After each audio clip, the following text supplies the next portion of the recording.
and a prosperous new year from Independent Television and Radio. This is ITV. Certainly the best.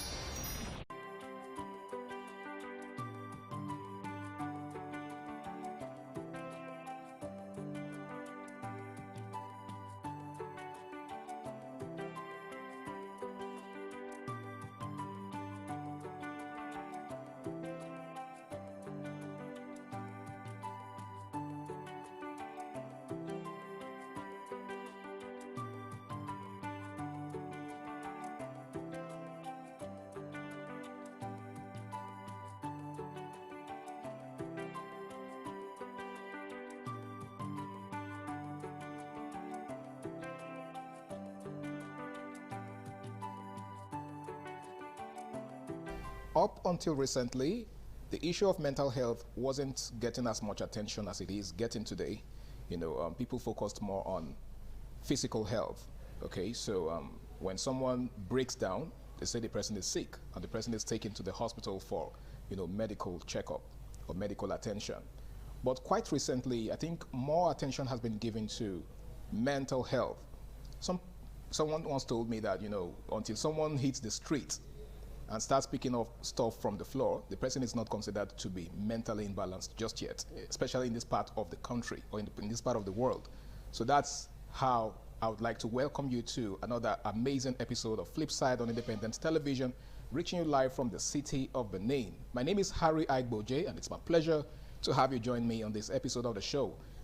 We have a very interesting topic before us, and it's something that has to do with safeguarding teens' mental health. Safeguarding teens' mental health. Now, mental health, like I said earlier, is something that has been getting a lot of attention lately because once the mind is in order, every other thing follows. So the mind is like the engine room of the human body. So yeah, that's basically what we're discussing today. And of course, to do this with me is a friend of the house, Abigail Iwobahi, who happens to be a teens coach and an instructor, a teens instructor. It's good to have you in the house, Abigail. Thank you. Good afternoon, viewers. It's good to be here once again. Yes, it's good to have you, Abigail. And of course, just like I said, mental health, it's a very key part of human existence. Yes. A lot of times, I think we tend to focus more on physical health. Okay, so let's begin. What are the most common mental health challenges facing teenagers today? All right. First of all, I would like us to understand the meaning of mental health, because I think there is this misconception. A lot of people don't really understand what mental health is all about. It's just like while I was preparing for the program, so I was discussing with my husband that the topic we are going to be having today it borders on mental health for teenagers. So then he now told me something. He said you just hear some people, young people, they will tell you, oh, I'm having mood swing, and this thing is kind of threatening my mental health. Yeah. So it was like, some people don't know that that is that they are calling mental health. Maybe it's a sign of madness, but they will just say I'm experiencing mood swing. But the thing is that there's a lot of misconception about mental health. Okay. Like what you said during your introduction, just the same way we take care of our physical body, that's the same way we should also focus and take care of our mental health. Now, what is mental health? The World Health Organization defines mental health as the state of an individual's mental well-being that enables them to cope with the stresses of life, realize their abilities, learn well, work well, and contribute to their community. So just like physical health, mental health has to do with the state of your mind. And as individuals, it is very important for us to take care of our mental health, restoring our mental health, restoring and preserving our mental health is very important at all levels of life, at the individual level, at the family level, at the state, and at the community level. So it is very important for every one of us to take care of our mental health. Now, when it comes to the issue of teenagers and mental health, the teenage age is a very peculiar stage. It's like a transition period from childhood to adulthood, and like what I will always say, the teenage age is likened to kind of a rough ride, because it is full of highs and lows. There are times whereby teenagers may experience mood swings coupled with the pressure from the academic work, pressure to please their parents, fitting in among their social circle. Then at that particular stage, they're also gaining new experiences, and they're also trying to find out kind of their identity is not yet fully formed. They are trying to find out so they haven't who yet they figured are. themselves out. Yes, they haven't figured themselves out. They are trying to find out who they are and what they want to be in life. So it is no doubt that as a result of all these complex issues, teenagers may experience mental health issues. Now, to your question, what are some of the common mental health challenges that teenagers of this generation are experiencing? I would say that one of them is anxiety disorders.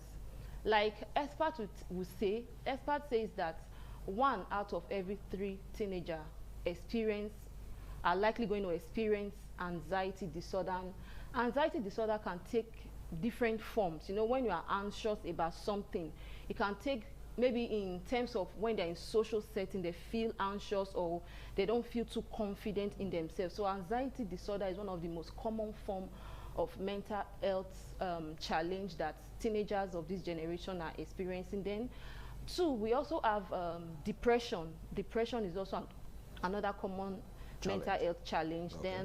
Then attention deficit hyperactivity disorder is also there. I think I might need you to throw a little light on that. Yeah. Attention deficit, most times children or teenagers who experience attention deficit hyperactivity disorder are usually easily distracted. They might find it difficult to cope in schools, and sometimes they usually have academic challenge, and because of that, they might be labeled that this child is lazy, this child is not serious, this child, yes, is performing below the academic standard for their age. So, but the thing is that such children, they need special attention, they need special care. There's a way teachers can get them to concentrate. So such children, they are easily distracted, even when they might be kind of smart academically, but sometimes they easily forget things. They may know that thing. Sometimes you may even engage them in discussion. You realize that they are sound, but sometimes to put things into writing becomes a problem. So attention deficit hyperactivity disorder. Then there is also eating disorder. Yes, eating disorder is also another common form of mental health challenge among teenagers. You know, with especially among females, with the media telling girls what they should look like, how their body should look like. Some girls may begin to kind of experience eating disorders such as anorexia, bulimia, and binge eating. Sometimes, you know, when we talk about eating disorder, some people just think it's maybe anorexia. You know, maybe the girl wants to starve herself so that she can look slim or have a kind of slimmer physique. But sometimes there are some people that eat excessively. It's just like a coping mechanism. Like recently, I watched I think it was a short video clip on the internet about a particular lady who said she was abused during her formative age while she was below the age of 8. She experienced prolonged years of sexual abuse, and as a result, she started eating excessively. She became a glutton. She said she had this feeling that if she becomes fat, that men will not notice her and they will not find her appealing, attractive. So she started eating to the extent that she became overweight, and it started affecting her health. So along the line, she went for therapy and she was able to work on her weight. So sometimes teenagers may eat excessively just to cope with stresses and challenges. Then another one I would like to talk about is bipolar disorder. Bipolar disorder is also, you know, when we talk about bipolar disorder, it's like a psychological issue whereby the person has like two contrast identities. There are times where they feel okay, there are times they are normal, and there are times where they feel aggressive. There are times where they will feel aggressive, while there are times where they will just feel normal. So such people, they require medication. It's something that it is not just something that requires. So it can be medically yes, treated. yes, it Okay. requires medication. It's not just something that requires therapy alone. With therapy and medication. They were able to manage the situation. Sometimes these mental health challenges, there are underlying issues. Okay. Maybe within the family, the person was a victim of child abuse, Okay. or the person experienced a traumatic event. So that will not bring me to post-traumatic stress disorder. Okay. Even, yes, sometimes experiencing trauma, maybe the death of a loved one, or maybe an accident. Sometimes, if you've had an accident before, or maybe armed robbers came to your house, there are times that you feel triggered, even when there is no threat around your environment, especially maybe few months, even few days, few months after that experience, there are times you'll be triggered. So due to the mental damage yes, that so due to the trauma, sometimes some victims begin to relive that moment. It will seem as if that particular thing is happening again. Yes. Sometimes they might just wake up from their sleep, they will start shouting, somebody is there, somebody, and there's actually nobody there. Okay. So that's post-traumatic stress disorder. It can be triggered by maybe a trauma that they experienced. Even sometimes that trauma might have occurred when they were younger, but maybe as a result of the fact that they have not been able to overcome. In this part of the world, it's like we don't really take mental health that serious. Yeah. Like in developed countries, when somebody experiences a traumatic event, no matter how small or how young that child is, maybe when they were little, they lost their parent, or they experienced the death of a loved one, or somebody they probably was even shot. experienced Yes. a violent scene. Yes, a violence. Somebody was shot in their presence. The parents will take that child to see a therapist so that they're able to kind of go through that particular process, so that at the end of the day they'll be able to maintain their sanity, so that it will not have spillover effects on them. But sometimes in this part of the world, people just expect you to get over it. They will just tell you to be strong automatically. Yes, there's nothing wrong in telling somebody to be strong, but sometimes you also need to sit that person down and ask them how they feel. Okay. Just kind of validate their feelings. Just let them, if it requires them crying, or venting. there are times, venting, there are times when you see some people crying and you just say stop crying, and sometimes just let them cry. Sometimes it is very, even doctors or experts will tell you that sometimes crying is necessary. Let them just pass out that particular frustration. But sometimes when you tell them just suck it up, keep it to yourself, they begin to bottle up that feeling and it piles up.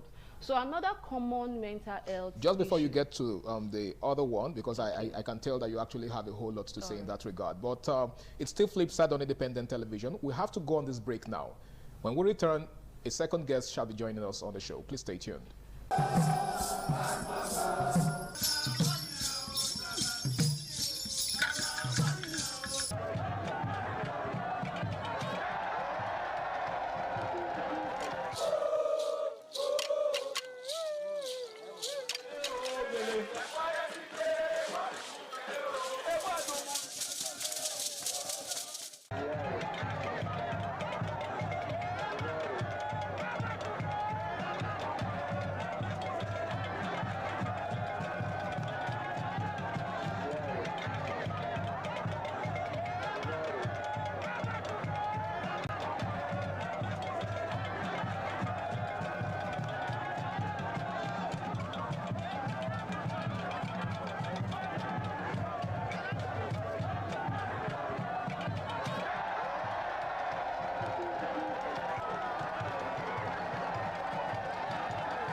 right, it's great to have you back. It's still Flipside on Independent Television, and we're discussing safeguarding teens' mental health.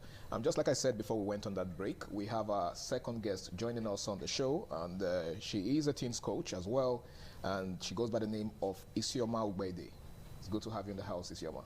Thank you very much. It's my pleasure to be here. And it is my pleasure to have you on the show. So before we went on that break, Abigail was telling us the different ways in which, or the different challenges that teenagers, face as regards mental health.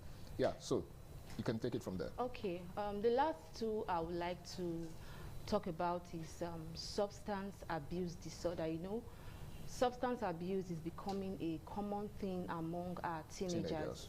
Our young people, including girls, it's not just restricted to the boy child. Okay. Sometimes they use these drugs as a coping mechanism to deal with an underlying mental health challenge. You can imagine that. So using a mental health problem to deal with a mental health drugs, problem. because they say it helps them to think straight. And at the end of the day, it also becomes and some say it also helps them escape reality. Yes, is that true? But the truth of the matter is that when that thing kind of fizzles out of your system, you come back to reality, and that particular thing that you are avoiding is still there. So what's now reality you were trying to escape? Yes, escape is there. What's the essence? So some teenagers may experiment with drugs and alcohol just to cope with maybe challenging situations that they are having. Sometimes it can be as a result of peer pressure. Okay. Peer pressure. Then the last one I'll mention is self-harm. The first time I heard about self-harm, I was like, how can somebody begin to inflict injury on themselves? It was one of my teenagers that she even had a friend who does that, who was she inflicts physical injury on herself. Why? As a result. That's the thing. The thing is that it's kind of a complex situation that even the individual cannot really explain why they have that urge. But I think it comes from a place of low self-esteem, a place of they don't feel worthy, they feel worthless. So it comes from a place of like hopelessness. They can't even explain why they do that. Maybe the person has maybe was a victim of sexual abuse, and they can't really cope with reality anymore. So they begin to indulge in self-harm. Because sometimes some parents may just think they are trying to get your attention, or they're attention seekers, but it's far deeper than that. It's far deeper than that. Well, I'm hoping that we're able to dig deep into this issue of mental health for teenagers, because indeed you can already tell that it's actually a very deep situation for young people. Now, Isioma, what's your perspective to this? Mental health for teenagers. In what ways do you think teenagers struggle with maintaining their mental health? Okay, so when it comes to the issue of mental health, I'm very glad that in recent times a lot of awareness have been created concerning it, because in the past they usually are pushed under the rug using religious to cover it up. Some say it's just spiritual attack. But today, there's so much awareness of it, particularly among the adults. But when it comes to the issue of teenagers, most people just term it like they're trying to be rebellious. Okay. Most just see it as a means of, they're trying to get back at their parents, at enforcing a particular law on them. But it's much more than that, because when we look at mental health, we're looking at both the person's emotional stability, we're looking at the person's ability to cope with stressful conditions, which we know are necessary part of life. We're looking at the person's ability to socialize. So it's not just the issue of, this person is just being depressed, or this person is just being psychotic in terms of symptoms. It goes a lot more than that. And with social media and a lot of information that are flying all around, people now are exposed to a lot more than we had in the time past. And so these are things that are realities that we need to talk about, that we need to create more awareness, particularly within our tertiary institutions and secondary schools. All right. Now, before you came, Abigail talked about, how mental health, our teens' mental health is affected, by academic pressure. Could you throw more light on that? Okay. So when it comes to the issue of academic pressure, it's actually real. And both the tutors, their teachers, the parents, the society, we have to do a lot more Okay. We have to do a lot more. We have to create this environment that makes the child knows that even if you failed a course doesn't mean you failed in life. Even if you failed an exam, there's another opportunity to try. And who knows, it might just be God's way of directing you to something else that you might be much better at. And so when it comes to the issue of academic pressure, imagine a student that probably is in penultimate year and then fails. And it's the fear of what parents will say, what society will say, pushes this child into drugs. And ultimately, who loses? The same family, the same society. Because if someone comes to you now and is under the influence of drug and does anything, the person might actually go free because he's acting under the influence of something else. And so it's something that is much larger than what we are looking at now. But we need to create that environment that allows people to try, make mistakes, and get up. Thank you so much, Isioma. That was a very amazing insight that you brought to the conversation. Now, Abigail, I would like to ask this. Let's take a look at social media. In what ways does social media influence the mental health of young people, teenagers particularly? Okay. You know, when we talk about social media, the social space is like a double-edged sword. You know, there are a lot of benefits that teenagers, young people can get from utilizing the social media. Teenagers can connect with their peers, they can connect with their friends, they can learn, they can improve on their academics. But the thing is that when it is not properly utilized, it becomes a problem. There's a particular survey that was carried out by the Royal Society for Mental Health in the UK. That survey said that there was a finding that teenagers who make use of social media platforms like Twitter, Instagram, Snapchat, TikTok, kind of have a higher tendency to experience body image issues, loneliness, loneliness and anxiety. And it's not just about the making use of the social media. Sometimes it is the kind of content that they are exposed to. Let's say, for instance, as a young person, you are through with your secondary school and probably you came, up for the higher institution. You are trying to you are aspiring to get into the higher institution, but due to one particular reason or the other, you have not been able to further your education, maybe financial issues, or you didn't pass, the student didn't pass his or JAM or post-UTME. And they come online, they see their friends celebrating their matriculation. It's even possible that some of them are even celebrating their graduation, convocation, and you are still yet to gain admission into higher institutions. Sometimes you feel like, you begin to feel hopeless, like, and it's even possible that these people that are celebrating online, you were even far better than them in school. Some of them were the type that teachers would say, this one will not even make it. You are the one that, and sometimes when your teachers see you, sometimes you begin to feel self-conscious. I remember, like, haven't said anything negative to you. Yes, even some like most times I'm very concerned about my former students. When I see them, even in the vehicle, how are you doing? Hope you are in school now. Sometimes some of them, the way they will react, it may show that they are yet to gain admission. So sometimes maybe there will be no time for me to dig further. Sometimes it may make them feel self-conscious that my teacher just saw me and yet I've not been able to gain admission into higher institutions. So it can bring about low self-esteem. And another thing is that one thing that most individuals don't know, even teenagers, is that people only present what they want you to see on social media. People will post when they went out to have fun, they went to the mall. So it's more of make-believe. Yes.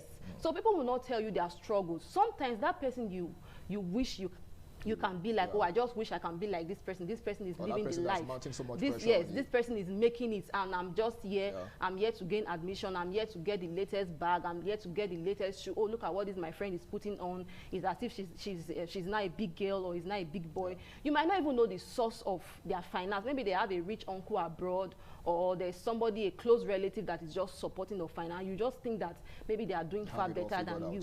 So social media can expose teenagers. When there's a study that research says that teenagers that spend more time on social media are more likely to experience loneliness, isolation, and anxiety than body image issues. Even we as adults, there are times, another thing is that it can also affect the academics, and this can also affect, because when you are not doing well academically, it will affect your mental health. There are times that, in as much as we teachers or educators, we tell students, you are not doing well, you are weak. Some of them feel it. They may not be able to help themselves, but whenever we talk to them about it, it affects them. Some of them can even tell you that I don't really know why. That's why when Auntie Sema was talking about academic pressure is very real. And in fact, as teenagers are facing that pressure from the school, they're also facing it from the home. In fact, I even think parents are the one that even kind of mount this pressure. There are some parents that are trying to live their dream life through their children. There are some parents, the things that they were unable to do, they are putting too much pressure. Sometimes for some teenagers, I've been in the educational system. There are some teenagers that are doing very well, but they have low self-esteem. You begin to ask yourself. I have one of my teenagers, and when she told me certain things, and she was like, her parents they think that she's not good enough. Okay. Well, I said, you're among the best. You are one of the best. She even became like, okay, she was one of the best. Like, Okay. I thought that I'm seeing so many potential in you, and all teachers can attest to the fact that this is actually who you are. How come your parents are not seeing this? Because there are some parents that lay more emphasis on the results than efforts. Efforts, okay. They look at there are some parents, now this is just, students just collected their results. Yeah. Now, you will realize that there are some parents, when that child will bring that report card, they will check through. Maybe that child is offering, that teenager is offering, let's say 12 subjects. That child had, let's say 11 A's. They want C. Some parents will not say, kudos for the 11 A's. They will ask you, why did you have that C? Criticize him for having the C. They will ask you, okay, the person that had all A's, doesn't the person have 2 A's? They will not even take it back to, when I was your age, when I was in secondary school, I had all A's from J1 to SS3. So that pressure is real. So it can also Which is affect. probably not even true. It might not be true. So the thing is that even studies will tell you that academic pressure to meet deadlines in school is one of the reasons that teenagers give for feeling unmotivated, Okay. feeling tired, feeling anxious. And there are times we parents, we think that when we criticize, when we call them names, Yeah. that will motivate them. The truth of the matter is that when you begin to criticize that child, they'll feel like, what's even the essence? They have been calling me names, so let me just begin to leave it. Let me just, in fact, they said nothing good will come out. Then why should I even try they just give to up. put in effort? But by the time you begin to affirm that child, you begin to validate their feelings. I'm not trying to say that you should just leave them to themselves. No, that's not the point I'm trying to make. As you are talking to them, also draw them closer. Extremes are very wrong. Don't be too relaxed. Yeah. Then don't put too much pressure. Like Auntie yeah. Isioma said, there are some people that will excel beyond or outside the academic Yeah. framework. And there are some children that are late bloomers. Like, though, as an educator, I used to tell my teenagers, it's like, if you're a teenager and you are still not doing well in SS1, SS2, SS3, you are the problem. You are your own problem. You can't blame your parents. Okay. For younger children in J1 and below, you can say maybe sometimes the motivation is not there. You need to put them through, assist them. But for teenagers, if you are not doing well academically, your parents are paying your school fees, you don't have any excuse to give. All right, thank you so much, Abigail. That was quite a lot. I would like to ask you, Isioma, what are the ways that parents can identify early signs of mental health challenges in teenagers? Okay, so the first thing I would want every parent to do is, particularly during this period of holiday, it's very glaring that a lot of demands, multiple streams of incomes requiring your time, but you need to make out time to be friends with your children. Because it's only what you actually observe that you can notice when there are changes. If you've never really had that time with the child, you won't even know when there are changes. So you need to get time to know them. This time is not you saying, bring your result, bring your notes. Yeah. Just let's gist and talk. In between those gist and talk, you will get to realize what these children are facing, what their challenges are. And then secondly, something else that parents can do is, please don't be afraid to let them know where you made mistakes. It helps them. I think that's speaking to what Abigail said a moment ago about some of these parents setting unrealistic standards for their children. Yes, that's the word. So there are times where you know that, oh, as a parent, I also faced this, but this is what I did, or this is what I did not do, which I think you can learn from, so that you don't repeat that same mistake. That way, the parent is able to help that child navigate. Because one thing about the modern parenting is that, unlike in our time where you tell them, do this, now you are guiding them, but they make the decision, so that whatsoever decisions that they make, they also bear whatsoever consequences come with it, and they are motivated when they see their decisions yielding fruitful results. Thank you so much, Isioma, for that very brilliant analysis. It's still Flipside on Independence Television. We're talking about safeguarding the mental health of teenagers. We shall be going on this break now. The program continues afterwards. Please stay tuned.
Yes, welcome back. It's still Flipside on Independent Television, and we're discussing safeguarding the mental health of teenagers. Isioma, you were talking about the ways that parents can identify the early signs of mental health challenges in teenagers. So, are there other ways?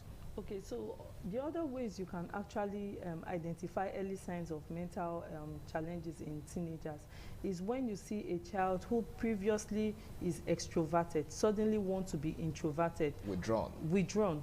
Or you notice a certain feeling of, how will I put it, a flip. Either one who is also introverted deciding to now be this extra extroverted. So, and again, another way you can notice it is when a child overly wants to cover up or wants to keep things to him or herself. Yeah. So, but most of these things, like I said earlier, depends on the way in which you relate with these children. That's how you can easily identify it.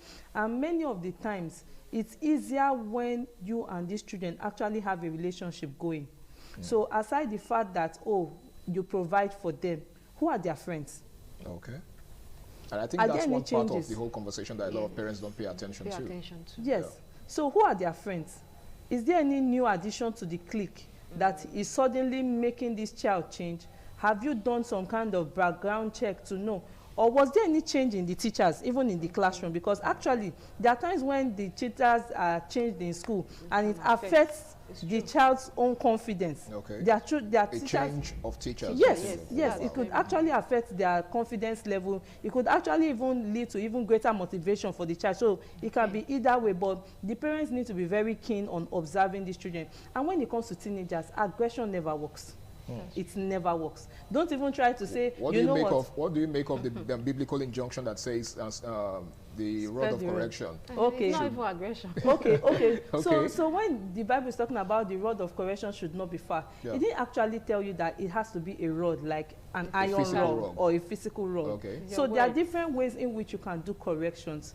When it comes to the younger children, if you decide to flog a bit, it's fine. But for a teenager, imagine me trying to hold an 18-year-old boy and say, you know what, today I'm going to flog you. It's possible we chatter that kid if he's being nice. Or decide to say, you know what, let's get it physical, and at the end I'll act. True. So that doesn't even work with teenagers. So, but at this stage, there are times where you can decide to say, you know what, let's do it like this. Have this result, have these goals that you have set for yourself. If you're able to achieve it, you get more time on your gadgets, or you are able to control the timing. But most especially, if you notice any changes and there are things you can talk to the child about, please talk to the child. But when there are things that you cannot, please seek professional counselors. They are trained to be able to manage some of those things and be able to identify some warning signs that you might not see. I'll give you an instance. So there are times that, so based on my profession, I'm a pharmacist by training. Okay. When people make use of drugs, there are times they are overly calm. They are not aggressive. But there are repetitive habits that make it consistent with use of drugs. So for instance, if I walk into a place and every morning, every single, at a particular time of the day, I need to make use of the restroom, could be a warning sign. But you who are not within that line might not be able to identify it. Yes. There are times even when children take even something as simple as Coca-Cola, but they are drugged. And you just notice this child is constantly with that bottle. If you even try to collect it, there's this little resistance. That's a warning sign. But if you are not within the field, you can't. And that's why I always tell people, there are reasons why these people are around us so that we can provide support for such cases when you can't identify, or when you identify it, but you are not so sure. Thank you so much, Isioma. That was a very eye-opening one. Now, Abigail, what role should schools play in promoting mental health awareness among teenagers? Schools, because she made mention of the role of schools in all of this. So, what do you think schools can do to create more awareness, for teenagers to be able to deal with their mental health challenges? Okay. Firstly, I would like to say that one way the school, in fact, there's a lot of role that schools can play. Children, if you look at it, they spend more time in school than, because you have 3 months in a particular term. First term, second term, third term, you understand, in a session, in one session. So most times, and there are even some children from, let's say 8 a.m. to like 4 p.m. they are in school. There are times, even sometimes the children will get home before the parents. So sometimes the parents, that's why, like Auntie Isioma said, parents should spend more time, get to understand your children. But there are times, there are things that parents might not be able to pick up on, maybe at home, maybe due to the busy schedule of the parents. Then the teachers will be able to pick up on those particular issues, maybe mental health issues or emotional challenges that a particular teenager is going through.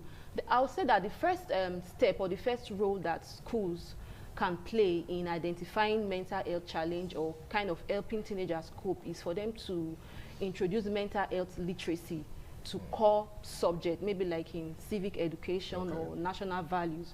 And so you mean yes, based on your experience as an educationist, right? Yes. That hasn't yet been achieved? It's there. It's actually there. Okay. It's actually there, but there's a saying that emphasis, you keep on emphasizing on something. So aside from it being in the curriculum in a particular subject, there's a way they can also introduce it to maybe another subject. There's a time the children keep hearing it, it becomes part of them. So by the time they keep on hearing things that have to do with their mental health, seeking support, talking to your loved ones or talking to your school counselor, understand? So when they are having challenges, it will give them that a kind of motivation to open up to somebody. So what schools can do is that they can kind of teach these things, maybe during assembly, maybe during, because in some schools they have what they call gender class, gender assembly, where they talk to the boys and they talk to the girls. They can introduce the topic for them. Then another thing that schools can do is for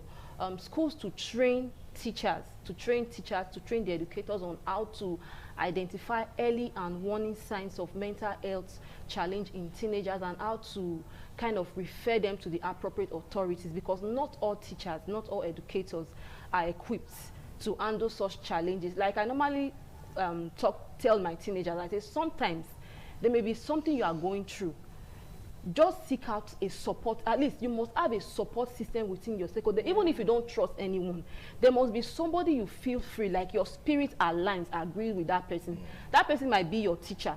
That person might be your Sunday school teacher, but you just feel free with this person. So could even be an older friend. Yes, an older friend. Yes. So schools should kind of train their teachers on how to identify the early warning signs. Sometimes you might notice that this child that used to is always participating in class is now suddenly withdrawn. Okay, I remember there was this case of an 8-year-old girl. My friend shared it with me that the girl, her parents were living abroad or something like that, her mom. So the mom had other children in Nigeria and brought her, she was born abroad, brought her down to Nigeria and said, I want you to kind of be close to your siblings. And at the end of the day, somebody started abusing her within the family that she was living with around the age of 8. Then when this girl, they say when that girl came, she was very chubby and very outgoing. Then she entered J1. She was now in boarding school.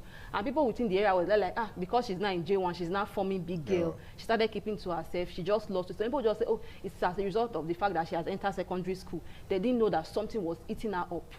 She was facing sexual abuse and she was already having an infection. It was a teacher in the school that was, she did not, in fact, they said when they questioned her again, she was willing to die than for her to open up about that particular thing. The teacher noticed that whenever she's sitting there in class, she doesn't sit properly. The teacher would tell her, sit properly. She would just bend her body because she was having pain.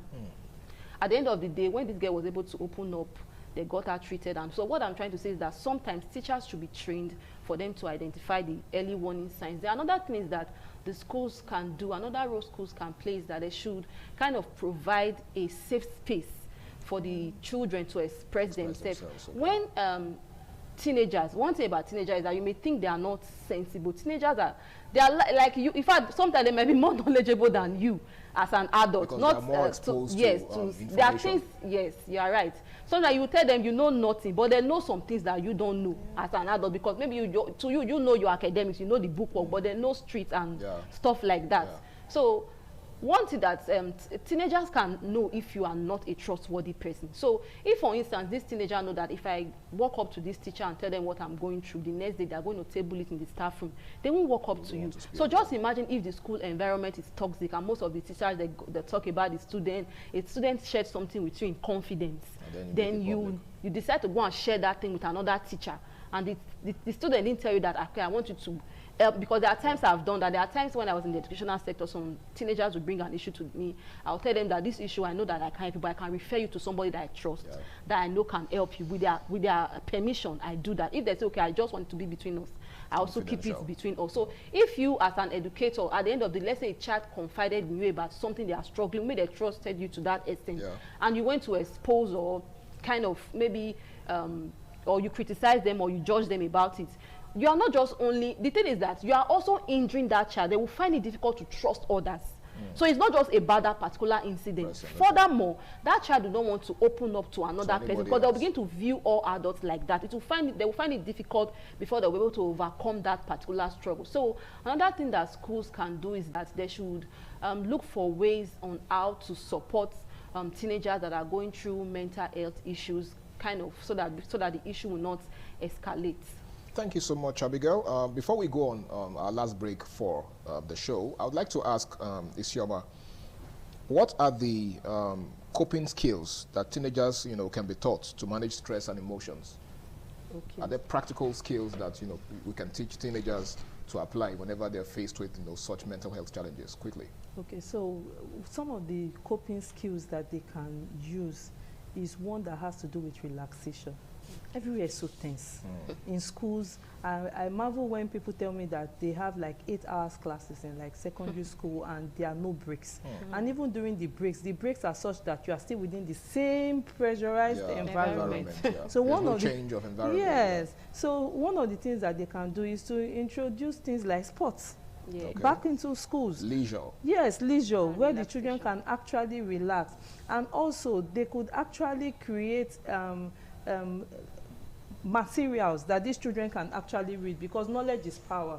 So many of the times what we see is we focus so much on the academics without providing that practical environment where they can actually see this thing work.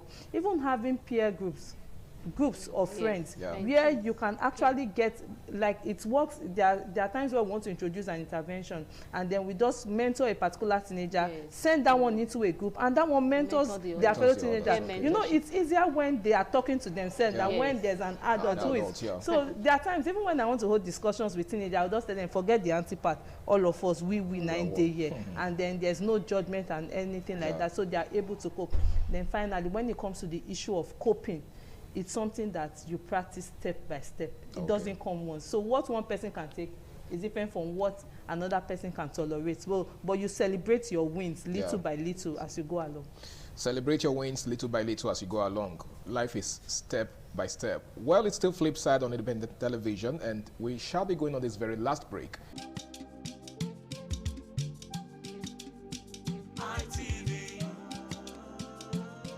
Yeah, welcome back. It's still flip side on independent television. This is the final lap of the program, and this is the point where you get to advise parents, adults out there who have teenagers that are dealing with mental health challenges. So, Isioma, let me begin with you. What's your final word, and what's your advice for such people?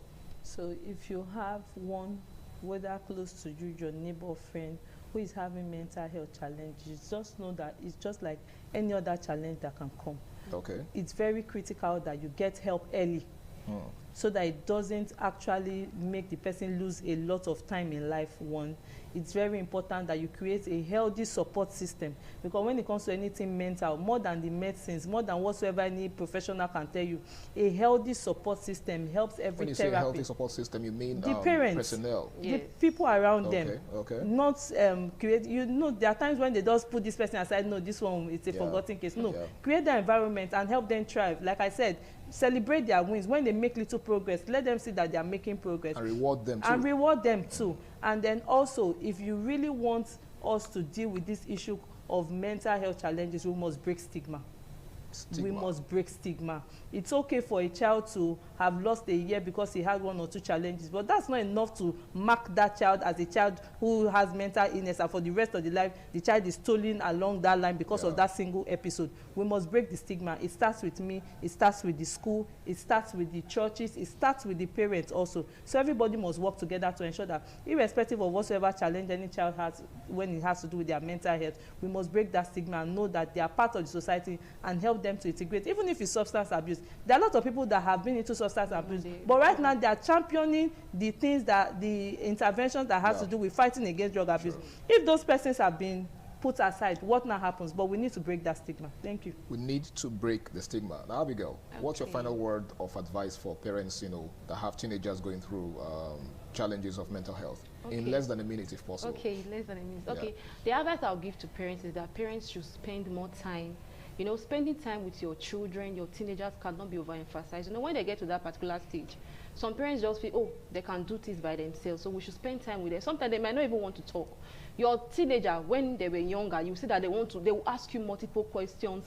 In fact, when they see that you are busy, that's the time they want to come and disturb you. But you just suddenly realize that now that they are not teenagers, 13, 14, 15, they will just come back from school, drop their bag. Mommy, they may not even ask. They will just enter their room, eat the food, they will just close the door. But in as much as they may keep to themselves, because teenagers are known to be kind of secretive, the thing is that even if they keep to themselves, you should try to also draw them closer. Deep down, they want you to make the move. So validate their feelings. There are times they will discuss certain things with you. It doesn't mean that you will just begin to criticize them, you just begin to yell, or you just begin to oppose their view. Sometimes hear their view, then in a kind of, subtle way, there's a way you can tell them, okay, this thing shouldn't be like this. I feel it is far better if it is like this, or if it is done in this particular way.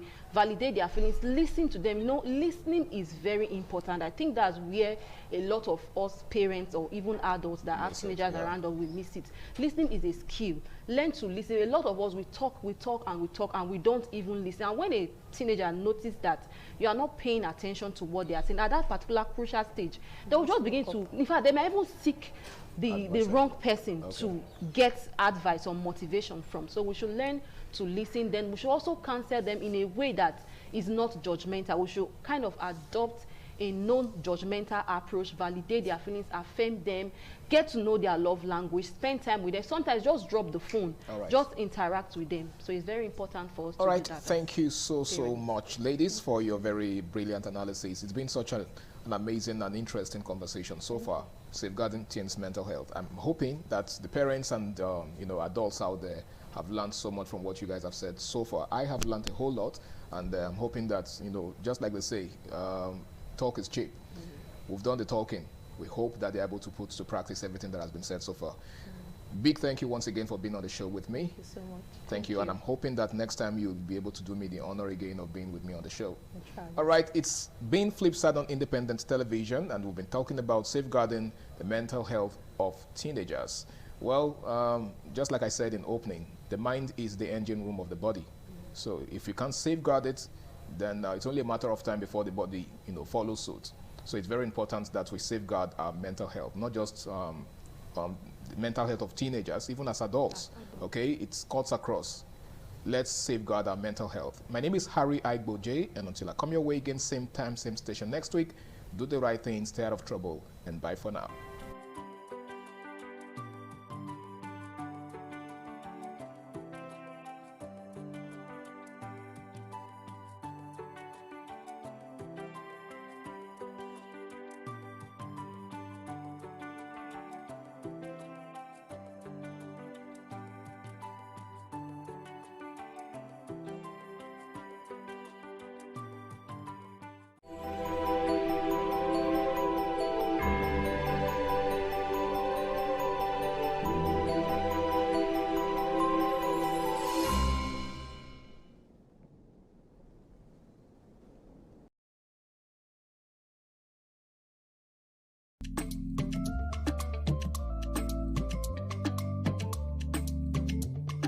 The man went out to bring in thugs to come and beat her. Yeah. In a situation like that, do you think women would have seen that and still want to speak? Really, we're talking about. That's what I said. So when they bullied her, Yeah. if she's not bold enough, she will shut up. What is your advice for girls out there that are so desperate to be married? We women, we have to be really intentional about our parenting. If you know a child is being abused, or you see signs, a bruise or a child, it has to be investigated. People barely even breathe when they are going for a shrebi and something. Party. You have to be They can't smart. sit If down. you see where they are dressing them or are dragging on both sides, you cannot you cannot breathe. And these women will stay in those events for hours just to keep up with that beauty trend. Is that healthy? That's not healthy. I am Patricia Uremu Gabriels, and we're reaching you live from our Lagos Network studio. Of course, Women in Conversation is a program designed for women to discuss about themselves.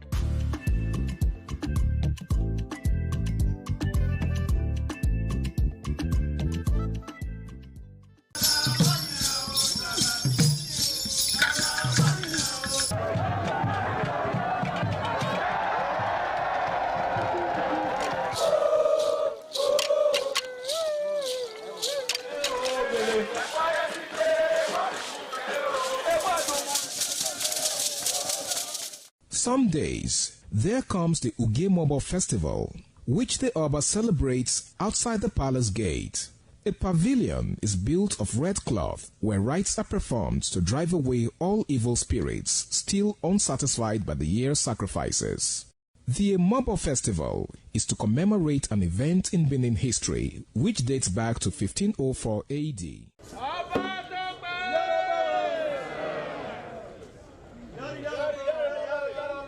Yari yari, Ọba Àtọ́pẹ́.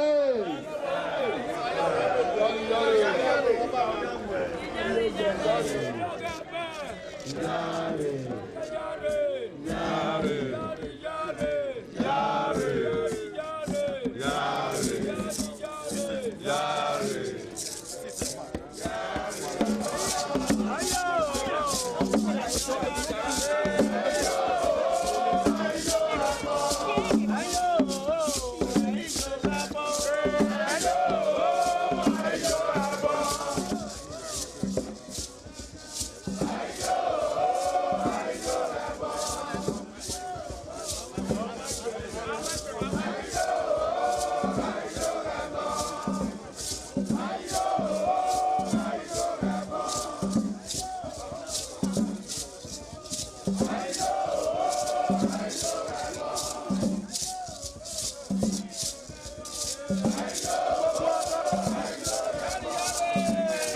The Oba of Benin added a colorful mood to the year's celebration as he walks round the city center amidst cheers.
ITV, certainly the best.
All right, now a very good morning to you, and you're welcome to our program this morning on ITV, the last edition for the year 2025.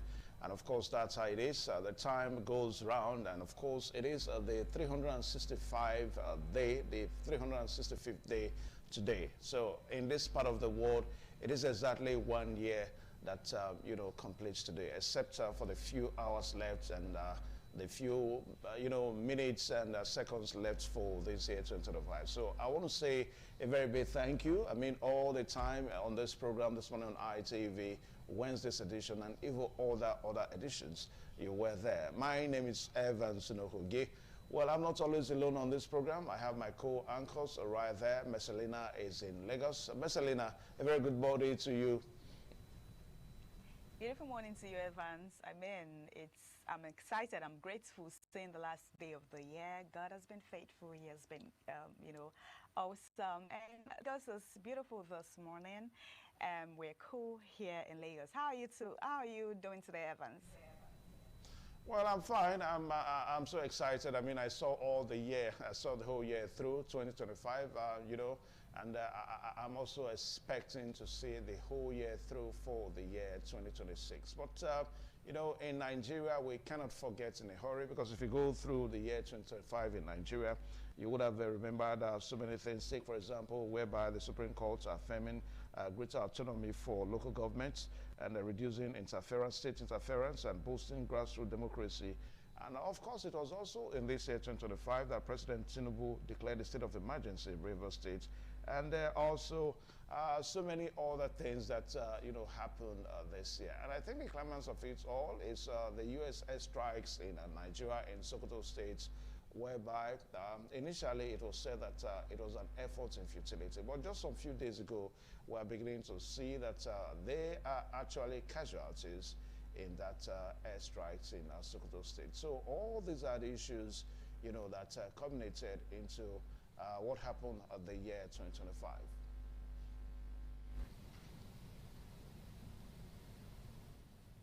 Yeah, a lot has actually happened, and in terms of politics, Nigeria, insecurity, and all of that. And, like I said earlier, I'm grateful. I mean,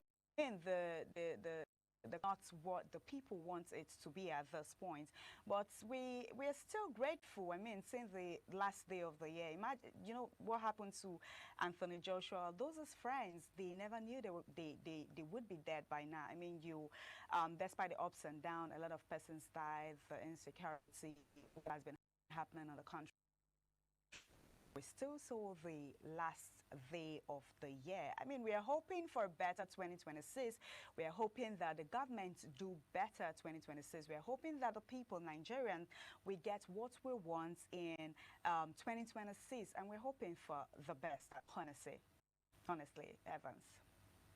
Certainly, we're hoping for the best for the year 2026 by the special grace of God, expecting the very best for the country, and so that we can move forward. I'm talking about Anthony Joshua is one thing that a lot of Nigerians are still asking question: what actually happened?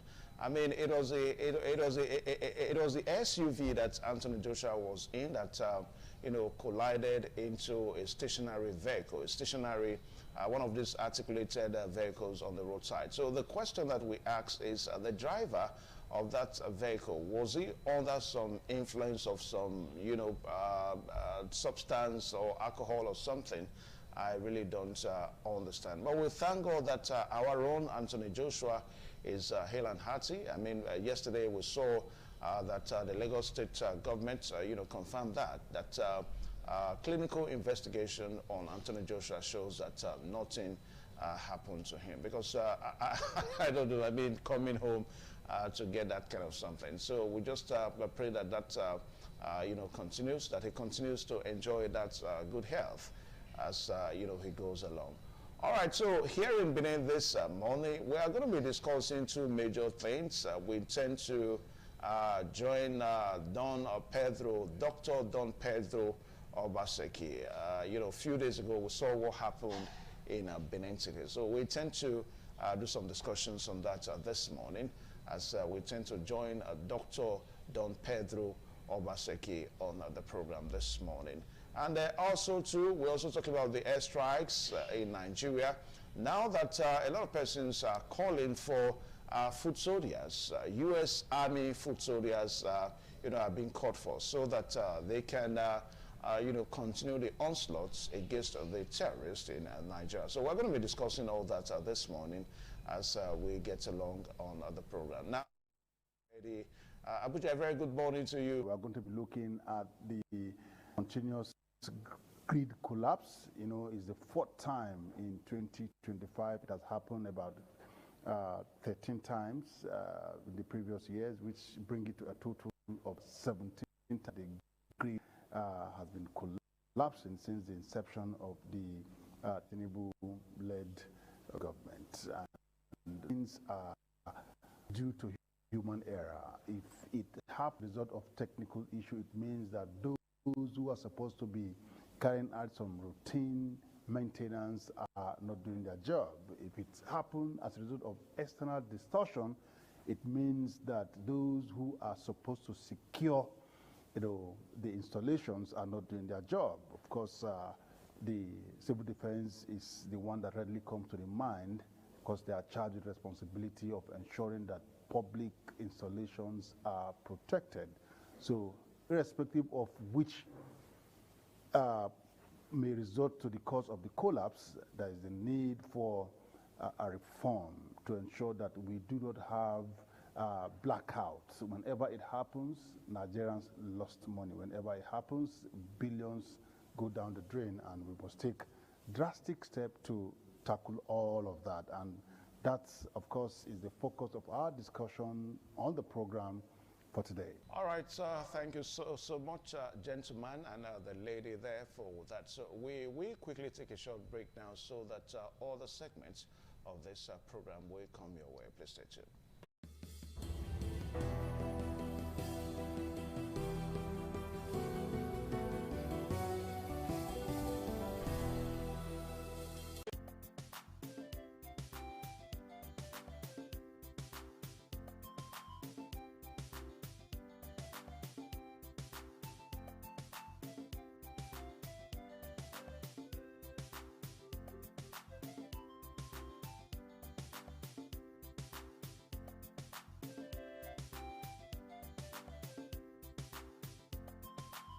Thanks for staying with us. We're still on TMI this beautiful morning. It is the newspaper review, and we would be reviewing the newspaper this morning with Dr. Victor Ohai. Dr. Victor, good morning. Good morning. Merry Christmas once again. Happy New Year. Same here, same here. Good to see you today. All right, our first paper this morning is the Punch newspaper. We will be starting with the Punch newspaper. The big headlines on the Punch newspaper says, Tinubu insists on January 1st for new tax regime.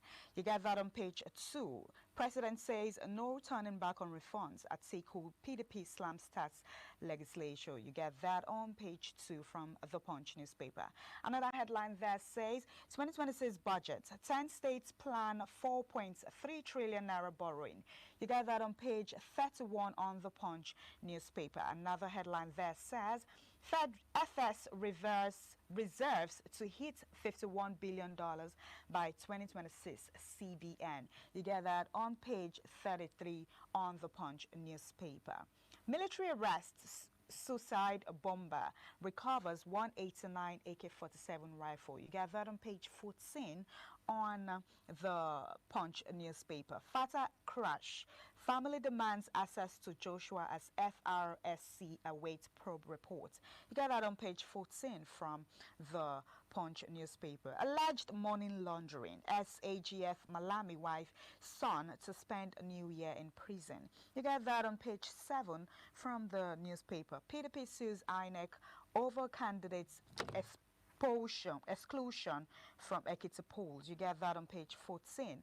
Another headline there says Lagos Plaza death toll hits 5 as fire raises another market. You get that on page 4 and also on page 5 from the Punch newspaper. Rivers lawmaker rejects Fubara's Christmas gift. Wike opposes automatic tickets. You get that on page 30. Dr. Victor, let's talk about the new tax. Tinubu insists on January 1st for new tax regime. What is your take? I'm getting worried with the level of impunity that is going on in this country right now. First of all, kudos to the legislator that pointed out the fact that what we're seeing, what was gazetted, was not what was approved. It's like saying you approve payment for to a contractor for 10,000 naira, okay, and then a check is written for 12,000 naira. Yeah. And then you insist that, that it is okay and all that. That's what's going on. This is wrong. It's not about whether the taxes are right or wrong. It's about the procedure. You cannot. You cannot put something upon nothing. You understand? And if you are coming to the public to argue about the merits or otherwise, you must come with very clean hands. I'm afraid that's not the case right now. They should go back, correct it, and then there's nothing wrong. If it's, sorry, let me just say this very quickly. The tax ombudsman was saying that it will create a lacuna. It means that between now and that time that they might not be able to receive taxes. A tax is a tax. If you owe, you owe. You understand what I'm saying? And you will pay. So that argument automatically falls on its head from the beginning. Okay, thank you very much. Moving on, we're still on the papers review. Let's quickly take a look at the Nigerian Tribune newspaper. The Nigerian Tribune newspaper has the same big headlines as the Punch newspaper that says, new tax laws take off January 1st, Tinubu says. You get that on page 3. Another headline says, federal government denies plots to target opposition figures. You get that on page 2 on the Nigerian Tribune newspaper. CBN project 4.49% GDP growth in 2026. You get that on page 5 from the Nigerian Tribune newspaper. Another headline says, alleged money laundering. Court orders remand of Malami's son in Kuji prison till January 2nd. I don't know if you saw the story, Dr. Victor, that court orders remand of Malami's son in Kuji prison till January 2nd. What would you have to say? You know what I love about this? Karma is, as they say, a bitch, excuse my language. And the reason is simple. What goes around comes around. He was the chief law officer of this country. And the same laws that he superintended over are the same laws that are being used against him. There's nothing he can do about it. He had every opportunity to carry out law reforms during his time. He didn't care because he was an authority and I probably thought it was going to last forever. So, Merry Christmas to them in prison and a Happy New Year to them in prison. If you do the crime, you do the time. I mean, it's alleged right now they still have to have their day in court, but I mean, it's what it is. It is what it is. Yes. Okay. All right, interesting. Okay, we'll be moving on to the Daily Independent newspaper. The Daily Independent newspaper, the big headline there, still remain. PDP kicks as Tinubu insists new tax laws start tomorrow. Interesting.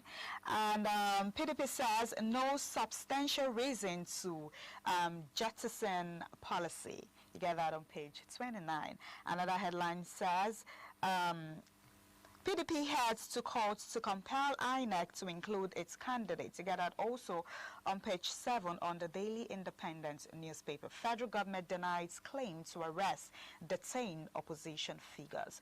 Okay, you also get that on the Daily Independent newspaper. Another headline says, Tinubu anoints Oyedepo as Director of Public Prosecutions. You get that on page 6 on the Daily Independent newspaper. CBN projects 4.49% GDP growth, inflation cooling as reforms deepen. Dr. Victor Ohai, let's talk about that. CBN projects 4.49% GDP growth, inflation cooling as reforms deepen. What is your take? Okay, permit me to borrow from Fayoshe's now famous contribution to our political lexicon in Nigeria, where he talked about stomach infrastructure. Okay. The reforms, I don't have a problem with the reforms. On the issue of GDP growth, it's all well and good, but the question for me is how much of all of these data that have been thrown all over the place are felt by the Nigerians on the streets. That for me is the bottom line, you know. There is an unequal distribution of wealth, you know. So no matter what it is and however we project, the bottom line is, do we have the interests of the common man at heart? And that to me is all that matters. So the figures may be out there, and I just found that a lot of politicians manipulate data and throw it. Until you interrogate it, you find that it is not exactly what it says. I'm hopeful. But when you talk about GDP, you talk about the products that we collectively, our output as a country. Yeah, sure. And then you look at what's happening in the north, and you say to yourself, with the security situation, so many people in, IDP camps, a lot of industries closing and all that. I wonder where the growth is coming from. Is it from, maybe they're talking about what is coming from the Dangote refinery, because I don't see where it's coming from. You don't see where it's coming from? I don't, honestly. Interesting. All right, moving on, we're still on the papers this morning. Let's quickly take a look at the New Telegraph newspaper. The big headline there still remains new tax law, no going back on January 1st, Tinubu declares. This is really serious, Dr. Victor, because, I mean, all the papers has it on the headlines, maybe because tomorrow is fast. Okay. Headlines on the New Telegraph this morning says, U.S. bombing, Nigerian military recovers boosters in Sokoto, Kebbi, Offa. You get that on page 3 and 6 and also page 29 on the New Telegraph newspaper. CBN projects external reserves to hit $51.4 billion in 2026. You get that also on the New Telegraph newspaper. 2027, I know how to turn Nigerian around, says Obi. You got that on page 4 and also on page 9 on the New Telegraph newspaper this morning. Dr. Victor, let's talk about the U.S. bombing. Nigerian military recovers booster in Sokoto, Kebbi, and also Offa. This U.S. bombing stuff. Let's just talk briefly about it. That they recover what? I'm trying to see the headline now. On the New Telegraph newspaper. No, that they recover what? That the recovers boosters in Sokoto, Kebbi, and Offa. Okay, so let me look at this. Okay. So I think that this, for me, is perhaps a fallout from what happened recently. I don't have the details as such, and so we'll have to look at it. But if whatever progress is made by the military is obviously progress in the right direction. You support them? Yes. The Americans have done what they've done. The Nigerian army and the military, it's their job now to clean up after. But we also should be mindful of the fact that when you scatter these terrorists, if the ones that survive will now go spread into other places. So the military should be ready to do a mop-up and ensure that they clean up after the air raids. Because they actually saw them leaving, after the bombing, some people in the community said they saw them leaving the particular spots that they are. Yeah, and it will only harden them because they will find a way to regroup again. And so I wish that there was sustained bombing away from the Americans. If the Nigerian Air Force can now, they say they know where these people are. Wherever their cells are, just keep hammering them, scatter them so that they don't even ever think about coming back together again. Then we're sure that we are making some progress. Okay, we hope that happened. Let's quickly take a look at the Vanguard newspaper. We're still on the daily review this morning. The big headline on the Vanguard newspaper still says, new tax laws take effect tomorrow. Tinubu insists. You get that on page 9. Another headline says, CBN projects 4.49% economic growth, $51 billion reserves for 2026. You get that on page 5 from the Vanguard newspaper. 2027, why Obi choose Enugu for today's defection to ADC. You get that on page 26 from the Vanguard newspaper. Transfer above 10,000 naira. Banks to start charging 50 naira stamp duty from January. You get get that on page 27 on the Vanguard newspaper. Okay, another headline there says 2027, we won't allow another mistake in Rivers. Wike. You get that on page 12 on the Vanguard newspaper. 2025, how Nigerians paid more for data calls despite network disruptions. You get that on page 8 on the Vanguard newspaper. AFCON, Super Eagles cruise on, make it 3 wins from 3. You get that also on the Vanguard newspaper. Dr. Victor, let's talk about the win. Super Eagle. You've been saying they've been winning in different countries. Let's just move to the sports. Seeing Eagles and group stage in style awaits Cameroon, Ivory Coast, and Mozambique in round 16. You get that on the Punch Sports Extra newspaper. What would you have to say about that? I'm quite upbeat about it, and what I observed is that where the opposition camps are now going to be in disarray, and I see the reason I say so is that if you even check, there's no one standout scorer. They used to think it's Osimhen alone. Exactly. But yes, it is. But other people are scoring, so it's like everybody can score in the Nigerian team. So who do you mark right now? If you're busy with Osimhen, you're just creating opportunity for other lethal strikers to go in there and then score the goals. So I'm quite happy about that. We have a lot of deadly strikers, and the opposition, apart from Cameroon, those we are likely to meet, I think we might cruise on to the next level. So I'm quite happy. All right. Thank you so much, Dr. Victor Ohai, for your time. This is all we could take on the paper's review this beautiful morning.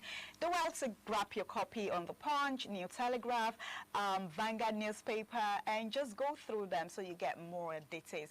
We're still on TMI this beautiful morning. I am Marcelina. We would be handing over to Benin Evans on the continuation on TMI. Just stay with us.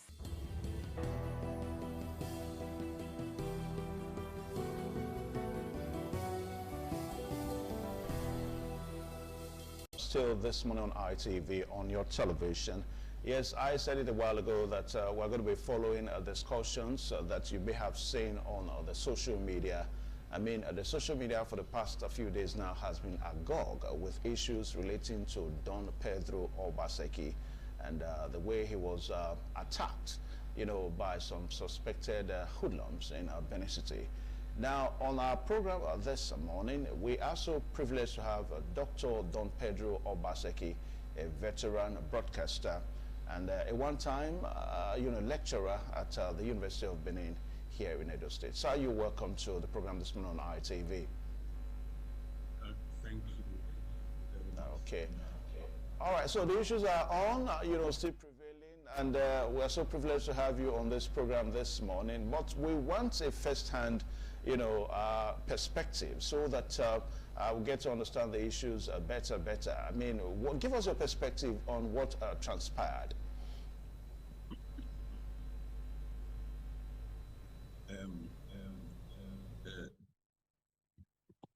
I don't, it's a shame for me to keep doing this, but I guess I have to because it is a civic situation now. I have a duty to let our people know. I was openly beaten and dragged, kidnapped first under duress from a public facility. An almost 60-year-old man being dragged through the streets of Benin City, Edo State, my state. And recorded live for being an Obaseki, for going to a public function of Edo people and saying Edo Atokbe. It's just because I talk, say Edo Atokbe. So for me to come to talk, what I want to, and I think even the over emphasis on speaking English and English may not get this through to many of our people, particularly those who I live among, because I don't live in GRA, in Benin. I live with the street. I live in New Benin. I live almost inside the New Benin market. You know, and people have been asking again and again. Some still don't believe. Some people even think it's a movie that they were watching. And the persons who did this said clearly that they've been sent by the palace, you know, to publicly humiliate me. We all know who they are. Kabaka Adun, who everybody calls Kapwepwe. Oseyan de Oba Kawaye. Bege Bobizwa Adun. Samede Nomules. Uyerio Erios. Julius Imafo. Uyigwe Obazeon. Then Samir Fan Ujo, who everybody calls a cis guy. Then drag me naked, beat me. They're not even naked. At first, when they carry me, people fool there. The people when they play ball, and boy, I go, not just say I go play ball, I go play ball. They my people when they follow me play ball every year. I go give them rice. They do Christmas. Please, everybody get 10 kg. 10 kg bag of rice. They do Christmas. They drag me from the whole of, from first junction for Igbisan to the Tiagbapava, for front of Oli Arosa, beat me, make me kneel down, tear my cloth, tear my shirt, all the video fully. The one I'm happy for, we say, I don't see the video where they just totally naked me for Ring Road, just before we reach the gate of museum. For front of Oredo, they started the video again. I know what they kill me. I beg them. Now maybe this Pedro Obaseki. And they say, now me they want to start before they will come begin face every other Obaseki. I reached there. I kneel down. I beg. The only thing when you pay me now be 2 days, 3 days don't pass. Today now Wednesday, now Sunday this thing happen. Till today, I do respect palace. I respect my people. I know they cause government, not they cause anybody. Till today, 3 days don't pass. Nobody for palace don't come say, Pedro, no be we send them. When I read palace there, some chief come, all of Nasiam. One of them even talk say, he say today now, that day now, Holy Arosa day, they celebrate. So they will see if I be Oyamba, later they feel to judge my case. But they leave me make Obago come back.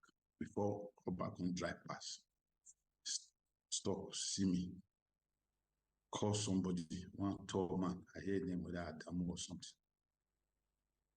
I was begging, Papa, I'm not going to talk about it. See me then, put me for one green hill also in the convoy with policeman. Carry me go Oba Market police station, where they can't detain me around after 11 for money. I did that, they released me around 5. Commissioner come 3 times. First time come, see me I write statement. See somebody, the other police when carry me can already write statement. For my present, commissioner read that statement. So make I write my come back.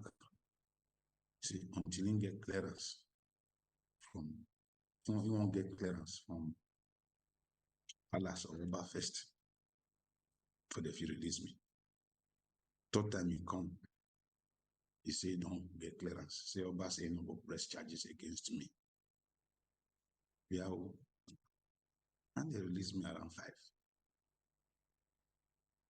My biggest problem now, not be the only they beat when they beat me, plus waiting my children they face. I get children. And my children not just only be the one when I born. I'm almost 60 now. I became a lecturer at the University of Benin at the age of 21 years. I get students when I don't teach. Some don't be director, some don't be general for army. What I go tell them? Till now, Benin Traditional Council, now me be Pedro. Now me do Esisa. Now me be Pedro. Now me do Azagidi. Now me be Pedro. Now me do their Idia when they use for WAEC for 10 years. They promote my people culture. Now me be Pedro. Now me do the Ihara when they Jawada, Obama, Medino, Wano Yakunedo, Obama, Fiakba, Willie, Kololo, Willa. Yamu leketi riba no bani makam you can totally roka wano waredika. Na mi do that pre-song. Na mi do oba no boriri ne do no oba be yamu Anati me do anati me oyumba. Who are those to declare people oyumba in Benin? Street urchins.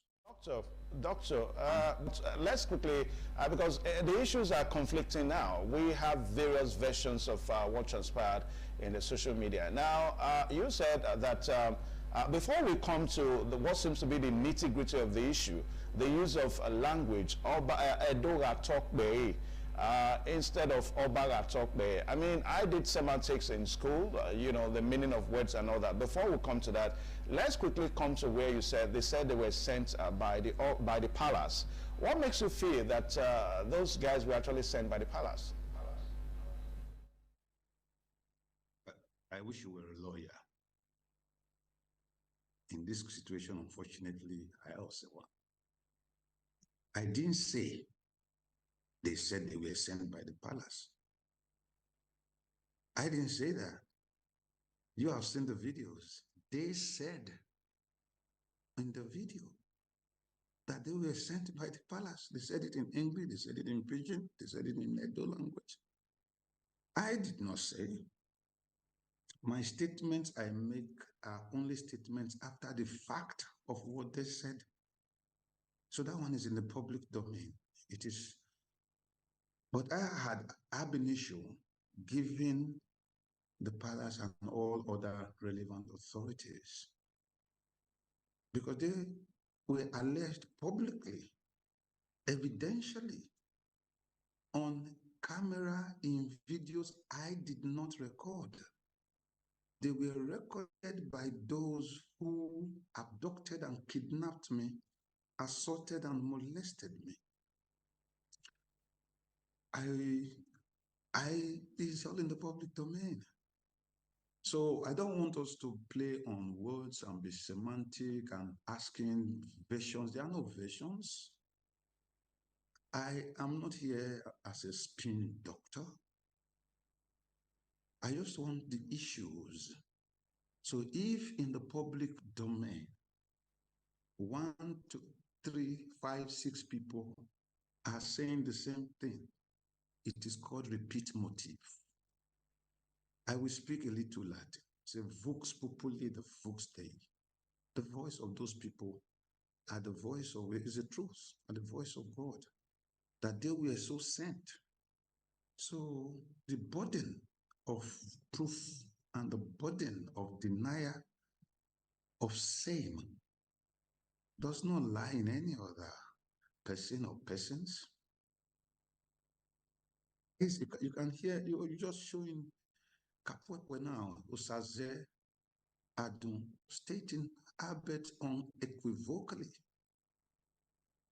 And that is in the palace. Let me tell you, my brother, I grew up in that palace as a child. I grew up in that palace as a man.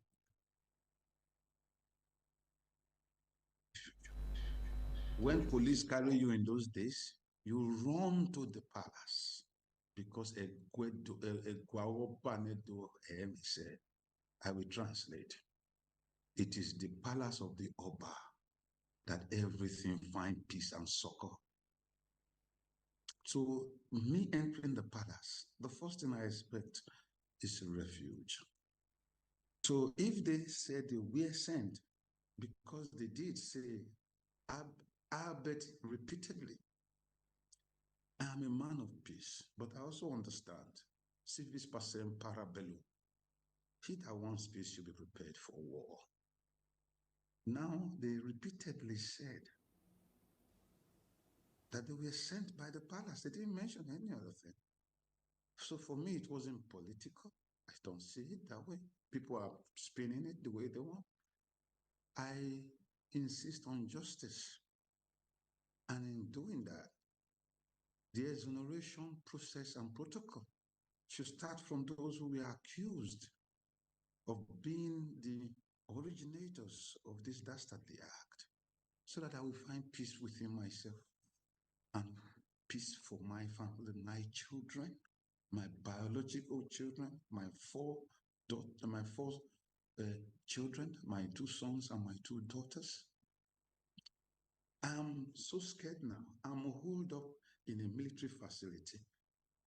I've been in hospital since. I'm not a frail or fragile man. If any of you take the kind of elemental beating I did take, I'm not sure at the age of 59 plus, you will be. I am shaking, but I told myself I will go through this to the end.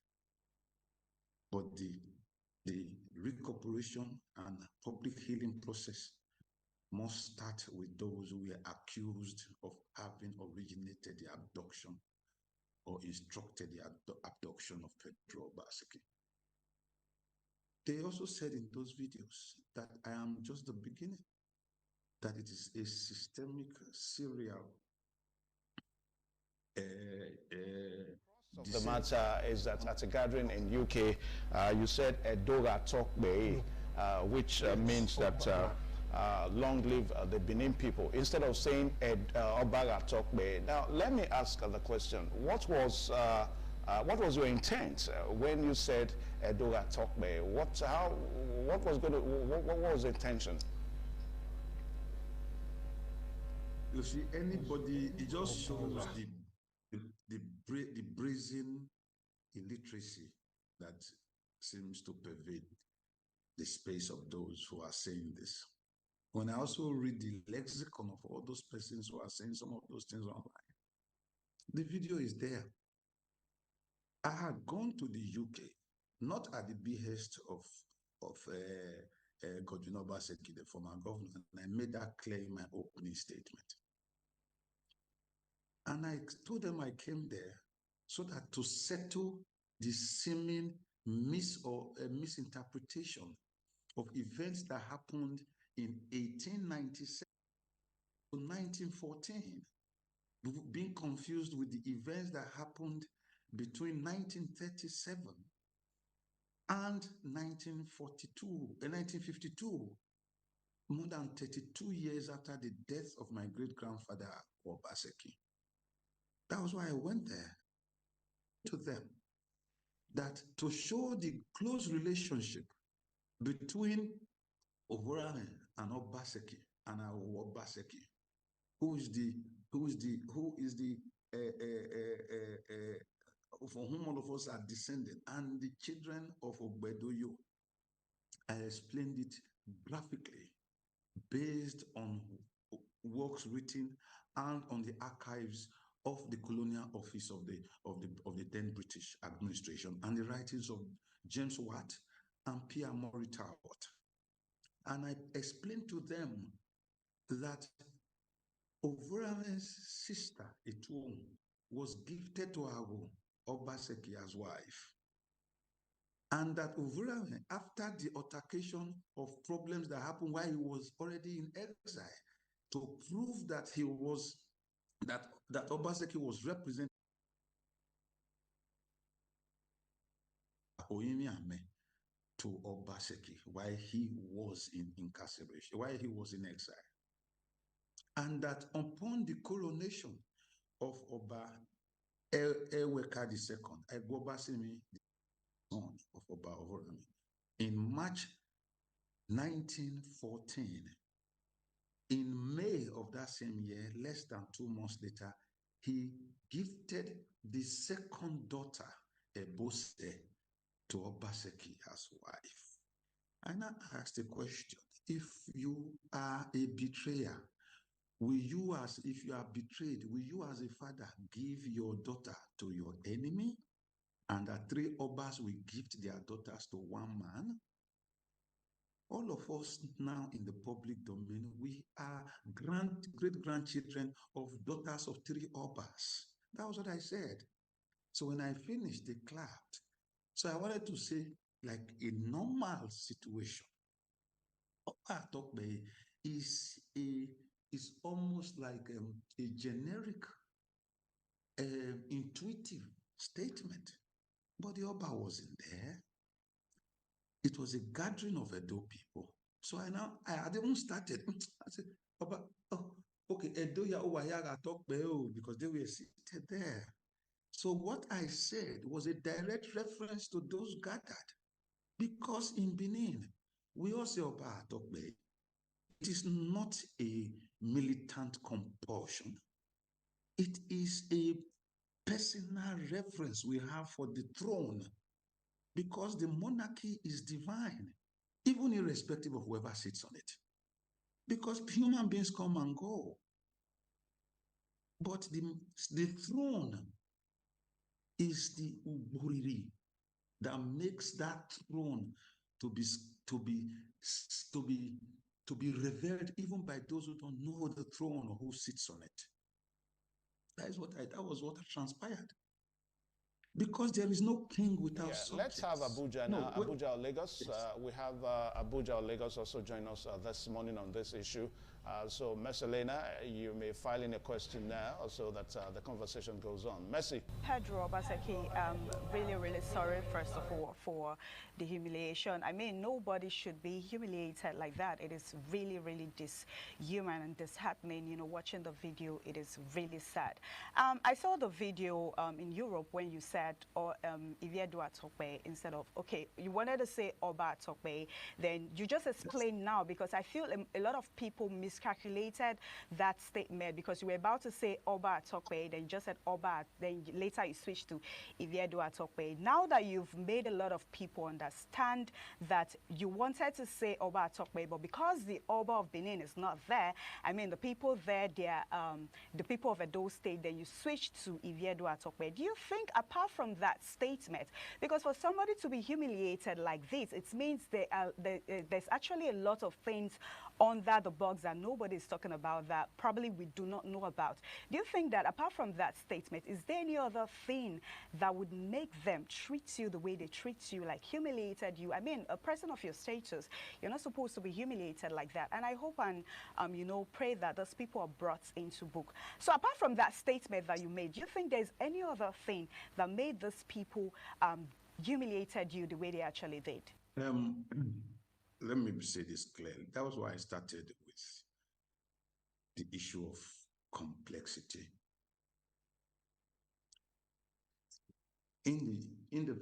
It was clear. They also mentioned that after me, they will go after other Obasekis, which means there is something larger than Edo Atokbe.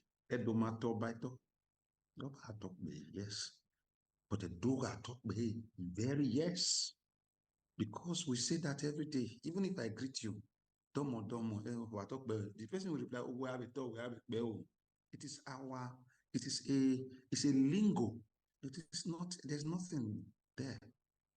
So from what you just asked now, it's the question of complexity. And what is complexity about this? I am not accusing anybody of that. I don't want to ruffle the apple cart. So many Nigerians have asked an important and very fair question. I read it every day online. This is 3 days later. Why has there been no public denunciation of this attack, either from my palace, of my Oba, or from the Edo State government, whose primary responsibility is to protect lives and property? So I want to speak to that very carefully. That I am not accusing anybody of complicity, but their silence is accusing people and themselves of. So when a citizen like me, even if it's not me, anybody is abducted in public daylight, stripped naked, assaulted, kidnapped, and publicly humiliated, silence from institutions that are entrusted with the moral authority and public responsibility can be very deeply troubling and very deeply misunderstood. Silence, even when unintended, creates uncertainty, fear, and the impression that such acts not only were being tolerated, were actually ab initio so ordered. A simple, clear statement condemning the flagrant violence of my person, as asked for by everybody, by my professional groups, by Edo people across the world. I just kept quiet. Asked for by Amnesty International and the international dimension this has taken. Asked for by past presidents of Nigeria, many of whom have called me. I thank them. I thank Goodluck Jonathan. I thank all of them. I thank those who have shown interest. I thank some of the ministers. I thank my family. I thank Sarah reporters. I thank you. I thank all those on social media, Edo men and women, because it could be you, it could be you, it could be you next. If they could do it to Pedro, who carried beneath her head,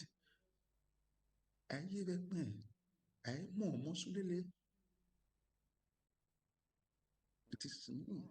So silence from those institutions.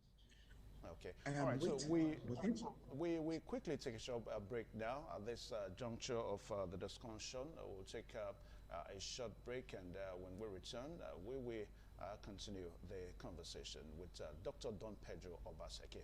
Please hang on.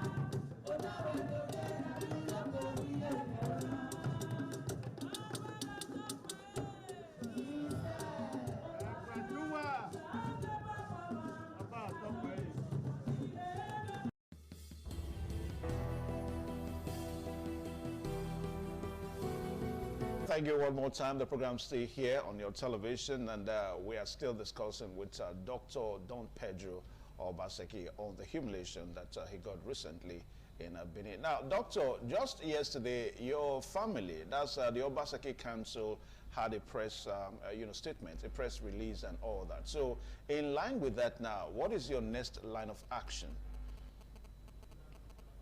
My lines of action have started.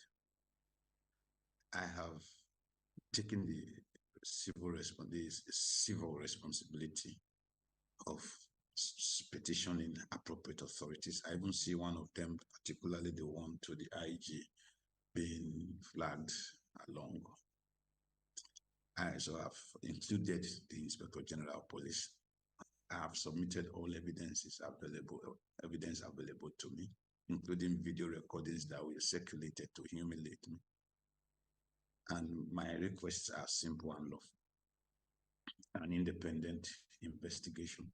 Because I hear that the Edo State, very laughable, I hear that the Edo State Commissioner of Police, Edo State Police Command has started an investigation. How can you, this is really funny, how can you be investigating yourself? You know, because part of it is unlawful detention. So they don't have the locals to investigate it. I know. So accountability for anyone found to have broken the law, anyone, the protection of myself, my family, even the threats that were made. I'm not calling for violence. I'm not a violent man. I'm not calling for unrest. I am calling for due process, transparency, and justice. Like I said earlier, this is pacem para bellum. If you want peace, also be prepared for war. Nigeria is a constitutional democracy, and the dignity of the human person is sacred. And no one, no matter how powerful, is above the law. And me, I've been dragged underneath the very worst of the garbage that you can meet on any man. But I just tried to make sure they didn't kill me, because dead men don't talk. But I'm not scared. Everybody knows Pedro is not scared. Because let me quote Poctoholo in James Hadley Chase, for those of us who are older. He said, fear is the key that unlocks the wallet of the rich. So I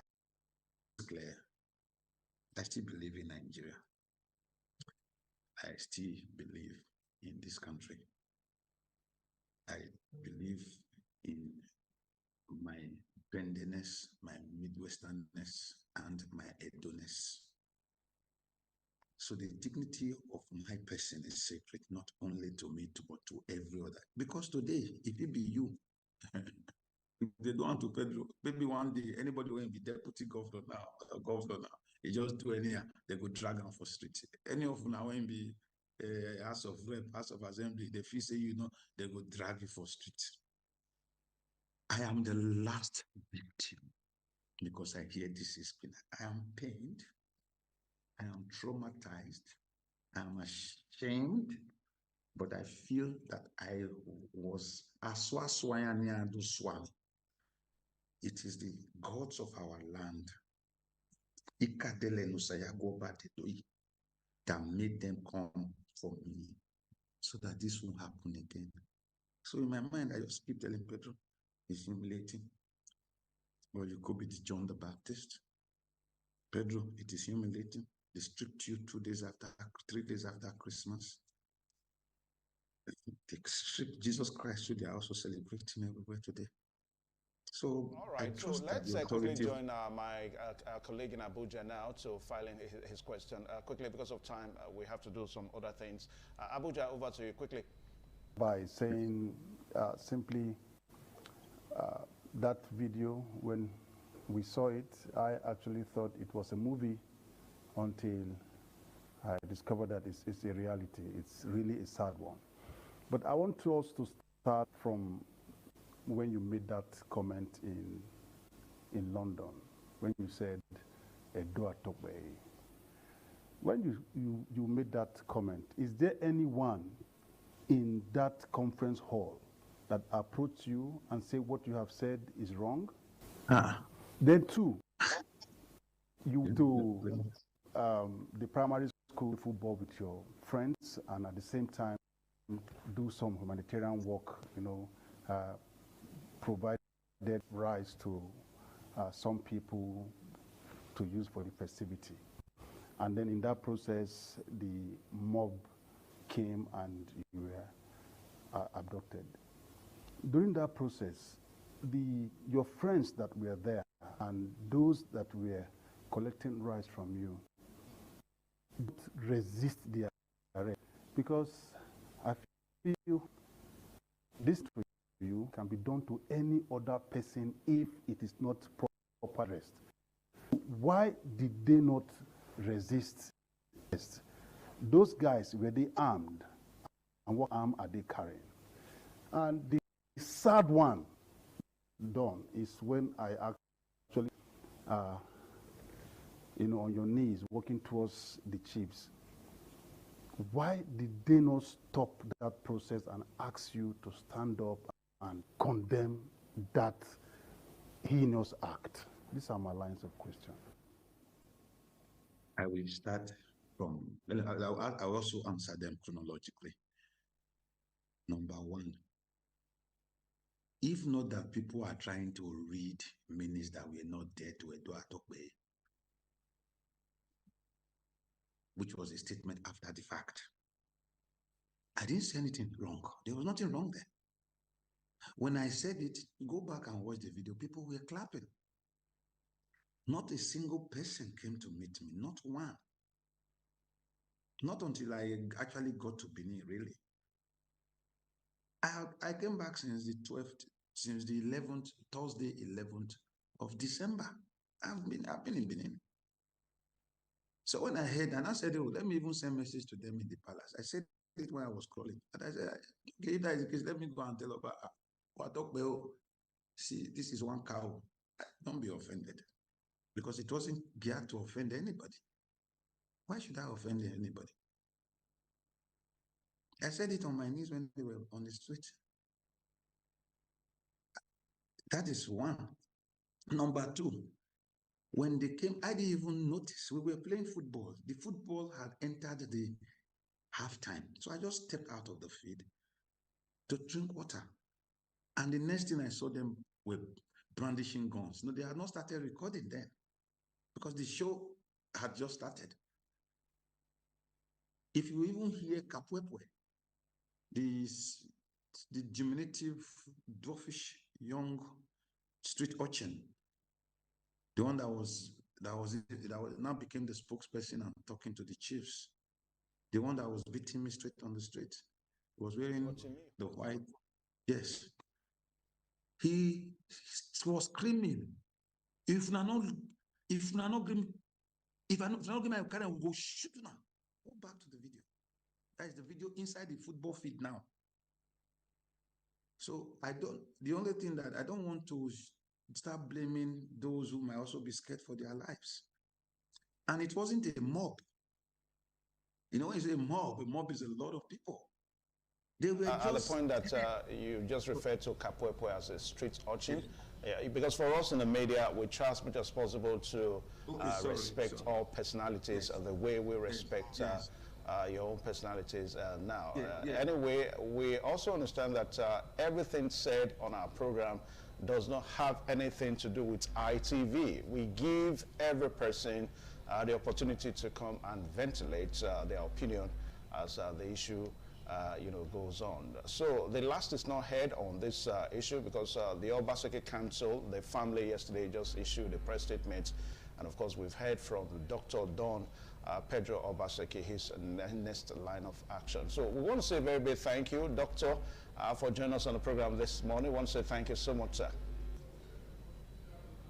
Thank you. Thank you. Okay. All right, so we come up that discussion this morning, and the program is still this morning on ITV. We'll be right back. Please stay tuned.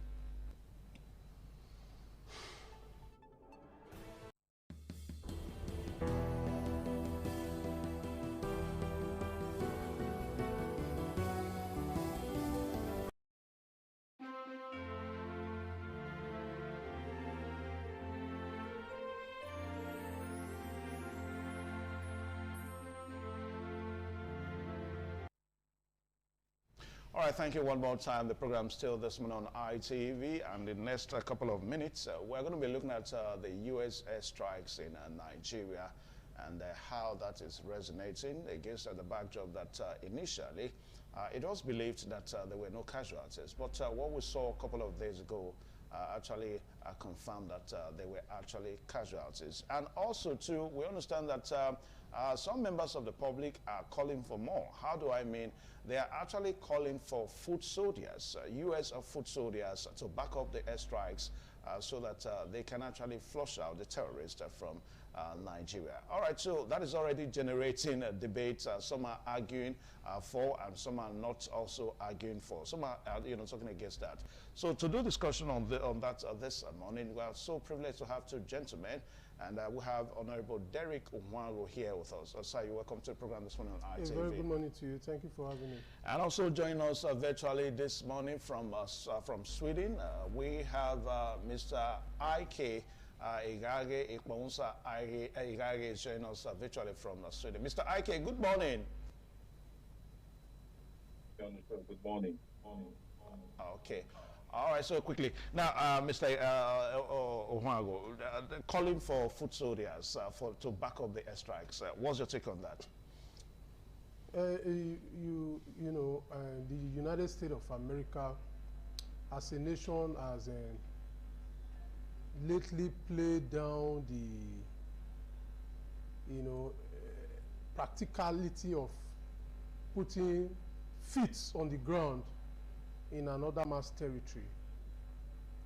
You will recall how it is taking so long for them to do that in Venezuela, even though they've threatened to do so. You recall that when NATO assisted some factions in the Libya during the hosting of Muammar Gaddafi, NATO, that is headed by the United States of America, did not put feet on the ground. They only assisted with airstrikes. So for me, I believe that the best that the United States of America would do for Nigeria is to strategically continue to bombard the militant camps wherever it is. And if you ask me, I will also state here that the fact that they did not bomb the Sambisa forest, instead they bombed some Lakurawa camp, alleged Lakurawa camp in Sokoto, speaks volume. It's strategic and it's symbolic in the sense that Sokoto is the seat of power of the Muslim faithful all over Nigeria. As they usually say, it's Sokoto Caliphate. Yeah. So it might just be a symbolism to let the seat of power of the Islamic faith to know that the United States of America is ready to fight insurgency, be it in a jihadist form or in the banditry form or in whatever form that it presents itself. Having said that, I want to also, divert a little bit from this particular question of note, in the sense that you will recall that the Republic, Niger, have a land boundary of 1,500 kilometers with Nigeria, and Chad has about 85 kilometers of boundary with Nigeria. I want to believe that because of this Sahel alliance that Mali, Burkina Faso and Niger has come up with, I want to believe that this bombardment of militant jihadist militant camp in Nigeria is also a strategic way to flush these jihadist fighters into Niger, Mali and Burkina Faso. Because the Western powers still want to gain influence in Niger Republic. Niger Republic have the highest deposit of uranium in the world. And it would not be easy for countries like France, that is collaborating with the United States of America, to just let it go like that. And you will also recall that Mali, Burkina Faso and Niger are also suffering from the hands of these extremist jihadist fighters in their own land. So one would have expected a collaboration of sorts. Okay. So that Nigeria, Mali, Niger, Burkina Faso, even though they have Nigeria have a variable political system or dimension with these other three countries, they would have come together to fight and put a permanent end to this jihadist warfare that is rampaging our country territories. Okay, let me pause you there. I'll come back to you. Now, Ekpamusa Igagi, you are joining us virtually this morning from Sweden.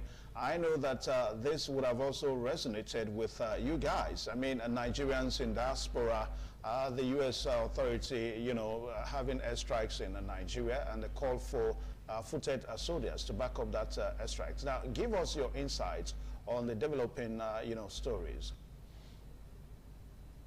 Okay, thank you once again for being on the show. For me, I think the airstrike, first of all, is a welcome development by every reasonable Nigerian. The counter-terrorism operation between the United States of America and Nigeria. As regards the airstrike in Sokoto, precisely more of like the Lakarawa hideout, but mainly in Kauri and the Magam forest, is a welcome development, and we actually ask for such sustained cooperation. And as regards ground troop, I would love to say, so that as regards ground troop, I think that's not visible, and that'll be encroaching on the sovereignty of Nigeria. And also by the American foreign policy, after the events in Iraq and Afghanistan, they've taken a deliberate shift towards never to put American soldiers or put American families, or sorry, American soldiers on grounds in foreign countries. Rather, they will work through collaborations on different fronts. So for me, it's a welcome development, and I'll also be getting questions from foreigners like the Swedes and other nationality about what's happening back home. All right, now back to the studio here. Now, Derek Ruhwango, you would have wished a situation whereby Niger Republic, Burkina Faso, and maybe Mali join Nigeria in this fight against jihadist movements. The onslaughts of terrorism in the West Africa sub-region. Now, remember that this is not just a Nigerian thing. It cuts across these countries, in the West African coast and all that. Now, as it stands now, Niger, Burkina Faso, and one other country, they've left the ECOWAS, bloc, and they formed their own Sahel region bloc and all that. Now, how do you see the possibility of that, when diplomatically they are no more on one page with Nigeria? Yeah, it's not impossible to collaborate with variable, diplomatic blocks, in the sense that you looking at America, the United States of America, you see that it is thousands of miles away from the EU, yet they have a security pact guided under the Treaty of NATO that makes a cry for one being a cry for all. So it's not impossible. We have common challenge with jihadist militants, and it is only natural that we come together to fight it. I can assure you that the best people to put a closure on the challenges that we face, with regards to banditry, kidnapping, and jihadist fundamentalists, is the people involved. The people involved.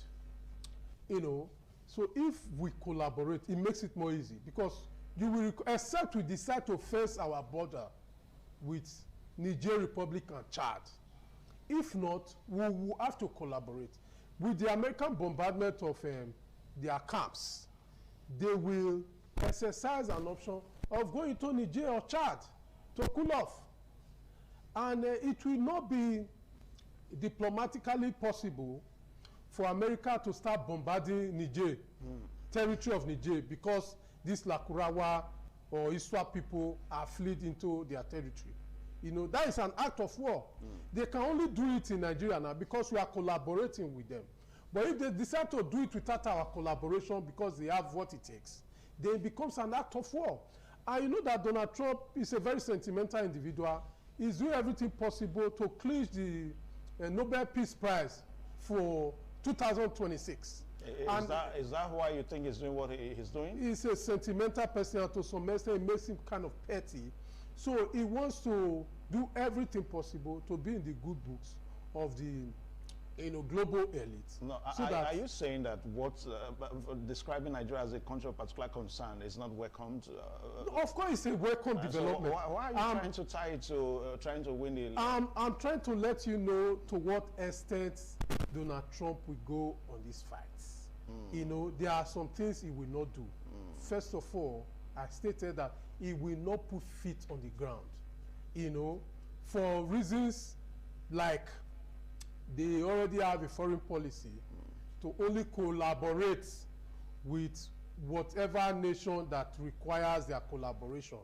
And currently we have less than 40 U.S. military personnel in Nigeria, collaborating with Nigerian military and police, giving them training in strategy, in tactic, and whatever, so that they will be better equipped towards fighting this challenge of terrorism. Okay. But for them to now deploy their soldiers to fight this, war, this battle, it is not practical. They will not do it, and it will also dent the image of the United States president, which he is trying to guide at this point.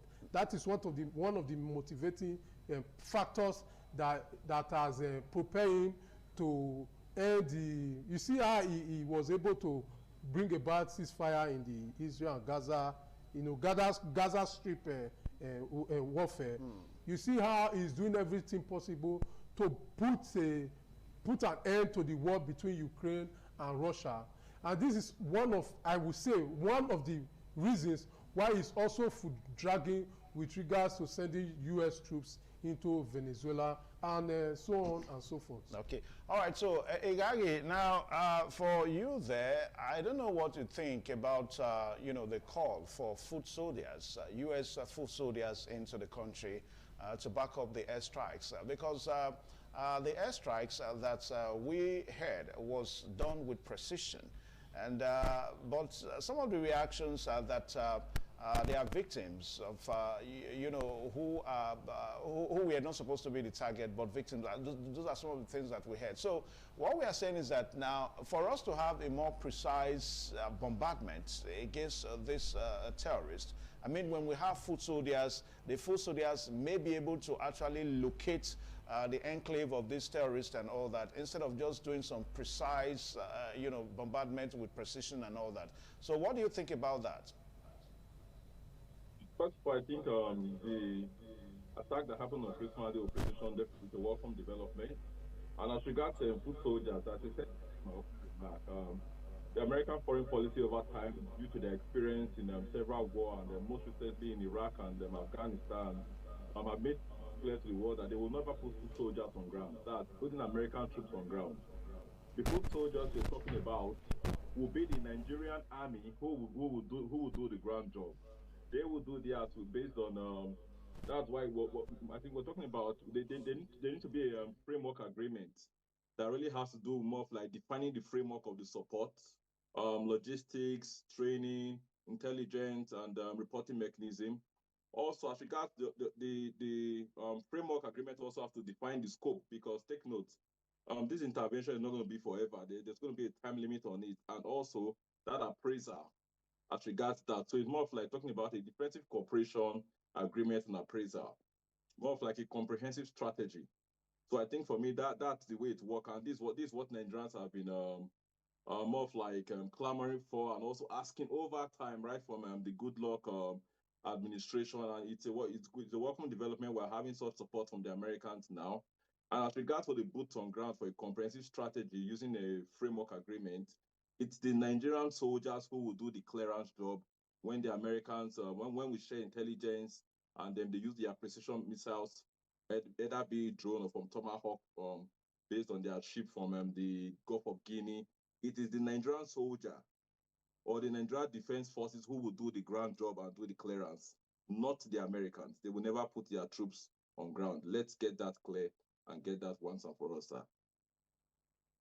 Right now, Derek Onwanwu, when we say that America will never put their feet on ground, are we trying to make a recourse to what the Americans probably experienced in Niger? I mean, the Americans, they went as far as having their camp, their base, their settlements in Niger. But at the end of the day, they were chased out by the Nigerian government and all that. Derek Onwanwu. The Nigerian military junta, about 18 months ago, around June, July 2024, chased the U.S. military out of their country. The U.S. had a base in Niger comprising about 1,000 military personnel. So as soon as the military junta took power, one of the first things that they requested was that U.S. and France presence is no longer welcome. And eventually they had to leave. No doubt, we are not unaware of the fact that America have bases in some Africa countries and region. For example, they have about 4,000 troops in Djibouti. You know, they have about 250 military personnel in Sinai region of Egypt. They have about 450 military personnel in Somalia. They have about 600 personnel in Kenya. They also have a base in Ghana, though. So we are not unaware of these facts, that they have military presence of more than 6,000 in personnel in Africa. You know, it's not as if their interests, you know, it comes to a position where they have to take a decision on putting feet on the ground, they will do it, no doubt. But they will have to weigh the pros and cons. If the most of the motivating factor for U.S. engagement in global affairs are economics. You know, if the economic potential for putting feet on the ground, if it amounts to them, you know, doing it, they will do it. But we are saying it is not very practical for them to put feet on the ground in Nigeria. Why? Why is it not very practical? Well, the issue here is a proactive vision. They are working towards, if you ask me, it's a personal opinion though, it is projected that by the year 2050, the Islamic faith will be so influential at the global scale that every decision to be taken must first of all be considered against the backlash from this individual, because they will now be like up to 50% of global religious domination. You know, so you know, just like folks are now living in Hinduism, Christianity, but Islam tend to have some way to motivate you beyond passivity. Can even be seen to be coercive for you to either remain as a Muslim or for you to convert into Islam. So that gives them an edge towards growing membership. So I feel that in order to reduce the speed or rate for which people are being converted into Islam, there is need for the Western influence, who have for decades now not been interested in Christianity, which was a pivoting force towards Western civilization and Western economic dominance. But over time, they have cleared towards secularism, giving room for faith like Islam to continue to thrive all over the world. Go to UK, you know, recently a London mayor threatened Christians about the, you know, Christmas, you know, party that they were, you know, sponsoring, saying that people should participate. London mayor, Google it. So the influence of Islam is on the Western front becoming so do I say unbearable? Is that allowed? Or maybe threatening. You know, threatens some dominance of the Western influence on the global scale. So I believe that they are being proactive with regards to trying to reduce the influence of this faith on the global influence, you know, in terms of diplomacy. All right, now quickly, now Igage, as we wrap up, I'll just need you to react to this in the next 1 or 2 minutes. Now, there are some group of persons that probably think that this whole airstrikes thing are all propaganda.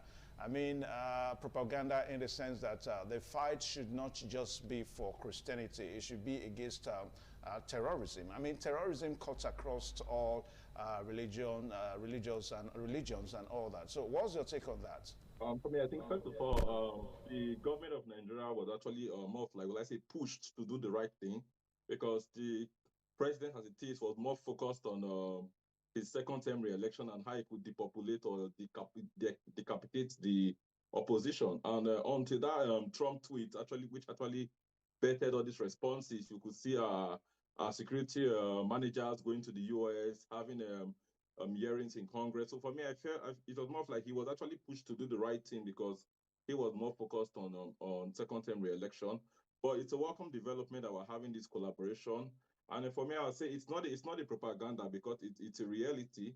In as much as the Christians are also being killed, Muslims are also killed too. But I would say Christians are killed more in terms of proportion because take note, if you look at the ethnic profiling of these terrorists, be it Boko Haram, Lakarawa, or whatever you call them, they are mainly Islamic and fundamentalists or jihadists. So you can't take that fact away. And also it's not a propaganda here because you are dealing with human life. And also you have to look at what's really pushing the people towards joining this group. And I can tell you, to be honest, it's also political. Because if you look at it, it's mainly around the northeast and then the northwest. And these regions actually have a large proportion of poverty. Because if you look at the statistics for the out-of-school children in Nigeria, 73% comes from the northwest and then the northeast. And then most of these people really do not have the life skills to partake in the modern economy. So for me, I would say it's a failure of governance, and those who are actually managing those states at governors and at the local level need to do a lot. And governance is more of economic and security. Cities around the world are known for their economic power. So those who are actually managing those regions need to do a lot as regards the economy and security and ensure that the youth have the skills to compete in the modern day economy. Yeah, thank you so much. Because of time, because we have to join other network now so that we can continue our conversations on the program this morning. Derek, I want to say thank you so much for joining us on the program today. Thank you for having this me. morning on ITV, and also to Igage there, all the way from Sweden. All right, so the program is still this morning on ITV. Please stay tuned.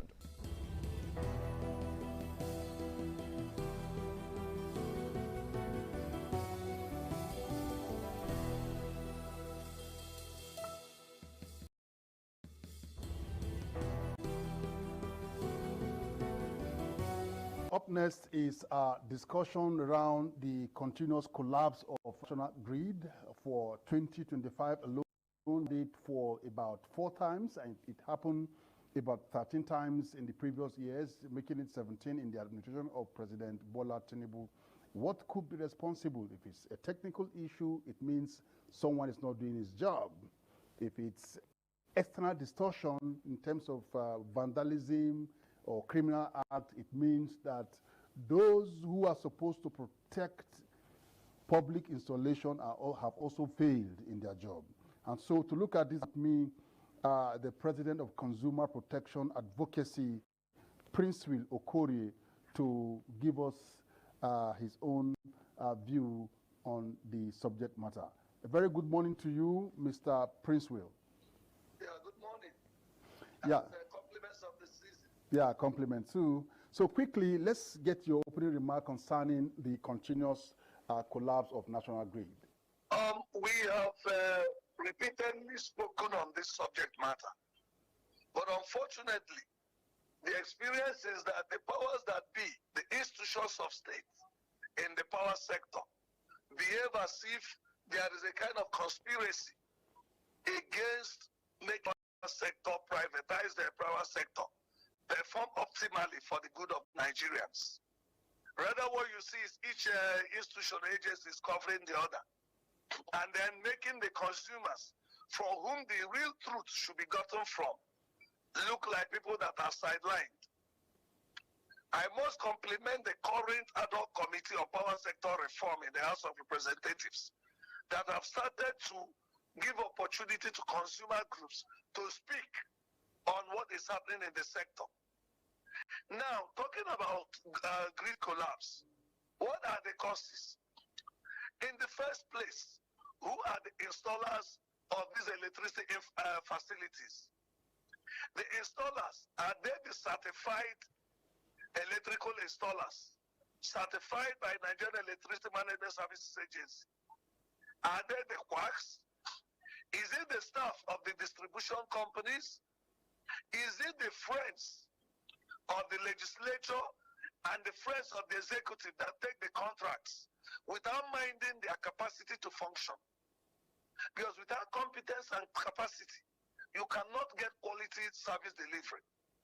So many a times, we have complained a situation where you see that some transformers are connected to the grid at the weekends. All over Abuja is happening because there is no proper supervision or inspection before connecting them. Now, who are the people doing that? The licensed electrical contractors have been complaining of how the distribution company staff are taking over contract work. Installations, which should be done by licensed contractors, and so that the distribution company personnel will really inspect and be sure that the installations are of quality. But these things are not done.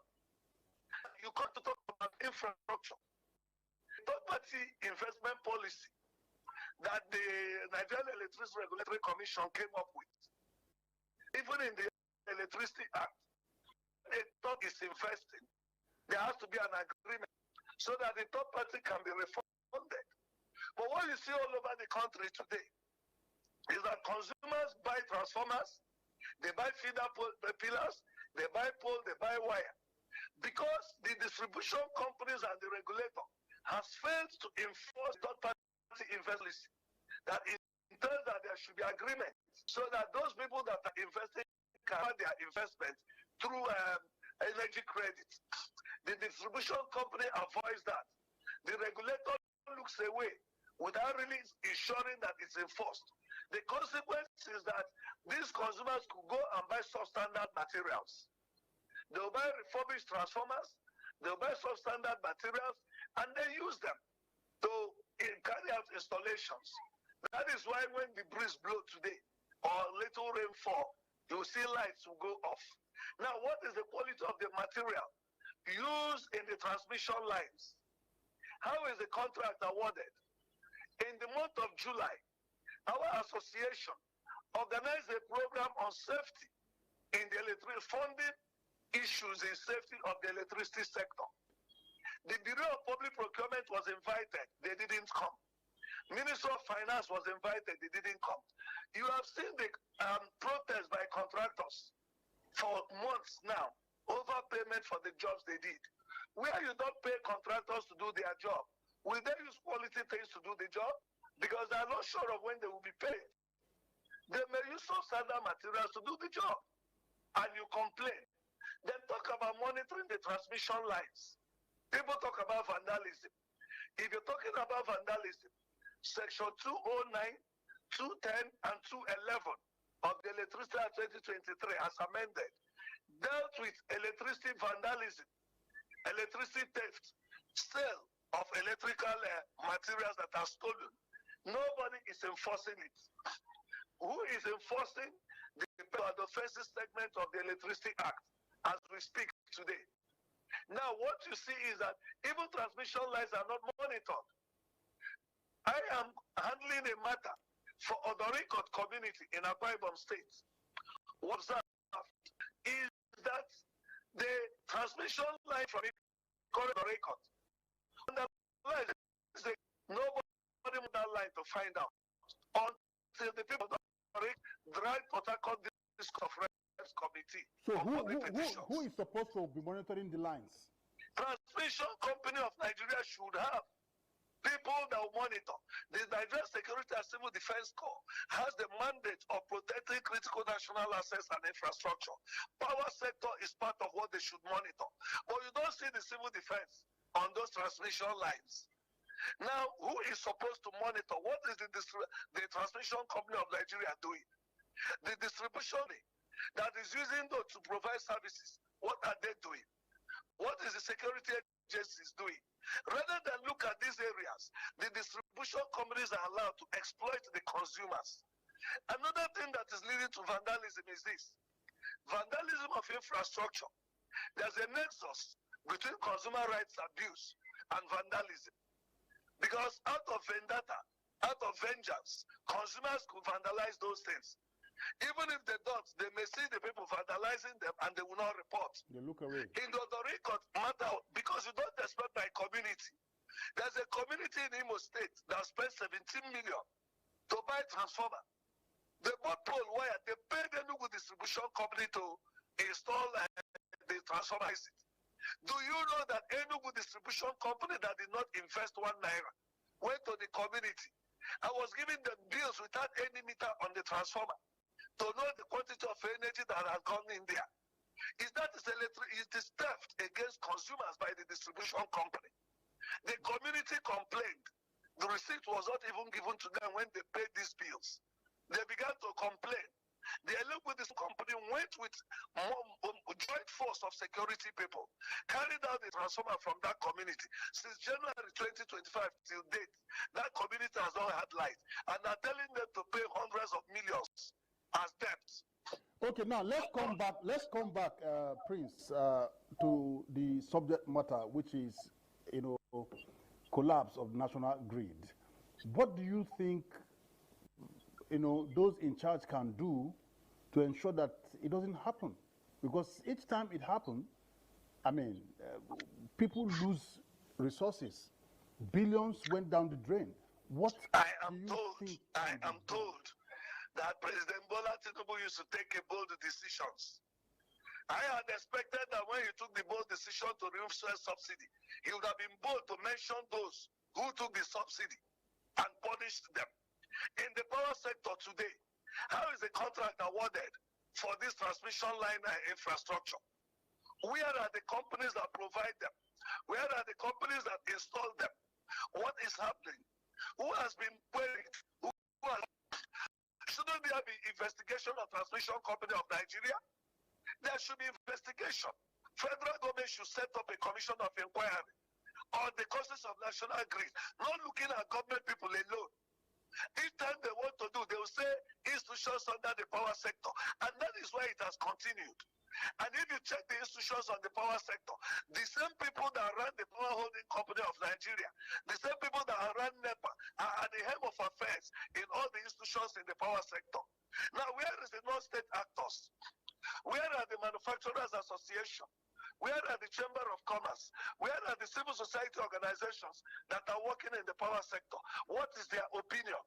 Why would they not be brought in to bring in their views? Where is the Society of Engineers? Where are the the licensed contractors? Where are the rural electrification contractors? Why is it that government has failed to set up a committee to listen to them, to know what they think may be the cause of this? Because one government institution, you don't expect TCN to indict NEC, or expect the NEC to indict Minister of Power. They'll just do it themselves. And when they do it themselves, they say all is well. Who are the contractors doing these jobs? Who are the people installing them? What quality of materials are being used to do them? Which agency is monitoring and inspecting? Why is those state actors? The government, is it just for public servants? Is the government, this administration, is it just for civil servants and politicians? What is the number of the public servants and what is the number of the citizens? So for me, the first thing to do is to set up a national commission of inquiry to investigate the grid collapse. If possible, use a neutral person. Let TCN, let Minister of Power, let NEC, and they've done enough and they've not resolved this thing. Bring the non-state actors to bring in their views on this. Get the consumer groups to look into it and come up with their own opinion. That is the only way you get the truth. But when it happens, I still tell the same people that are awarding contracts, the same that are paying the money, the same people that, there's nothing you can get. Okay, but as we speak, what has national security done? They will send you national security. What the national security advisor will call are still the same government people. Okay, but you know that the collapse is usually as a result of technical fault or external influence, which could be vandalism and theft. To deal with the external distortion, if the country deployed technology, to what extent do you think it can reduce grid collapse? My brother, the technology is being manipulated by human beings. Something happened in Delta State before this Christmas holiday. The Benin Disco, Benin Distribution Company, went into Asaba, started disconnecting the factories there. Started disconnecting factories, accusing them of doing meter bypass and tampering. And instead of following the provisions of the electricity, they will come and tell them they should pay 100 and something million for violating the law, which is contrary to what the law says. No investigation, no independent investigation. Now, if the consumer, they say consumers should report to the DISCO, consumers take laws into their hands. Why will the distribution company take laws into their hands to shut down factories that has employed over 1 million persons in that state, and they are all idle? The factories are idle. And then the distribution company that didn't invest in any of the meters or transformers in those areas is asking them to pay hundreds of millions. The sector is operating like a criminal enterprise. We shouldn't continue that way. Number one, who is enforcing offenses that deals with this energy theft? Which unit is dealing with it? And what have they done to prevent vandalism? The security agencies, civil defense and co, what have they? Now the community resilience is of importance. How has the government engaged community leaders in this matter? How have they engaged the consumers in this matter? Can a person that is ignorant, according to technical faults, can an ignorant person enter a transformer? Can an ignorant person who doesn't know about electricity enter a transmission line? They cannot. So within the distributionists, within TCN, within all these institutions, investigated. Why is the regulator complicit? Why are they negligent of these things? Why are they docile? And they're only interested in tariff increase, but they're not interested in this. We have made a suggestion to NEC to say let there be state electricity safety engagements. They threw that letter away since August. We've written a reminder, nothing done. They're telling you it's not safety. When you extort consumer and don't care about them, so okay, look at Abuja. Consumers bought the transformers in most areas there. In the estates, consumers bought. Abuja Distribution Company will take them over. Start using them without refunding the people. When these transformers get bad, the same distribution company will say they have no money to repair and keep the people in darkness. And government will bring that loan and give to the distribution companies without caring to know how the consumers are being treated. 59 billion naira was brought out for National Mass Metering Program. How many consumers got the meter? How has the loan been paid back? All these are things that are supposed to be looked into, but the government looks away. Instead of looking at it, they tell you solar, solar, solar. So where do we go from here? Our time is flying fast. Where do we go from here? Number one, if you want to deal with vandalism, there has to be a national committee that will enforce Section 209, 210, and 211 of Electricity Act 2023 that deals with vandalism, theft, and all those issues. Then there should be a commission of inquiry, investigative committee to investigate this year, investigate DISCOs, investigate NEC and other agencies in the power sector to see why, irrespective of these grid collapses, solution has not been found. Let the licensed contractors, let society of engineers, let consumer groups, let them be brought together. Let community leaders be brought together to look into this with the security agencies. The other time, the National Security Advisor called the meeting about that. What have they achieved? All the committees and the meetings they've been having within only government institutions. My brother, it shouldn't be so. Section 14(2)(c) of the Constitution says participation of the people in their government shall be ensured. Section 24(d) says it's the duty of the citizen to contribute to the advancement and progress of the community where he resides. Section 24(e) says it's the duty of the citizen to assist lawful agencies of government in maintenance of law and order. All these sections gives rights to Nigerian citizens, and they shouldn't be done. And few people in the government and the level of the companies will now hold Nigeria to ransom. Electricity is at the foundation of our economic and social development. So if the Tinubu administration want to get it right, they should shift and look at the past. They should shift and investigate what the institutions in power sector, the minister should be sent to step aside. He should be removed.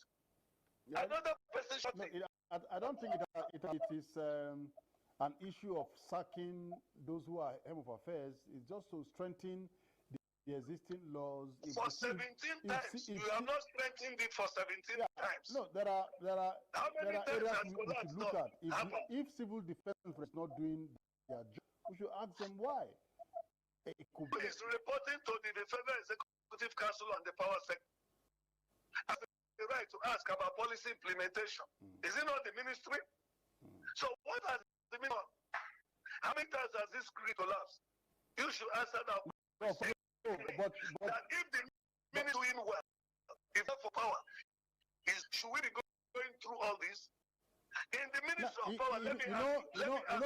In the Ministry of Power today, you have a unit on transmission, you have on distribution, you have on generation, none on consumer protection. Prince, the issue about grid, the issue about protecting national grid cannot be separated from consumer.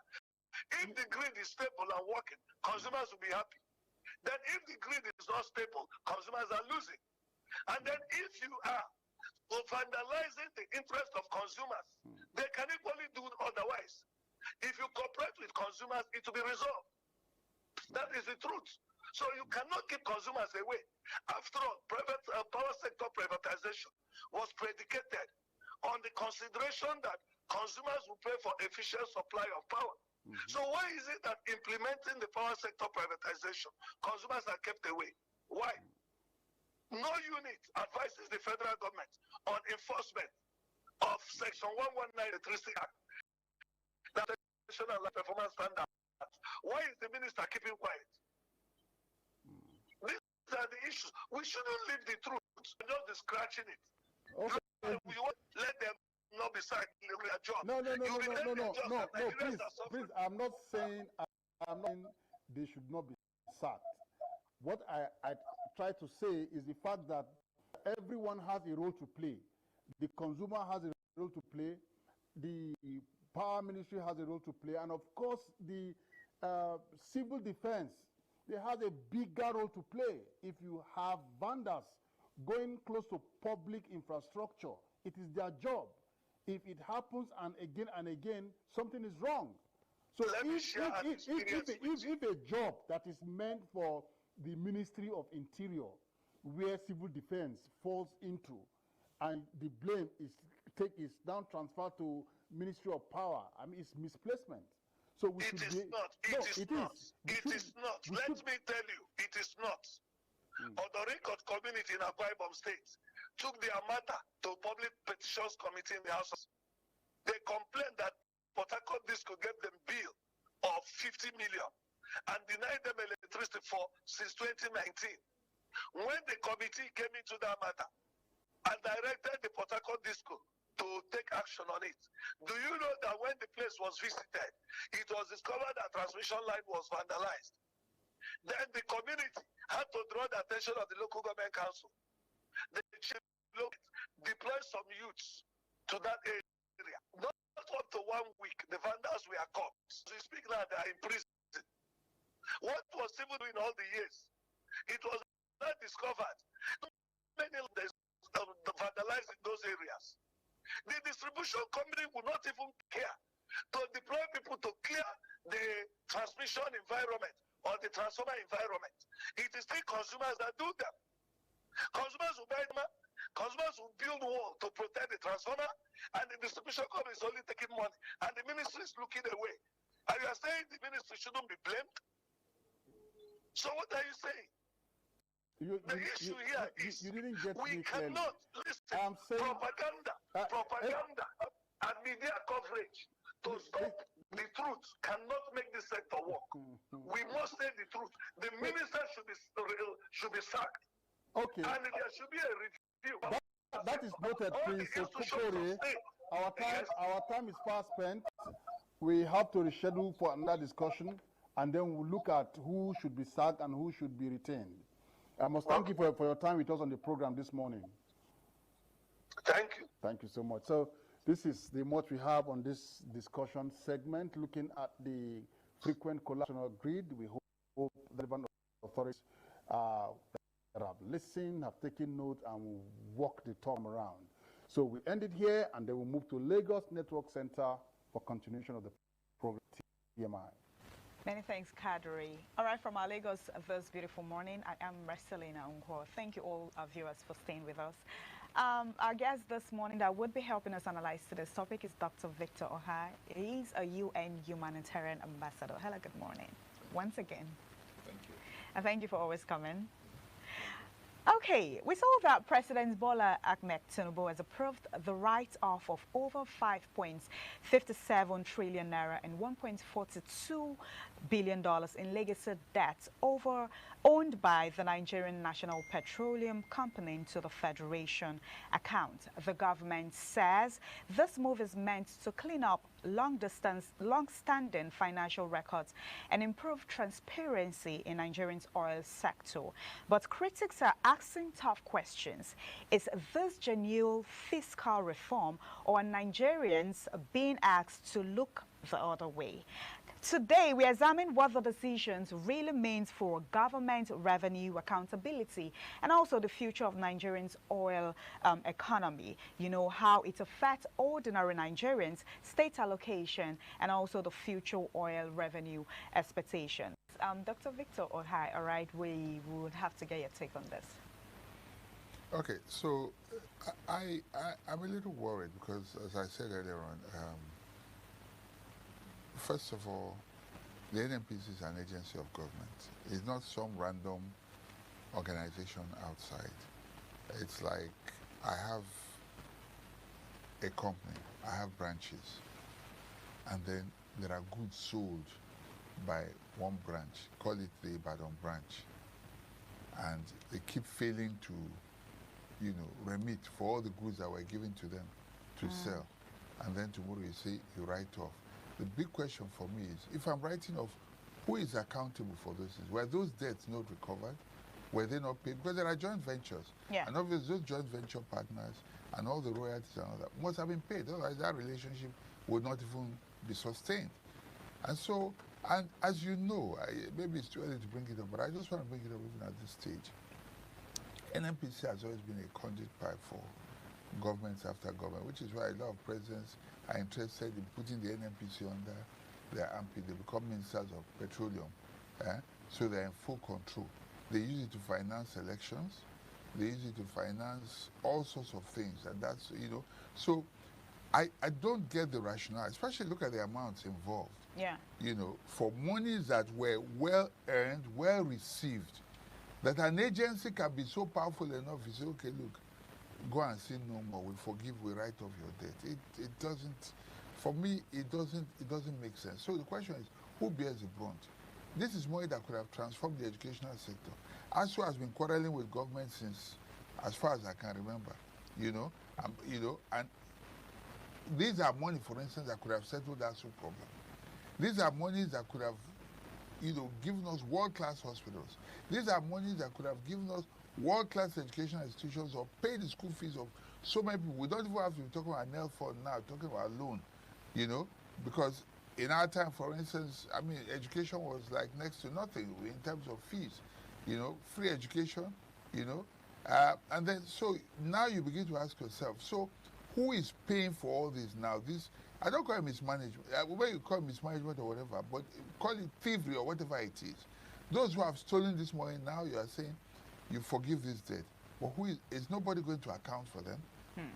That for me is a big and important question. And that's what gets me worried. Who is going to account for them? Who is going to account for them?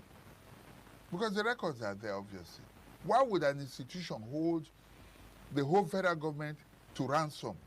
You collect money, you are not remitting it. For what? I mean, how powerful is NNPC? Or maybe they are they are untouchable. How can you, they are the biggest revenue earners for government, to the best of my knowledge. So do you think this whole write-off would help stabilize fiscal performance, or it will deepen reforms needed? I don't know about reforms, deepening it, writing it off. If a debt lasts for so long, it only makes sense to just write off your books instead of carrying it over and over and over, as has been done over the years. So from the accounting and financial point of view, it makes sense. Okay. But what doesn't make sense to me is the fact that this is being written off without anybody being accountable for it. And I dare repeat what I said earlier on, which is that this is not some random external institution that government has no control over. This is an institution that is under the remit of government. This is an institution that is under the direct supervision of almost all our past presidents, because they have the ministers for petroleum. And so the question is the institution bigger, or the organization bigger than the presidency? Is it bigger than the Nigerian government? Is it bigger than the Nigerian people? That for me is the real question. So yes, it makes sense to say, okay, yes, you know, don't keep taking this over and over. But should we just leave it at that? That for me is a bigger question. So what does this actually mean for ordinary Nigerians? What it simply means is impunity continues. Because if you look at it, it's Nigerians people's money that are being written off like that. It's money that is due to us in terms of royalties, joint ventures, and income that should even be shared with the federation, federation account with all the states. This is money that could have been used for development. This is money that, if that money today, if you were to share it among Nigerians, you know how much it will be, how much of it will go to every single Nigerian. And so for the ordinary Nigerian, this is like saying your money has been stolen and somebody just uses the executive power. I don't deny the president the power to write it off, but just said, you know, I write it off. And that's what worries me. Write off, but somebody should pay. Who are those who have manned these institutions over the years? Where have these monies gone to? Each MD after MD, when you come, you ask them to account. We've seen them at the Senate, where they say, come and account. They refuse to show up. Are they bigger than the National Assembly? Are they bigger than the president? Are they bigger than Nigerians? They don't show up. But guess what? They're not showing up because there is compromise. Somebody has to back them up. Because if they show up, heads will roll. If they show up, a lot of things will be exposed. If they show up, Nigeria might burn. And so it is probably in the interest of certain people to cover up these atrocities, to cover up this thievery, to cover up this level of impunity by various MDs of NNPC over the years. Okay, Dr. Victor, what safeguards at this point should be put in place to prevent similar large legacy debts from building up again? Well, the thing is to be immediately accountable, because there's no point. Whatever is due should be remitted instantly. Or whatever is due should be remitted instantly. Yes, and there should be transparency. You know, because NNPC is for Nigerians. Sure. That is the one institution I know where there's no transparency whatsoever and no accountability. You know, so for things like that not to happen again, then there must be transparency and accountability to the Nigerian people. When they send a call and says come and account, people, they should show up. They've not been showing up. The last time they called the NNPC MD, they knew to show up. When he even showed up at all, he threatened to resign his appointment. And then after that, nobody said anything again, and it was go and continue with your job.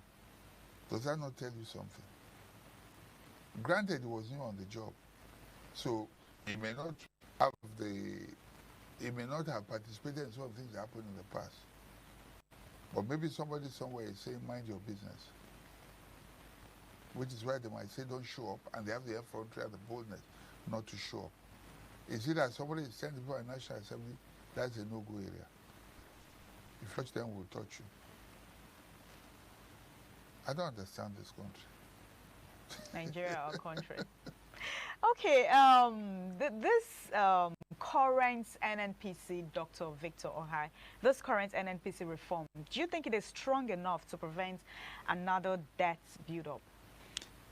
Well, hopefully so, because NNPC itself has not just only been onboarded, but with the PIA, a lot of innovations and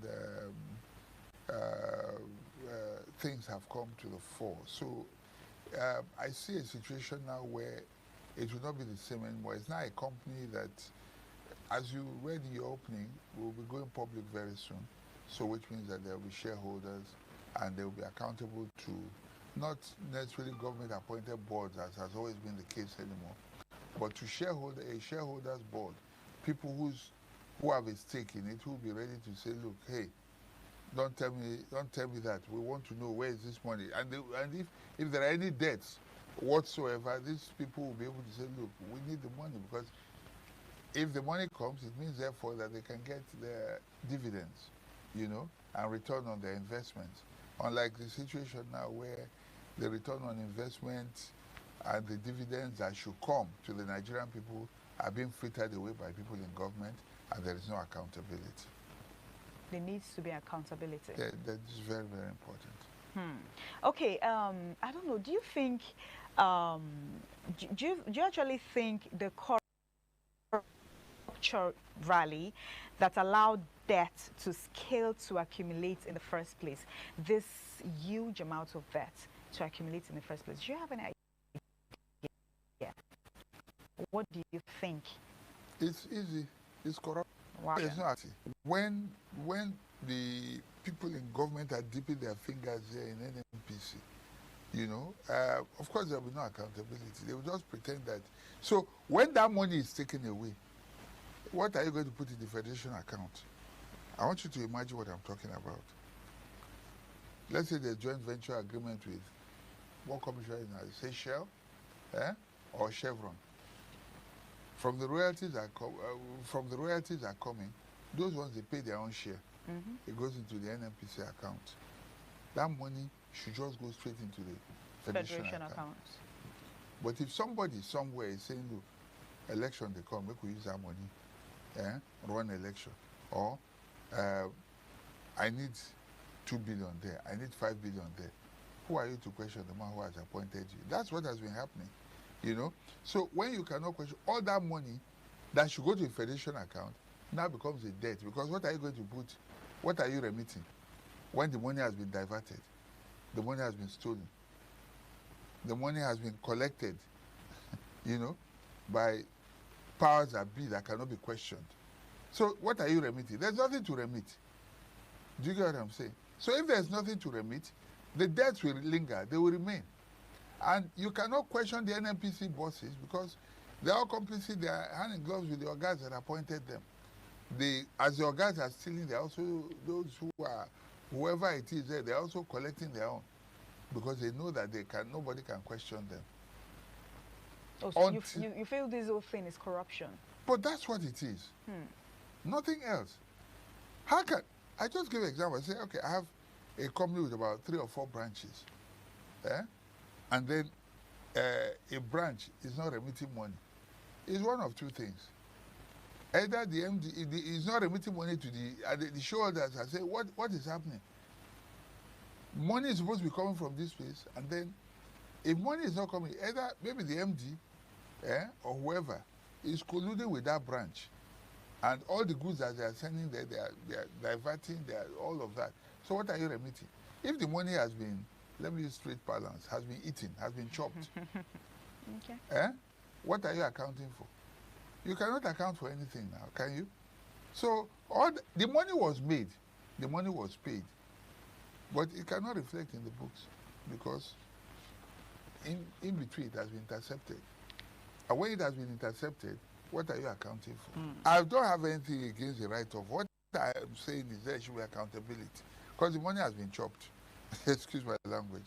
Okay? So for investors, why would I come to a company, for instance, where I'm buying into a company and they say they are owing 5 trillion or 2.1 or 2-point-something billion naira? I'm talking about 5-point-something trillion naira. And I'm coming to buy shares. If those debts have been, if you begin to settle those debts, when will I ever get my money back? Sometimes I'm buying a liability. I don't know if you get what I'm trying to say. So to show up investors' confidence, that was a necessary step. And I don't quarrel with that. Okay? But my quarrel is, should that money just go away like that? They paid me. Should it just go away like that? Should we just let that people just steal that money and go away like that? That is the part that bothers me. But yes, I understand. If you're going to get investors and all that, then you don't want to burden them with it. You know, you have to, for them to acquire it with the liability, it will be too much. Nobody will want to buy into a company like that. Because you enter and then the company is owing so much. When will you ever get that means your money will be issued. The money you bring, first of all, they will start settling debts with it. Then when will you ever start getting any dividends?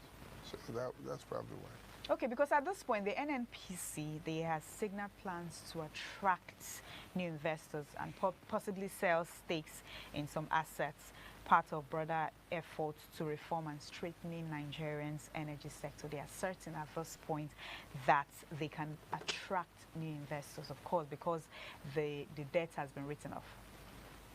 I told you that was the objective. It's not bad by itself, because me, I won't put money in a place I know it's owing so much. Do you get what I'm saying? I want to get in there, my money hits the ground running. Let my money hit the ground running. So when I invest, I know that yes, I'm not that I'm going to be inheriting debts that that you cannot explain. You know, so that's what it is. So at this point, you mean the government needs to come out and give accountability? Well, NNPC needs to government give accountability. Should hold NNPC accountable. The Nigerian Senate and the National Assembly, on behalf of we the people, should hold some people accountable. Call them and say, yes, the debt may have been written, but who do mispaid it to? Yes. Because the money was said, obviously that money came in. So the question is, where did the money go to? You can write it off all you want. Say, okay, federal government, you are no longer interested in the money, no problem. But should the thief go free?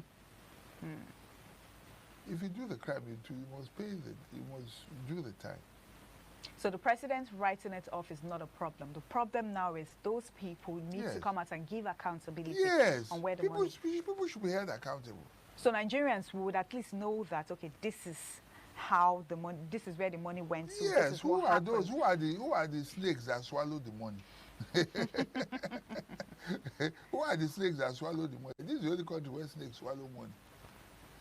You just remind me of that. Monkeys also swallow money. I don't get it. Nigeria, my country. I don't get it. So all these things with what has been happening in the country, do you think corruption will ever end in this country? It go hard, though. It better end, Abby. It go hard. It go hard. Okay, it go hard. There has to be a willingness, first of all, by those in authority. And do you see it? Do you see it? I know they're doing their best to get money from taxes and all that, but what are they doing? It's like a game of football. You are scoring 10 goals, but the defense is letting in 12 goals. Of what use is that? You know? You are collecting, whilst you are scoring goals. We're in the football season right now. But there are people in the defense who should be defending this thing, to make sure that we have surplus, but they are stealing. So how do you explain that? It's not about scoring goals. In fact, it's even better if they don't let in any goal at all. Better than a draw. Not so. So you don't lose anything. But you score 100 goals and then you let in 120 goals. Who down help? That's a problem for me. Okay, so the government, the people in charge, they need to come out and give accountability. That is, for me, is the bottom line. Somebody should be held accountable. Some persons over the years. Unless government is complicit. I mean, Nigerians still has a lot of debts. This is not, for me, it's no debt. It's a government agency owing government for money that the agency collected. How is that a debt? It's a mismanagement of funds. That's what it is. I send you, you are working for me, go collect money, come. You collect the money. You know, pay them into bank. You chop the money. and you're calling that, I mean, I don't know if you understand what I'm saying. And I cannot hold you accountable. And you call that debt? All right, Dr. Victor Ohai, thank you so much for helping us analyze this particular topic. Dr. Victor said some persons need to come out and give accounts of where the funds went to. I mean, it is okay for the president to write off the debt, but accountability, people need to come out to give account of this particular situation. All right, thank you so much, all our viewers, for joining our Lagos Network Studio this beautiful morning on TMI. I am Marcelina Unkwa. We will be joining our Benin Network Studio for the continuation on TMI compliments of the season.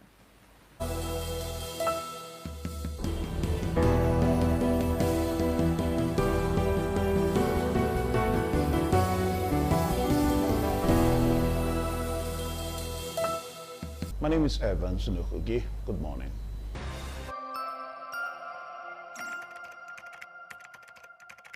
Merry Christmas and a prosperous New Year from Independent Television and Radio.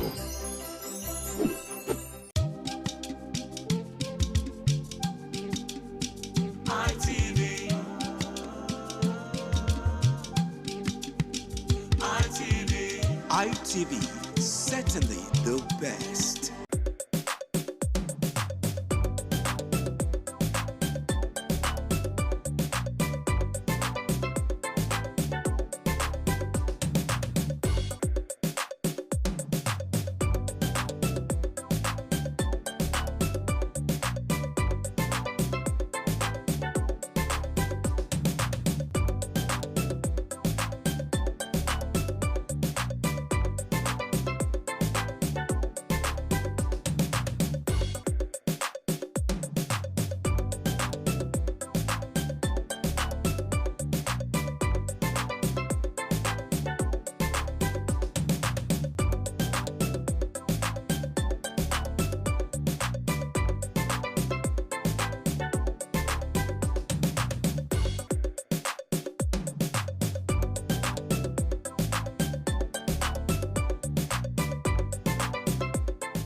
Merry Christmas and a prosperous New Year from Independent Television and Radio.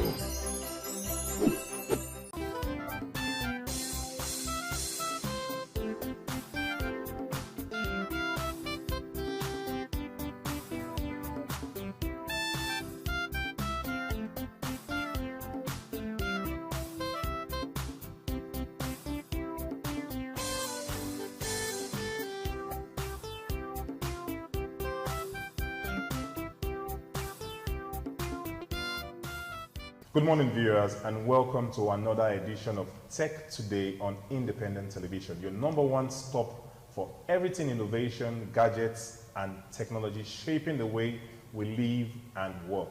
I am Momo Lawal, or you can call me Mr. Kankan, and you'll be right. And today, we are beaming our focus on the power of the sun, literally. Yes, the topic is the power of solar innovation in Nigeria. Across the country, more Nigerians are turning to solar energy for light, for comfort, and business continuity. But how much do we really know about this solar technology that is changing the way we power our world? To help us understand this, I have with me an electrical engineer and a solar engineer specialist, Engineer Elisha Leo Asikidi. He has worked on several solar installation and energy projects, and he will be helping us unpack how solar energy works, what innovations are happening right now, and of course, what the future looks like for Nigeria. But before we dive into all of that, Engineer Elisha, how are you doing? Welcome to the program. Thank you very much. All right, thank you very much for coming. All right, and as usual, before we go into all of this, we'll give you the biggest tech headlines that is making waves both globally and locally. We call it the Tech Updates segment. Stay tuned, don't go nowhere.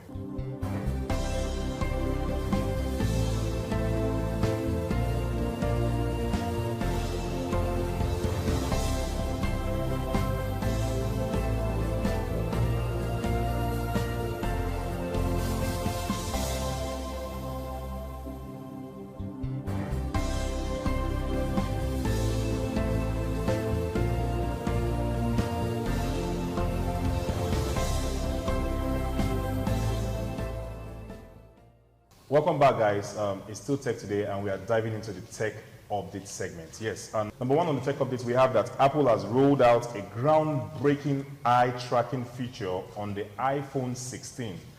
This allows users to control the phone using only their eyes. No touch, no voice, just gaze. Okay, it uses an advanced AI to interpret where you're looking and respond accordingly. This means you can just scroll through apps, reply to messages, or even open your photo just by looking at your phone. You know, it's a game changer for people with mobility or physical challenges. This is a feature that just shows you that technology is not only about convenience, but it's about inclusion. Elisha, what do you think about that innovation by Apple? Well, this innovation by Apple is actually for those who are physically impaired. Well, I think it's something that I want to use, to just use my eyes to be controlling my device.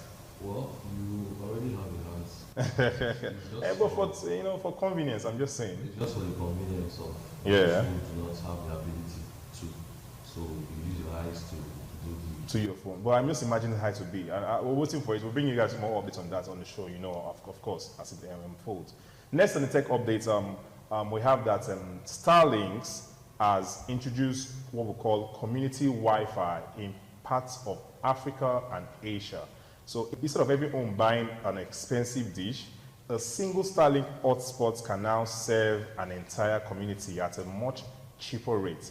It's like having one Wi-Fi dish in a village and everybody connects to it just like a cafe hotspot. This could close the internet gap in remote areas and give schools and small businesses reliable access. Imagine a rural area in Edo State or Taraba streaming online classes through Starlink's shared Wi-Fi. Elisha, what is not fascinating? It is fascinating, and if you look, technology is actually evolving every day. Yes. And so those who were in the market before will leave the market for the new ones. So take over. I really like this tech update because, as a matter of fact, it shows you that we don't even know what we're going to expect in the next 5 years in terms of technology. Yeah, true. Yeah, I like that. It's a good one. Big ups to Elon Musk's team. Next on the tech update, still globally, we have that Apple and Google are collaborating to establish a global safety standards for artificial intelligence. They want to make sure that AI behaves responsibly and protects user data. It's like both companies, Apple and Google is big companies, they're big companies. They are agreeing on traffic rules so that your phone's artificial intelligence doesn't go around, misusing your information or doesn't even go rogue on you. This partnership can make everyday device safer for users worldwide. Elisha, I'm really particular about this tech update because it actually addresses privacy concern. What do you like about this? The only thing I can say that I like about this collaboration is the fact that I can now back up my Apple memories on the Google Drive instead of the iCloud. And also, they are not trying to ensure that you don't, there are certain things that the cloud would know. They don't want the cloud to know everything about you. If you don't want them to know certain things about you, it will not upload such information to the cloud anymore. It will just stay locally on your phone. Yeah, it's a good innovation. Now, coming here home in Nigeria, we have that our Nigerian government has signed an agreement with a Chinese solar giant, LONGi, to build 1 gigawatt solar panel factory. The goal is to produce panels locally and reduce the high cost of importing them. So this means very soon we could start buying made in Nigeria solar panels that are going to be cheaper and easy to access. This could actually transform Nigeria's renewable energy sector and create thousands of jobs. Imagine a tech hub in Benin City that could, install affordable local panels made here in Nigeria. I know this is something relating to what we're discussing today, Elisha. Well, it's a good initiative by the government to come into this collaboration with LONGi. Well, it has been well overdue. Yeah. Because at least for it to reduce the cost of the way we buy our panels at home. So it's a good one. Man, I'm liking the tech updates as we go. And also in tech update locally, we have the Lagos State. We shared this with you a few weeks ago. That Lagos State, they are going into what we call smart traffic lights. Now, Lagos State, they are currently testing smart traffic lights that uses sensor and artificial intelligence to control timing based on real-time traffic flow. So it's like traffic lights that have brains. When one lane is very full, it gives that lane more time to move. You know, this smart traffic system can reduce congestion and, you know, fuel wastage in busy cities. You know, I particularly like this one that traffic lights, smart traffic lights. It just makes me understand that maybe, you know, normally we have our traffic light that normally move from maybe 90 seconds or 60 seconds. Now, it doesn't have to wait the whole 90 seconds if it sees that the place is now being congested.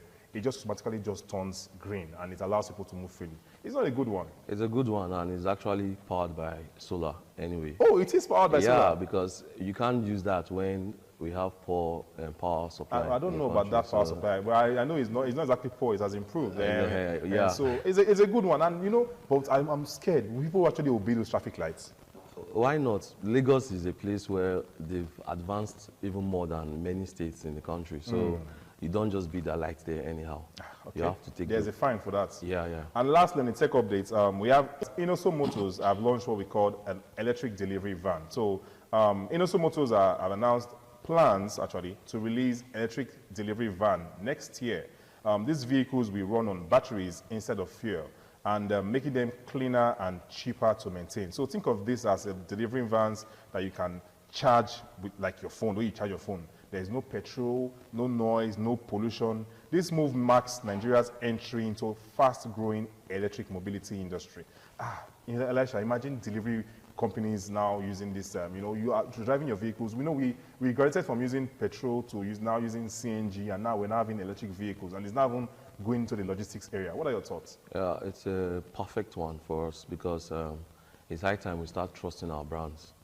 And, you know, bringing out this kind of brand electric vehicle, well, it's a 100% plus for us. It's a 100% plus. I am sure that we can charge them regularly because I like this, you know, becoming fair and all of that. Now, these are the top stories that's happening right now in tech, and let us dive right now into our topic for today, which is the power of solar innovation in Nigeria.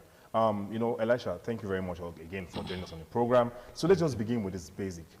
What exactly is solar energy, and how does this solar power technology, how does it work? Okay, solar energy is the conversion of sunlight to electricity. It's as simple as that. Where you use, where the photovoltaic cells are being charged up through the sunlight and sent to the house.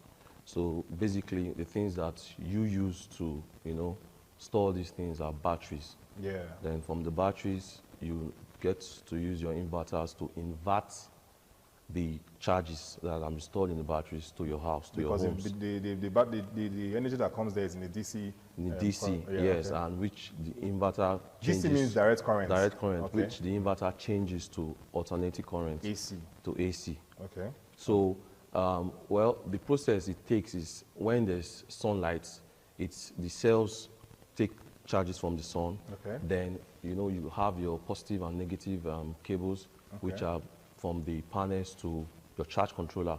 And these charge controllers, you use them according to the numbers of panels that you want to use for your home or businesses.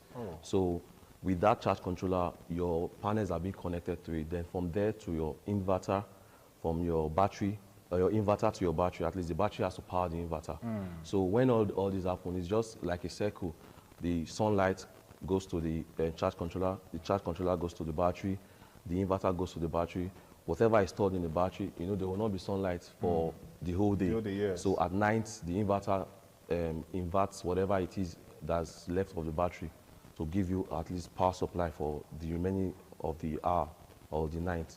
Wow, this is very, very good to take in. I really like how you explain it to us. That's why you're the solar energy expert. Now, I understand that solar energy has become very popular, and I don't know how affordable it is. Maybe you can share light on that, and, you know, also describe how we Nigerians are, the progress in adopting this solar energy so far.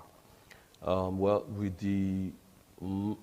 high level of marketing Okay. that we engineers are already trying to enlighten people about using solar and letting them know that solar is way cheaper than you running on gen, you know, with the high cost of fuel, you running electricity or BEDC, because many people run their homes with what they call it, high bills. Yes. So Like, with most of the bills, sometimes they are even estimated bills. So the thing is, there are initiatives that have been put down for you to be able to afford this solar. Firstly, you can go with paying small. There are companies who agree to you for you to pay small. You know, you come, you give them the plans, or they give you the plans which you can get to whatever it is that you want. If it's the 1 kVA, 2 kVA, 3 kVA, 5 kVA. So you pay by installments? Yes, you pay installmental. So with those kind of initiatives, it has become easier and affordable for people to use. So it's not exactly expensive No, now. it's not. Except you have the money, and you just go for it at once. Okay, now we'll be discussing solar, and a lot of people are already using this solar energy. So now I want to understand, what are the most common misconceptions that Nigerians have about solar energy? What are the things that we're not getting properly? You can maybe share with us. Okay, firstly, I would like to talk on my own personal experience. Okay. So I met a client which I told her about solar, going solar, because she was always complaining that their transformer gets bad more often. Yeah. So I said, why don't you just go solar to save you the stress, all these many talks and all. So she was like, solar that my sister's house caught fire. And I said, how are you sure that it's the solar that made your sister's house to get fire, get that fire? Why are you not saying, okay, whether it's from maybe the normal light she decided or from the hair? Why are you sure it's solar? And that aside is because your sister used a low-level engineer, someone with no more much experience, and the quality that the person used. So those things are one of the things we face. And some people will say it's expensive, so we'll try to let them know that you can pay small for these products, and they are good to go. So the misconception is that people think that solar can make their house go on fire and all of that. Persons think that solar is only for the rich. That's also a misconception. No, not really, anyway. They always feel that buying any equipment of that will maybe incur more cost to you. And now you are making us understand that you can pay installments. To get whatever it is. So talking about solar, we know that technology is evolving every day, Elisha. So what are some of the new solar technology that Nigerians should be excited about? What are the things that are coming into solar that we can be excited about in the near future? Okay, yeah, there are several things that are being produced right now in the market. There's the bifacial solar panels. Those ones attract charges from both the face and that's the top and the back. Oh, like from Honda from the panel. Yes. Oh, it's charging from top and it gives more efficiency. Wow, but doesn't now get charges from bottom when the sun is not hitting there? Oh, through the heat from the aluminum or your roof. Yes, from the roof. Okay. So it does another kind of innovation. And there are also other things that even the longer is also trying to do, to get a kind of charge that everything that's both the monocrystalline, the polycrystalline, whatever it is, the silicon, everything put together with whatever they're producing, now charges it more than 50% of what monocrystalline to produce. Yes, but it will not affect the battery. It will not be overcharging or too much. No, you know, when you are getting that, it means you are getting more batteries or a higher battery watts. Okay. So in getting those kind of things, you have to go for maybe lithium batteries, 15 kilowatts, 20 kilowatts. At least it will charge faster, even while it's cloudy, no sun. Oh, because that's another thing that will not restrain from solar. They say when it's cloudy or it doesn't really charge more. That's why we advise people to go for more panels.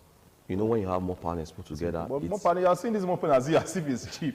It's quite expensive. You are paying small anyway. Okay. It's still Tech Today on Independent Television, and Elisha and I were discussing the power of solar innovation in Nigeria, and it's just sharing what is solar and what we can learn about solar. And moving forward, we're going to ask him more questions just after the break. Don't go nowhere. When we come back, we'll throw more questions on Elisha.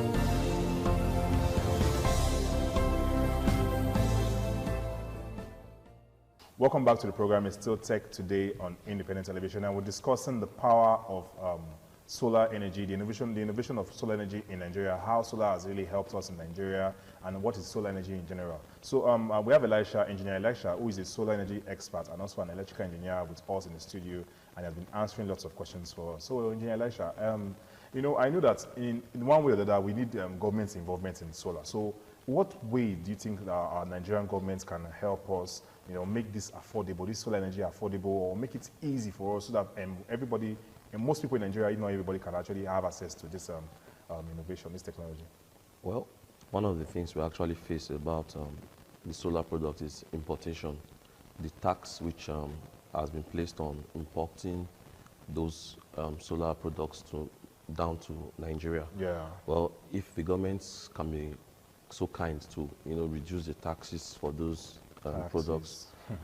When you say taxes, I remember our government is big on tax. Okay. Then also, the government can also do the subsidize some of the products. At least, I know they are trying to do a factory here that can now produce panels, which is also a good thing ahead. Yeah. So it will reduce the costs actually for us.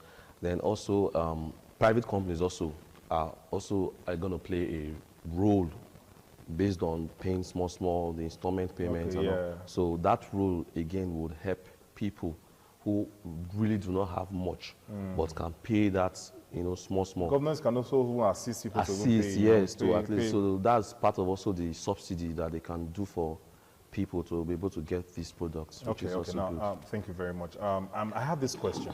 It has been on my mind. Somebody has asked me before in the past, and I want to bring it to you now. We know solar energy really helps us nowadays in our country, but do you think solar can replace the national grid, say in 10 or 20 years from now? Well, truthfully, it might not, or it cannot, but it will reduce. Why? Because, you know, you have to produce a lot of watts for people to use. But imagine we are in a community that has, you know, many amounts of solar panels are you know, mounted there, and they say for that community, let's assume they want to go solar, total solar, and they want to cut out of the national grid. Except that community has not had anything about national grid, light or whatever. Okay. If it's maybe an opening, a new community, and they can say, okay, instead of relying on the national grid, let's just go solar. And it's going to cost a lot also, based on, because these are new people already there. It's not as if they already had units there beforehand. So where you already have the national grid, so it's going to be very hard to now say you want to switch from the national grid. Totally, yes. So it will only reduce the usage of the national grid. Now let's talk about batteries. You know, we know that batteries is like the powerhouse of solar. Now, I know, does this battery does it affect the cost? Is it what makes solar more expensive, or does it also affect the lifespan of solar systems?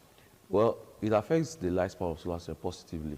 Okay. Because with the batteries, you cannot just be running on solar only at noon. You also have the night and maybe early morning. And these batteries are what you use to run throughout those periods. So a good battery, how long can it last you? A good battery? 8 hours. No, eventually, long-term wise, can it last you for 5 years before Yes, for the tubular batteries, it can last you from 2 to 3 years or more. Before you replace them? Depending on the maintenance culture. But for the lithium, 10 to 15 years. Wow. Yes, because the maintenance is done internally. You don't need to do much. As long as it's been connected well, the materials you use are of good quality. Then it can last you for 10 to 15 years. Beautiful. Speaking of good quality, and also you mentioned earlier, I want to know, what are the biggest mistakes engineers make when they are installing solar? You know, share with us. You know, I believe you must have installed several panels and all of that to different clients. What are the mistakes that you think people make when installing this solar system? Well, one of the mistakes people make or engineers make is not having a good solar installation system. How? Like, when you want to install solar, you have cases that you can build for your batteries. You don't just bring batteries and put them on the floor where anybody can reach it. A person who you are installing solar for has children, and the children can come there and you know, just by touching the battery valves and all. You don't just leave it there like that. We have cases which we can build, and you put those batteries there. They are locked but exposed at some sites where the emission can just easily go out from. So those things are one of the mistakes they make. Another mistake is the low quality material. You're fixing a solar of 10 kVA, 20 kVA, then you are using a low quality wire of 1 mm or 1.5 mm.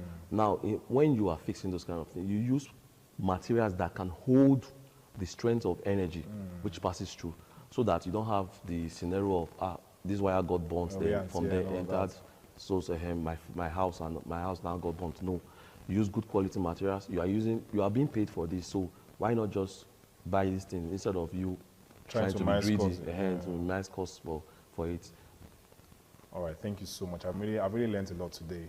We've had a truly enlightening conversation today with Engineer Elisha Leo Asikidi. He's an expert in solar technology. You know, he has explained to us from how solar works to how Nigerians' growing investment in renewable energy. It's clear that solar power is not just the future, okay? It is the present solution to our electricity challenges, okay? As we move towards a cleaner and smarter Nigeria, I want you all to remember that the sun does not charge anyone, okay? What we need are smart minds, of course, and the right innovation to harness it. And like Elisha said, we need to also get good materials also, so we don't go and start getting inferior materials that will not, cause us harm later in the future. All right, that is all we can take on today's edition of Tech Today. Don't forget that we do this on radio every Monday by 8:30 p.m. We call it Tech Info. Okay, join me again next week for another deep dive into the world of technology and innovation that is transforming our everyday life. My name is Momo Lawal. You can call me Mr. Kankan. Till then, stay bright, stay innovative, and keep shining with solar power. Bye for now.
Merry Christmas and a prosperous New Year from Independent Television and Radio. To have you join us today on the program, Woman to Woman.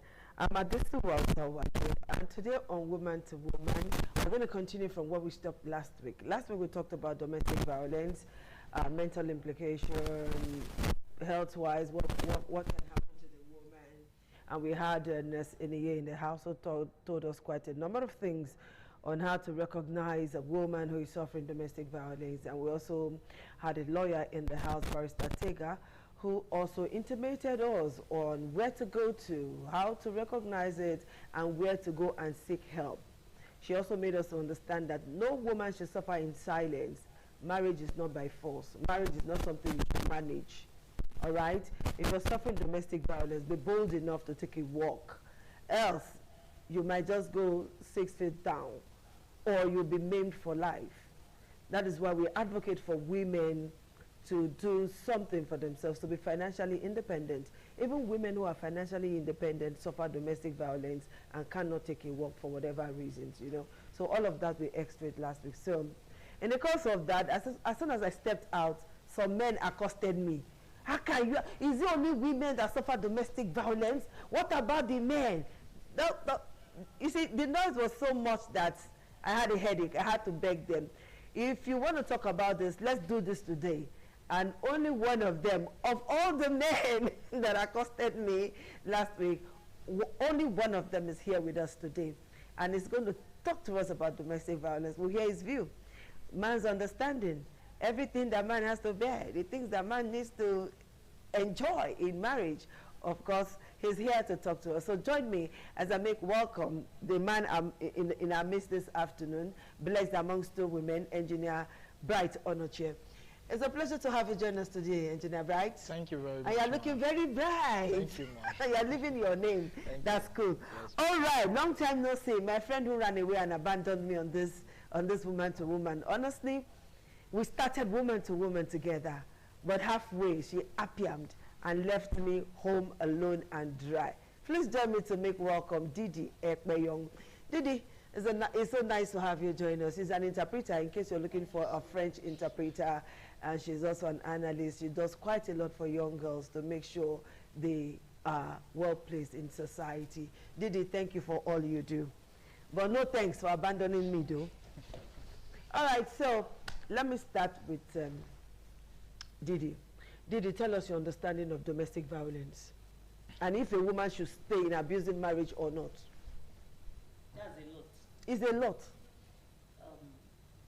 Domestic violence, it's being showing aggressive behavior, being unkind, torturing someone that's supposed to be close to you, like a family member, maybe an intimate partner, someone that you're supposed to be nice to, someone that you're supposed to be good to, but you just torture the person, maybe emotionally, maybe psychologically, you know, even economically. You know, you just torture the person, or maybe you derive pleasure in seeing them hurt.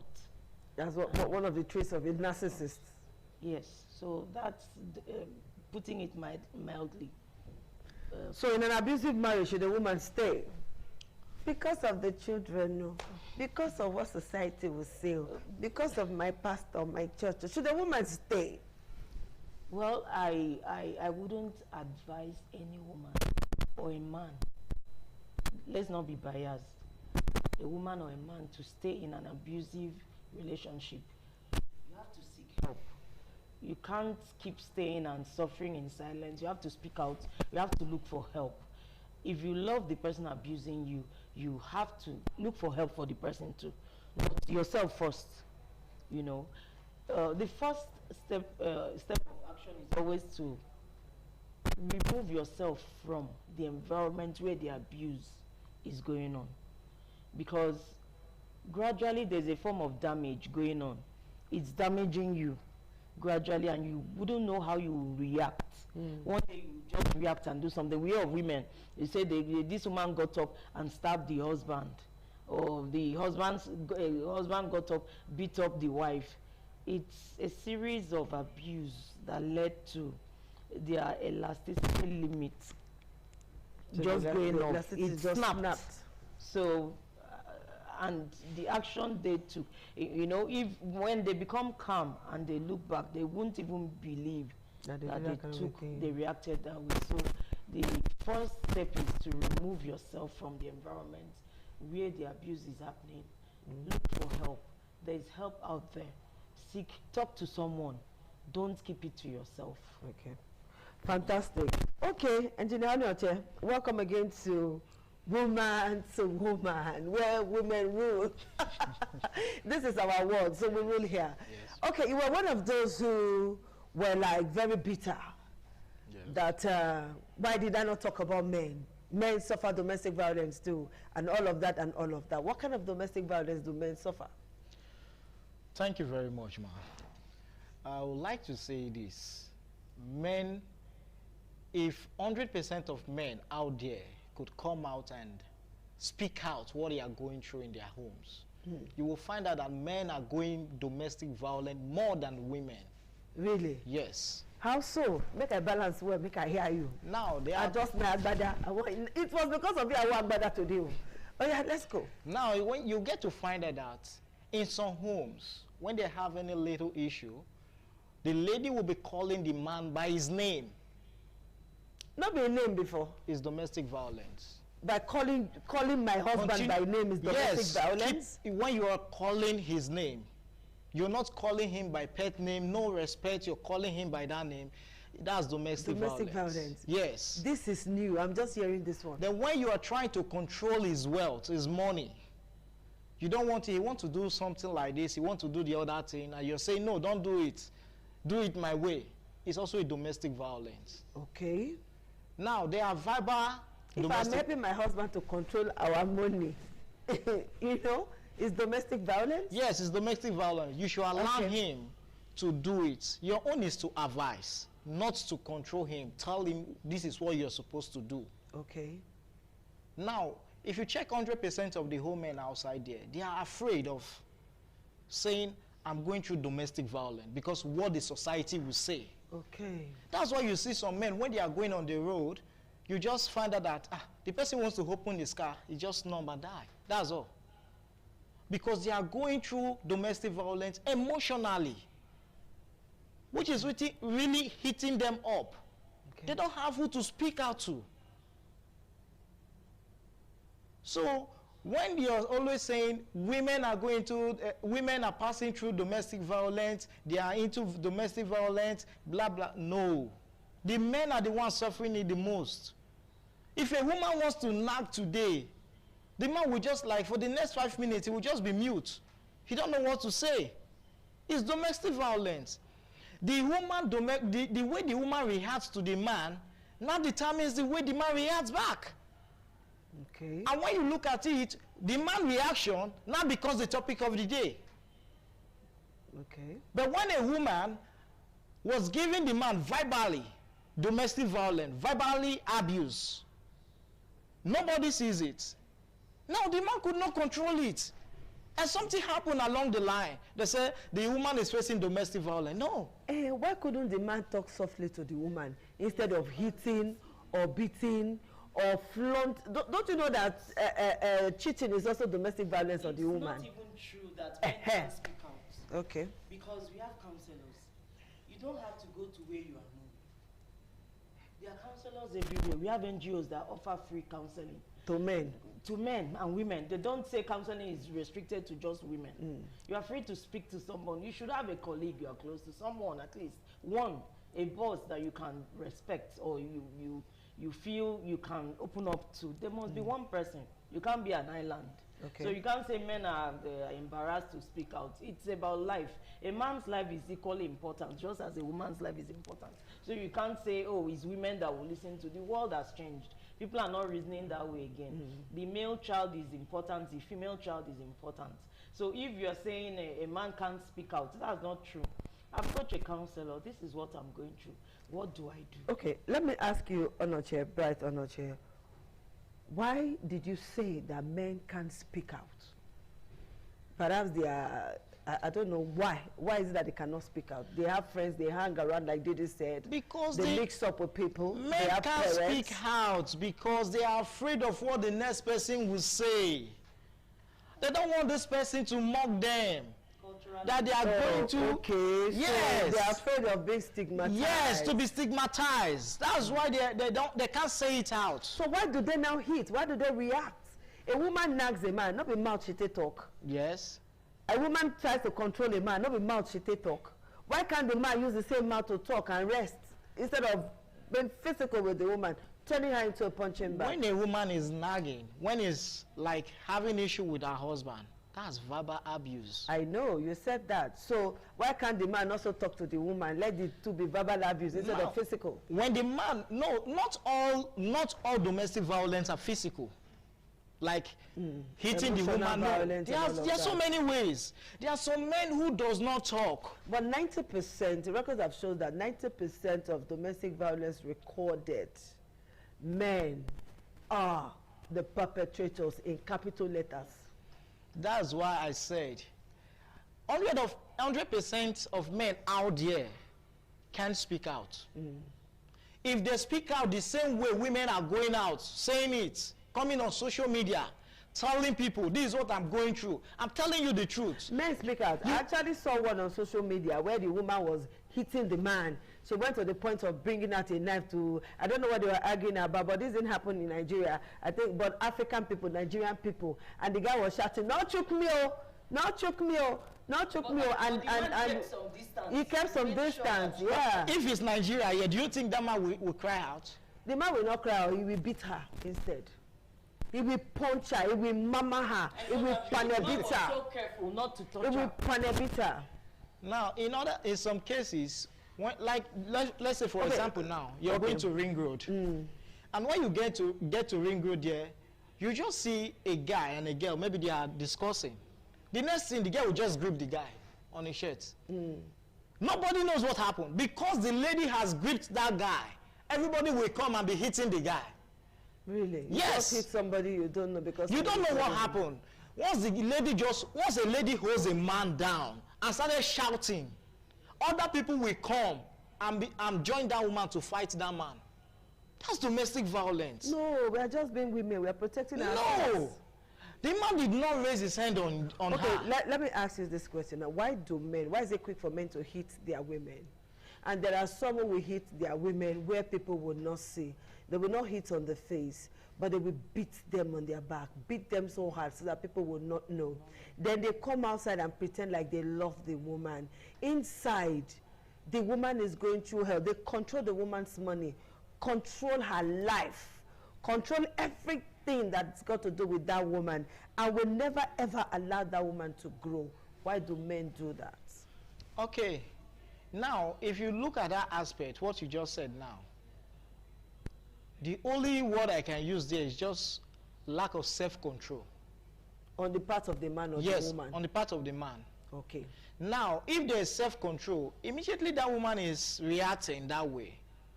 You just give her some space. Now, giving her that space doesn't mean you are a weak man. But telling you the truth, once the man leaves that place, emotionally, he's thinking, how long will I continue with this? How long is this going to be? Have you suffered domestic violence before? Domestic violence? I have before. How? Yes, I was dating a girl that was years back. Okay. And we had an issue. She was about going out to see another man. How did you know? Because the girl just managed, dress fine, looks sweet, looks hot. The next day she's going to see another man. I have ears and I have eyes all over the place. Okay, you have been monitoring her. Yes. That means you didn't trust her. I know at that particular point in time what was going on. Okay. So I told her, you're not going. Nobody is going. Since you say you want to go to church somewhere else, and we have program in our own church, let's go to our own church. Okay. I'm a charismatic member, which she is. So now let's go to our own church, which we have a program. She said no, she must go to that other one. Okay. Not knowing that I already know the place she's going, everything. So I just have to stop her. Let's go. She said she's not going. Okay, as at the time I pick up my clothes to wear, I want to go out, she gripped me. 1-1. You do me, I do you. You are not, you go nowhere. Nobody is going out of this house. Okay. So what did you do? You said you're a man. I was just laughing. You didn't hit her? No. I didn't hit her at first. Let me tell you. Yes. Let me tell you. It was when she now grabbed my engine room. She hold me there and say, "She, you say you're a man. Move, let me see." I was still begging, "Please leave me. Please leave me." She refused. I don't have any option than to hit her. I just have to hit her for her to just leave me. Because she was about to destroy your family. Not just my family, my life was at stake. Of course, your lineage was at stake. So that was what happened. So when you say... how many times did you hit her? Just confession. No. If I hit you once, you know someone hit you. No, you cannot even hit me. I cannot put myself in a place where you can hit me. So immediately I hit her, she just stopped. Okay. After the whole drama, I regret hitting her. But that was the only thing that came to my mind. That was the only you could save yourself. Yes, to save myself. That can be attributed to self-defense. She was going to harm you. Yes. She was holding a very delicate part of your body. And I know that no man will tolerate that. And let me excuse you. I don't know if Didi will excuse you. Let me excuse you for that. Say, okay, this is self-defense. All right. So, Didi, why are we quick to running our mouth? Anyway, before you answer, let's quickly take one short break. We'll take a short break, and when we come back, Didi is going to be answering this question. Why are women, my gender, so sharp-mouthed to the point of provoking a man to that extent where the man will hit? Because Onoche said something. He said it is the behavior of a woman that attracts such a reaction from the man. So Didi, you get it where we're going to pick it from. So we'll take a short break. I'll be right back.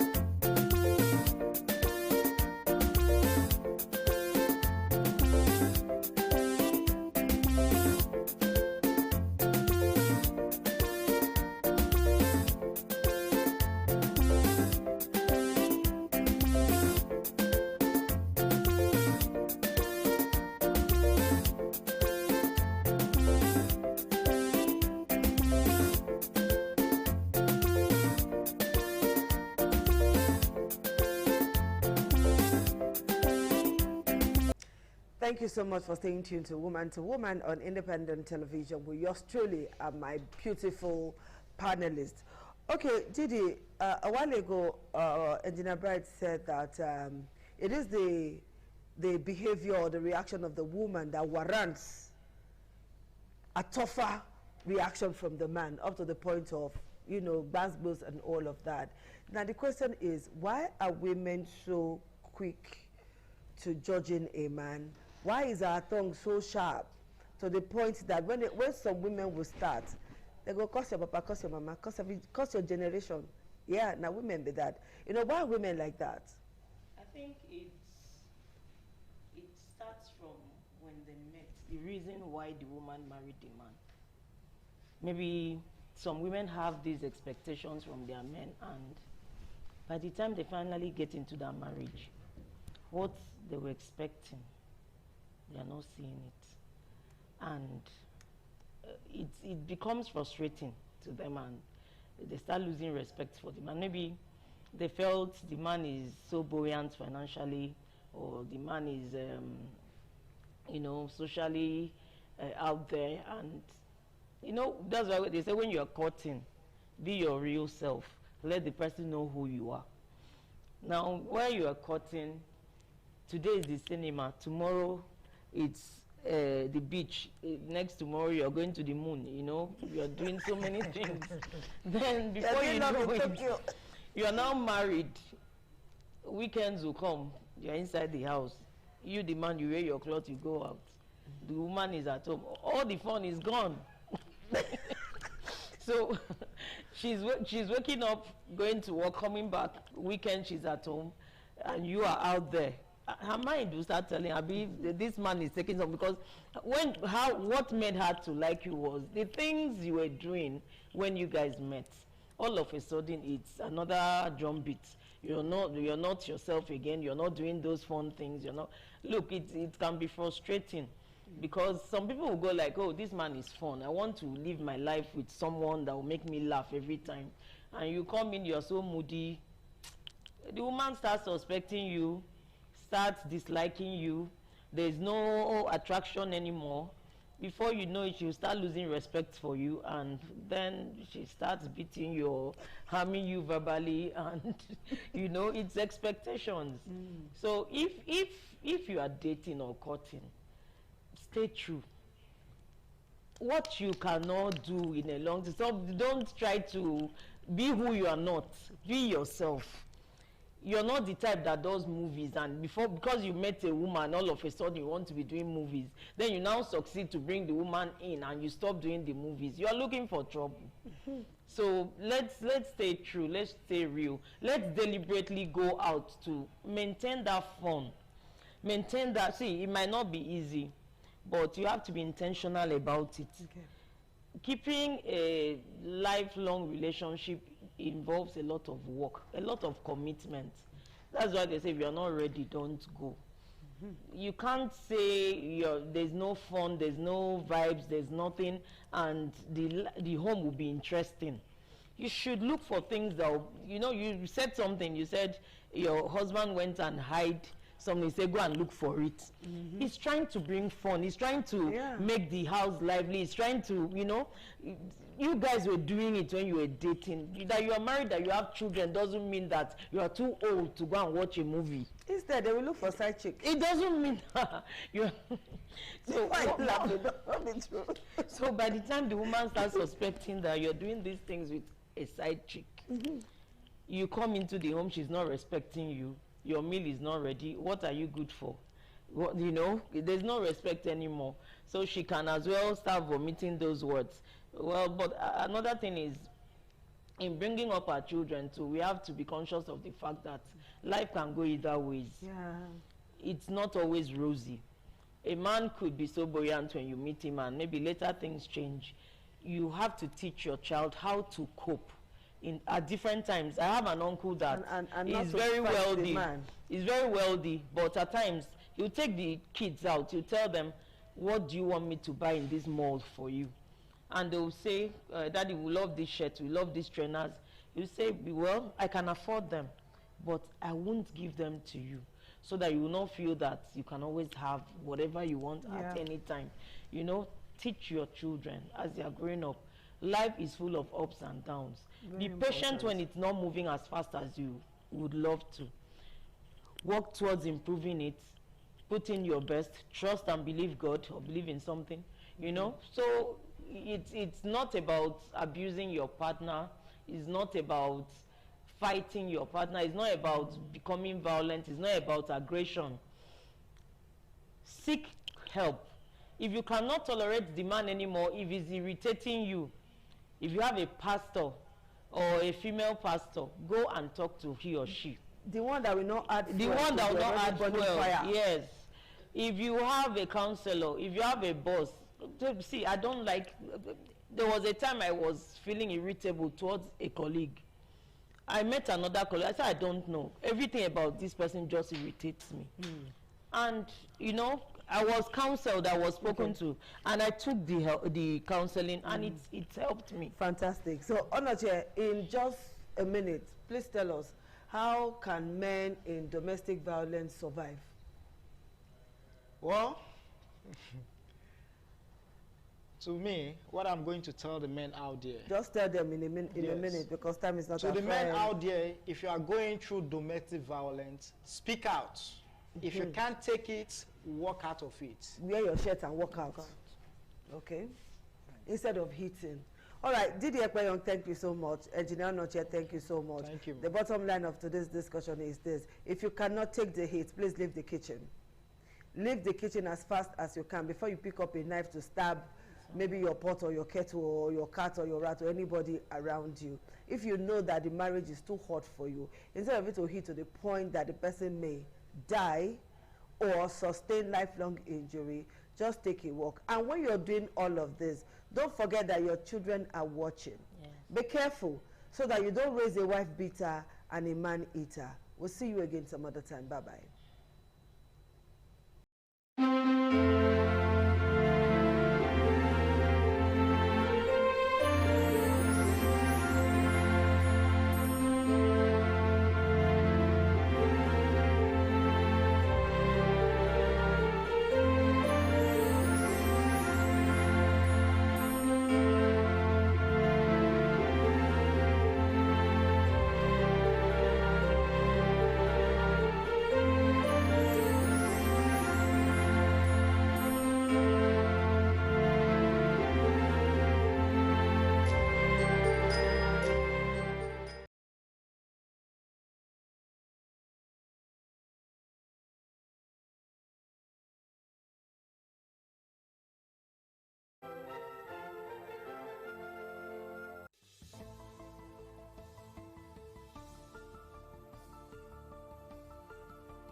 Tinubu projects lower inflation, stronger growth in 2026.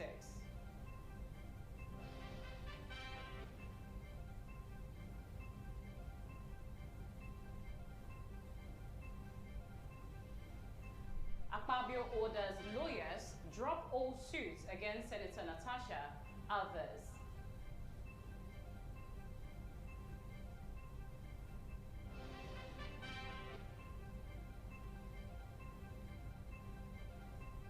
Across the country, Nigerians gather for crossover church services to welcome 2026.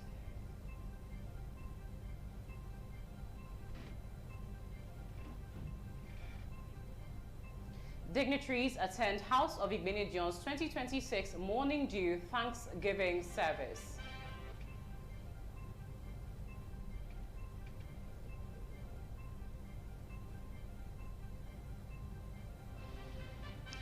Lagos CAN chairman calls for synergy among Nigerians in the fight against terrorism.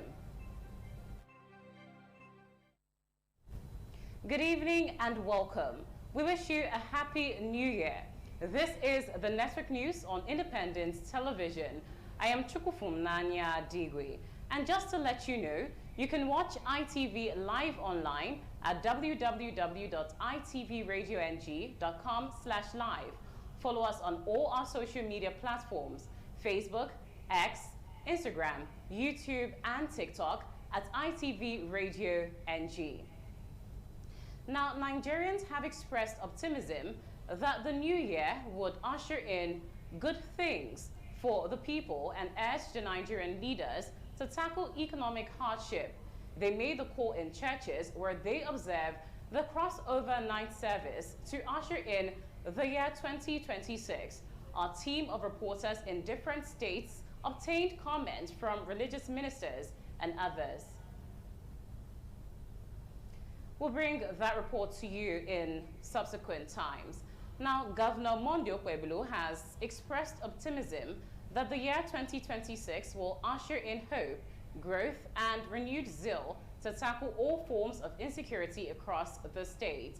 The governor made the remark during the 2026 crossover service held at the Living Faith Church headquarters, Saple Road, Benin City. Government House correspondent Kingsley Uchegbu reports. Governor Okpebholo, in the company of his deputy, Right Honorable Dennis Idahosa, and other state government officials, joined Edo State residents to witness the final moments of 2025 and usher in the new year amid celebrations and praises to God.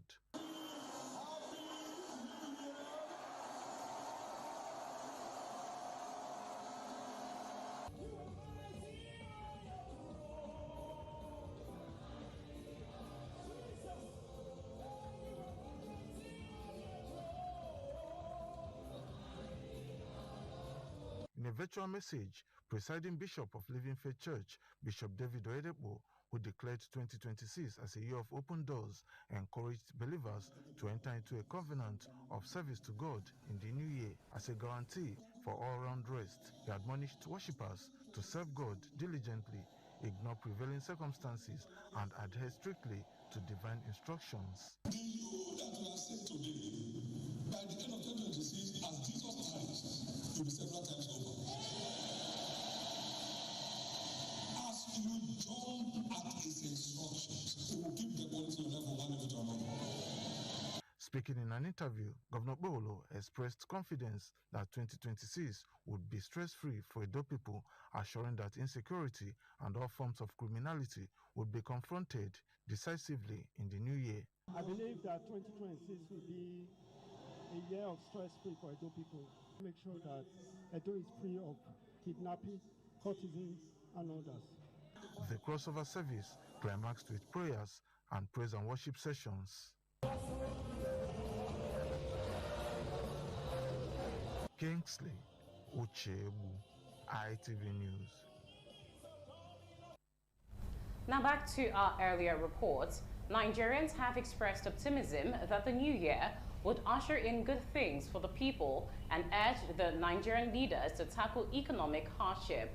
They made the call in churches where they observed the crossover night service To usher in the year 2026, our team of reporters in different states obtained comments from religious ministers and others.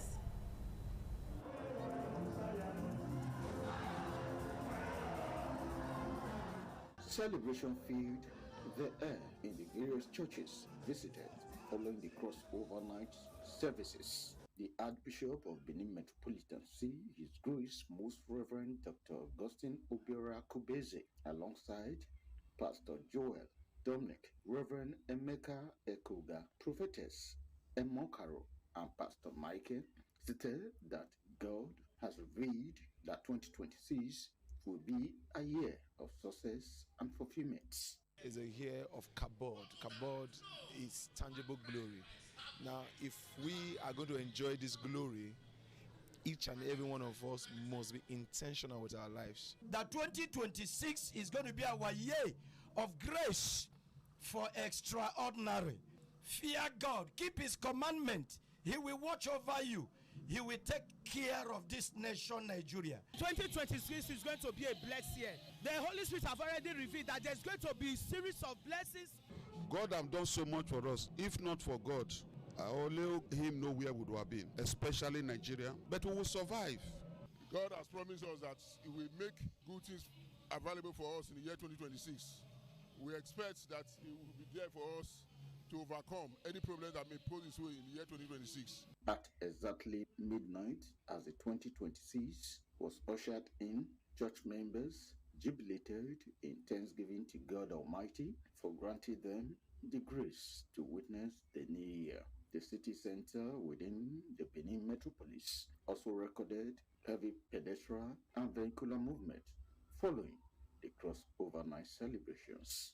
From Benin, Wellington, Akodeja, I hereby hand over to Bega Ahmed in Warri. It was celebration all the way during the crossover night in Warri as Christian worshippers at Living Faith Church, Uti, and other churches visited, danced, and prayed to God for His mercy throughout 2025 and for preserving their lives to witness the new year 2026. The religious leaders, including Prophet Isaac Ariole of Goshen Freedom Tabernacle and Senior Apostle Isaac Eguere of Christ Healing Temple of God Church, expressed confidence that Nigeria will be great again. They called on President Bola Ahmed Tinubu to do the needful in the new year by addressing hunger, suffering, and hardship across the country. The government seems to have a purpose, but the purpose itself is hitting on the common man. Look at the tax reform. The rich should be taxed. No, without God, we can do nothing. If not God, we cannot even see this year. Respondents described 2025 as a difficult year in the nation's history and urged political leaders at the federal, state, and local government levels to embark on massive infrastructure development to eliminate the untold hardship Nigerians experience on a daily basis. I hand over to my colleague Messilina Nkwo for updates in Lagos State. The street of Lagos took on a different look, illuminated with various lightings designs reflecting festive season. Worshippers who gathered at different worship centers usher in the New Year expressed joy at seeing 2026, but stressed that government at all levels, while expressing hope for a better Nigeria, the resident called for clarity of purpose and effective governance. Mercy will follow Nigerians, and it shall be well with our president, it shall be well with all his lieutenants, and it shall be well with everybody that believes in the unity of Nigeria. The crossover night celebration was capped with the usual fireworks displays across parts of the city. From Lagos, Messilina Nkwo, ITV News.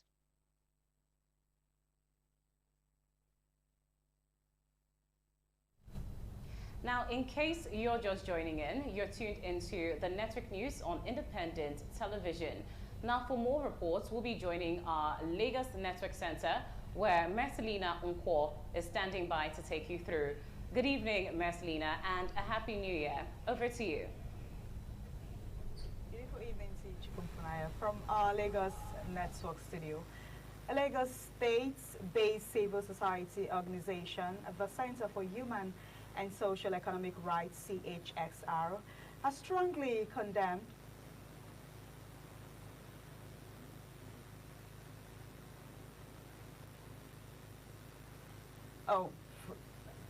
from our Lagos Network studio,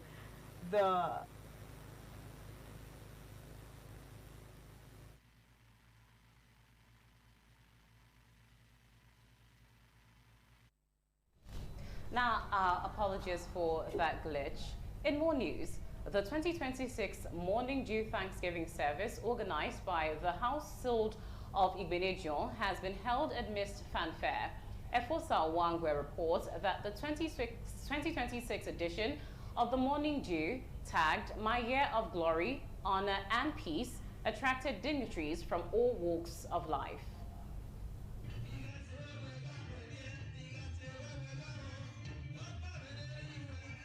The early morning dew service was a conglomeration of dignitaries from all walks of life, prominent clergymen and women, friends of the House of Igbenedion, as well as dignitaries from different parts of the country converged for the service. Okada Avenue residents of the Esama of Benin and the adjoining streets were packed full with vehicles, pointing to the caliber of guests at the event. While the program was broadcast live on ITV and radio simultaneously.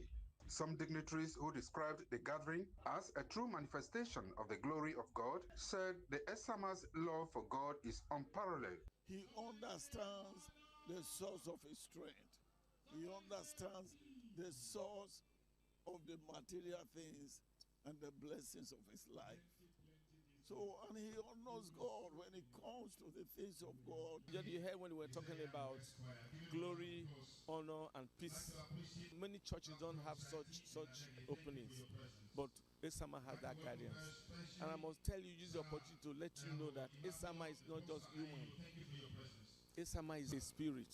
Esama has special assignment. And what he's doing every year is in obedience to God's instruction.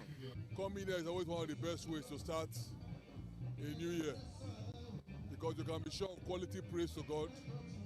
You can be sure of quality message that you would ponder on and that will direct you throughout the year. And that also tells you the secret of Esama. Esama reverence God. Now gathering people together to have an early morning worship is worth emulating. Every first of the year, I spend it with Chief Igbenedion. He said, "Ma, you will love to know. You see us here, everybody's happy. You don't see anybody squeezing face. We have all gone into it." A clergyman, Prophet Sunday Ukperi, MD ITV and Radio, Engineer Elvis Obaseki, and others commended the Esama of Benin for being consistent with the program and prayed for God to prolong his life, for humanity to continue to benefit from his wealth of experience and magnanimity. That is the secret of his longevity. That is the secret of his established heart.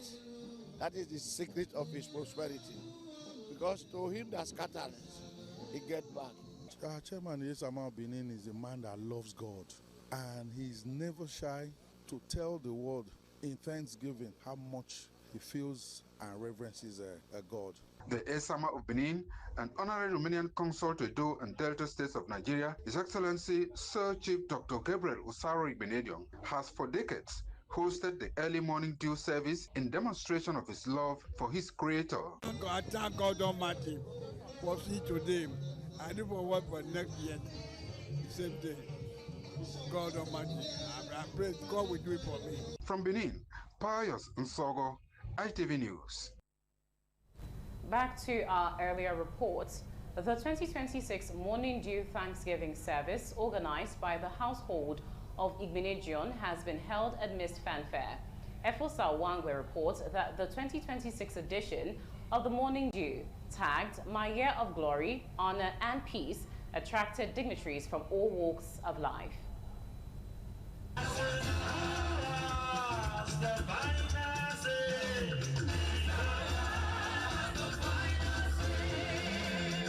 The 2026 Money Due Thanksgiving service kicked off on a joyful note, marked by excitement and gratitude as guests showered compliments on the chief host, the Esama of Benin. This year's event showcased a variety of melodious renditions by different choirs, adding uniqueness to the celebration and thrilling both guests and the chief host, the Esama of Benin, and honorary Romania Consul to Edo and Delta States of Nigeria, His Excellency Sir Chief Dr. Gabriel Osawa Igbinedion. Attendance at the epoch-making event was unprecedented as distinguished personalities gathered to partake in the Money Due Thanksgiving service. The vineyard was also well represented with a lineup of respected and high-profile clergymen in attendance. The theme of this year's Money Due Thanksgiving took center stage as former president of the Pentecostal Fellowship of Nigeria, Reverend Felix Omobude, described the Esama of Benin as a man who has given great honor and reverence to God.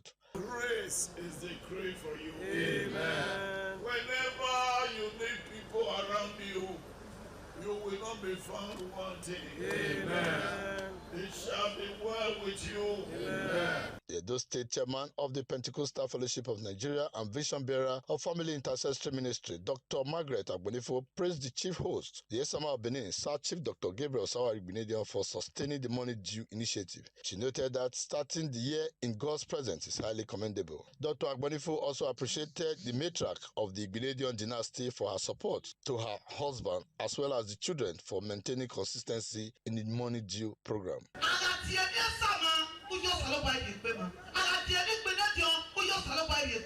Wherever your name will be mentioned, the glory of God. Why? Because a son that gives his father glory, the father honor. Special prayers were offered for the Esama of Benin, his wife, children, grandchildren, and great-grandchildren. The high point of the day was the Thanksgiving dance to the altar.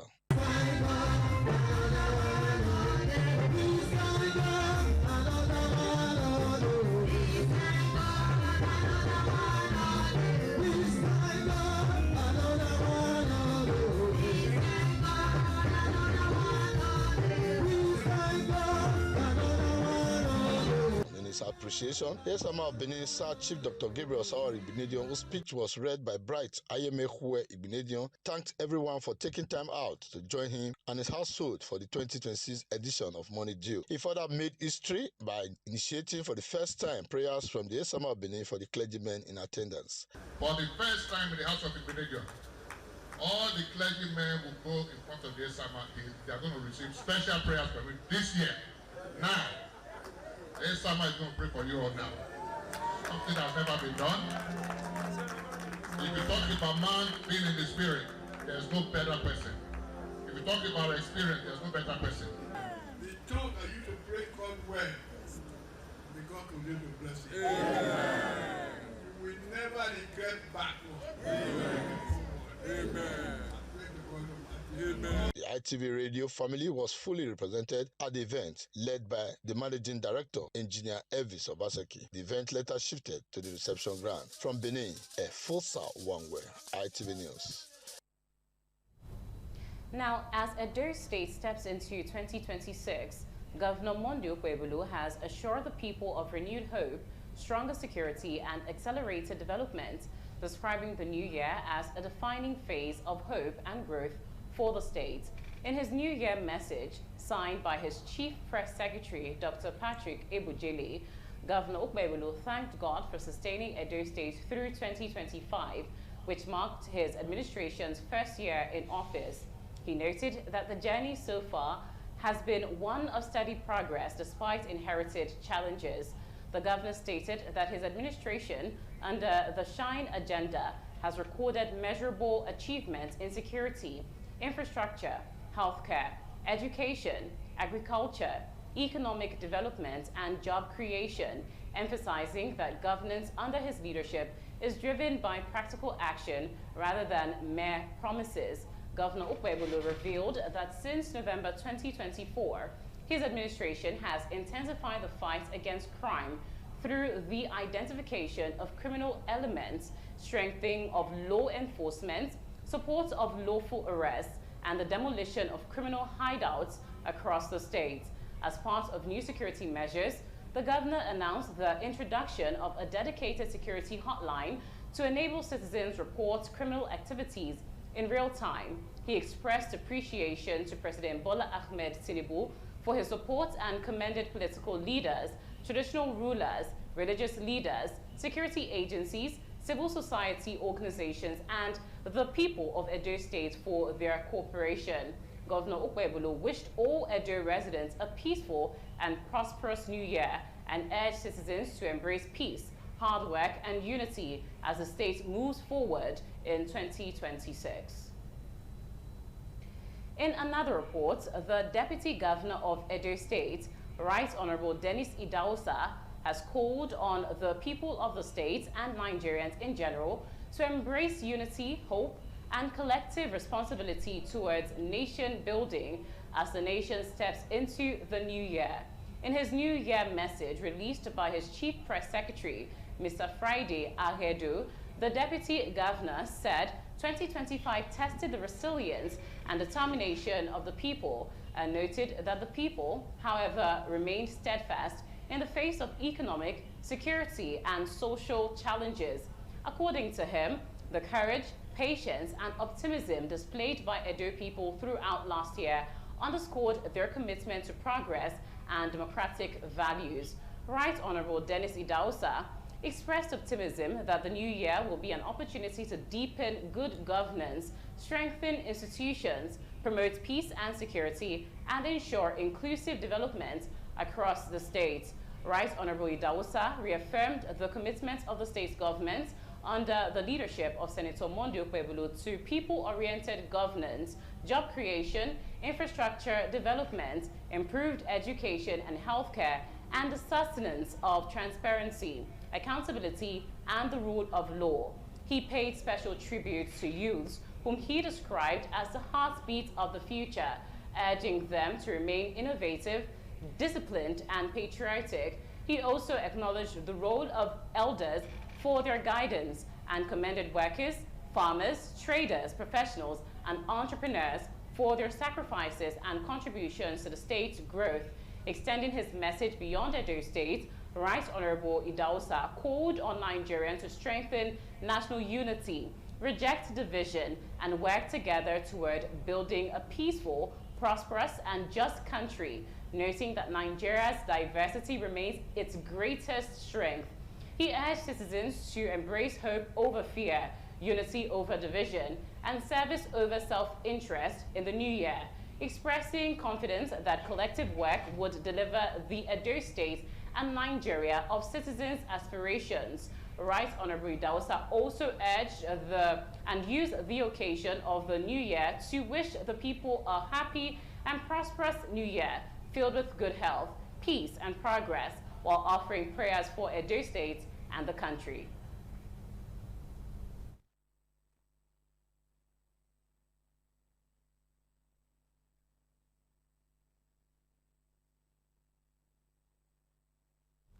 Moving on, the Esamal Benin, Sir Chief Dr. Gabriel Usari Igbenedion, CFR, the Esamal Benin has felicitated with Nigerians on the occasion of the 2026 New Year celebration.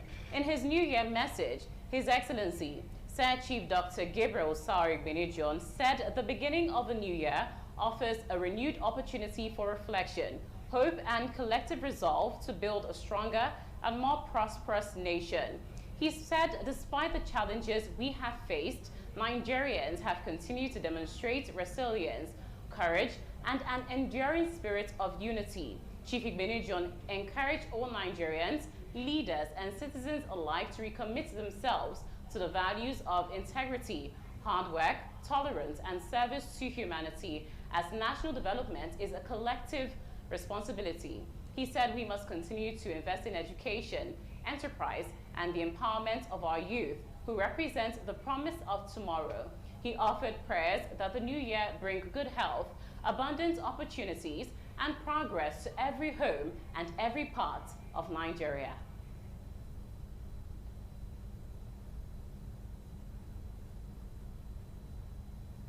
The member representing Ovia Northeast and Ovia Southwest Federal Constituency, Edo State, Right Honorable Barrister Omosede Gabriela Igbenedion has reaffirmed her commitment to inclusive growth and global partnerships for the good of the people of the Federal Constituency and by extension.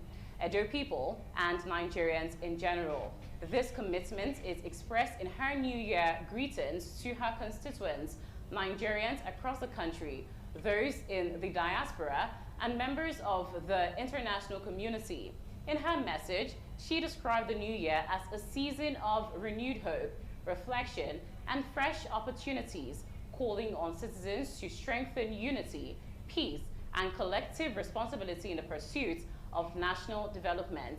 She emphasized that progress is best achieved through collaboration, mutual respect, and a shared commitment to the good of the people. Right Honorable Omosade Igbenedion reaffirmed her dedication to effective representation in the House of Representatives, noting her continued focus on people-centered legislation, youth and women empowerment, and initiatives that drive sustainable development within Ovia Northeast and Ovia Southwest Federal Constituency. She further expressed optimism that with strategic partnerships and sustained engagement, Edo State and Nigeria can be positioned as attractive destination for economic growth and global cooperation. Right Honorable Igbenedion wished all Nigerians a peaceful, prosperous, and fulfilling year, encouraging everyone to remain hopeful and united as the nation moves forward.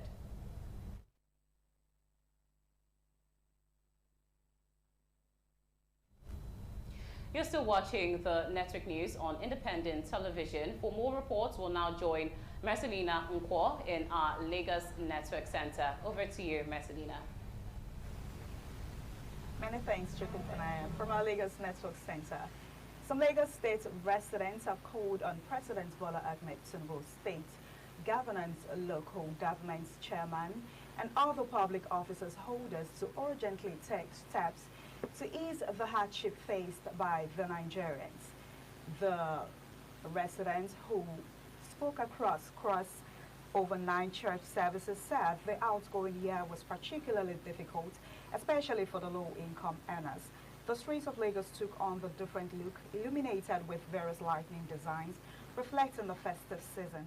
Worshippers who gathered at different worship centers to usher in the new year expressed joy at seeing 2026, but stressed that governments at all levels must live up to their responsibility to the people.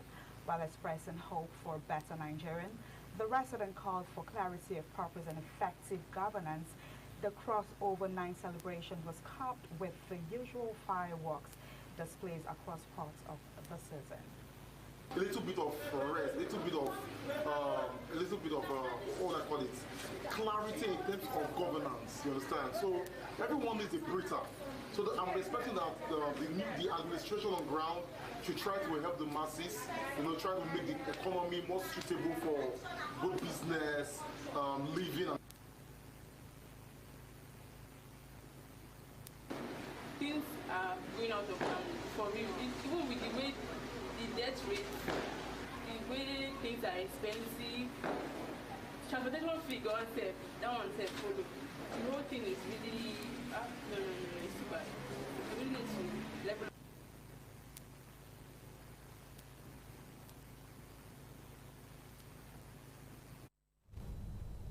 We'll take a short break now, after which we'll continue our news broadcast. Stay tuned.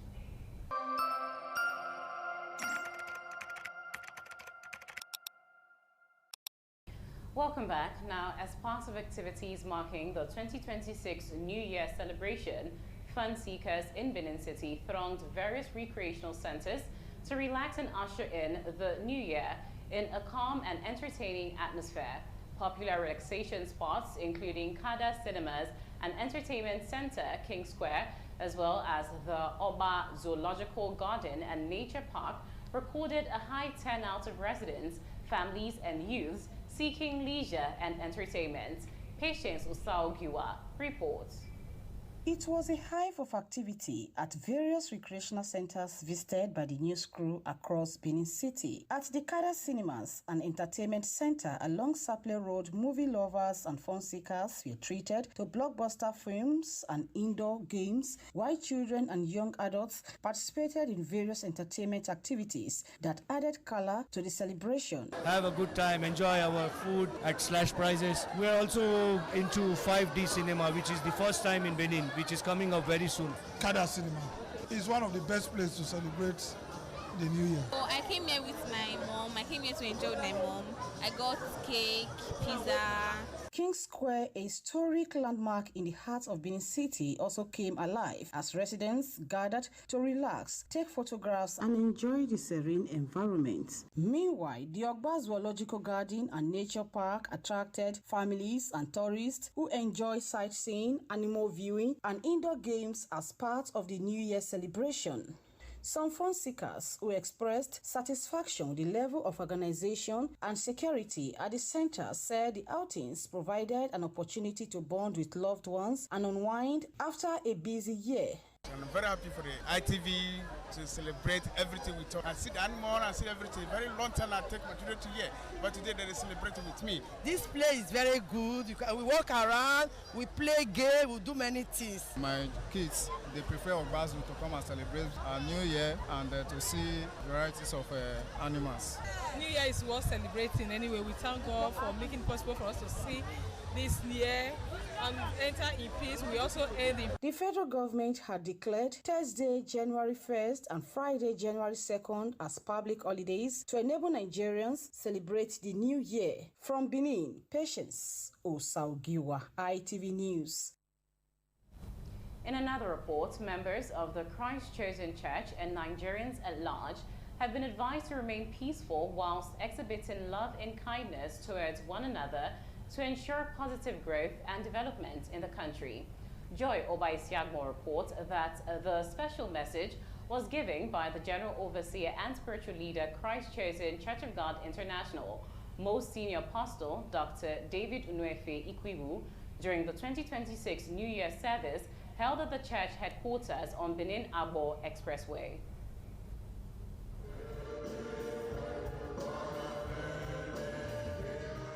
The Christ Chosen Church of God headquarters on Benin-Agbo Expressway was agog with excitement as the members unveiled its theme of the new year, tagged My Year of Breakthrough. The unveiling followed a powerful praise and worship session led by renowned gospel artist Naomi Egie, which got the congregation dancing to the glory of God and ushering in the new year.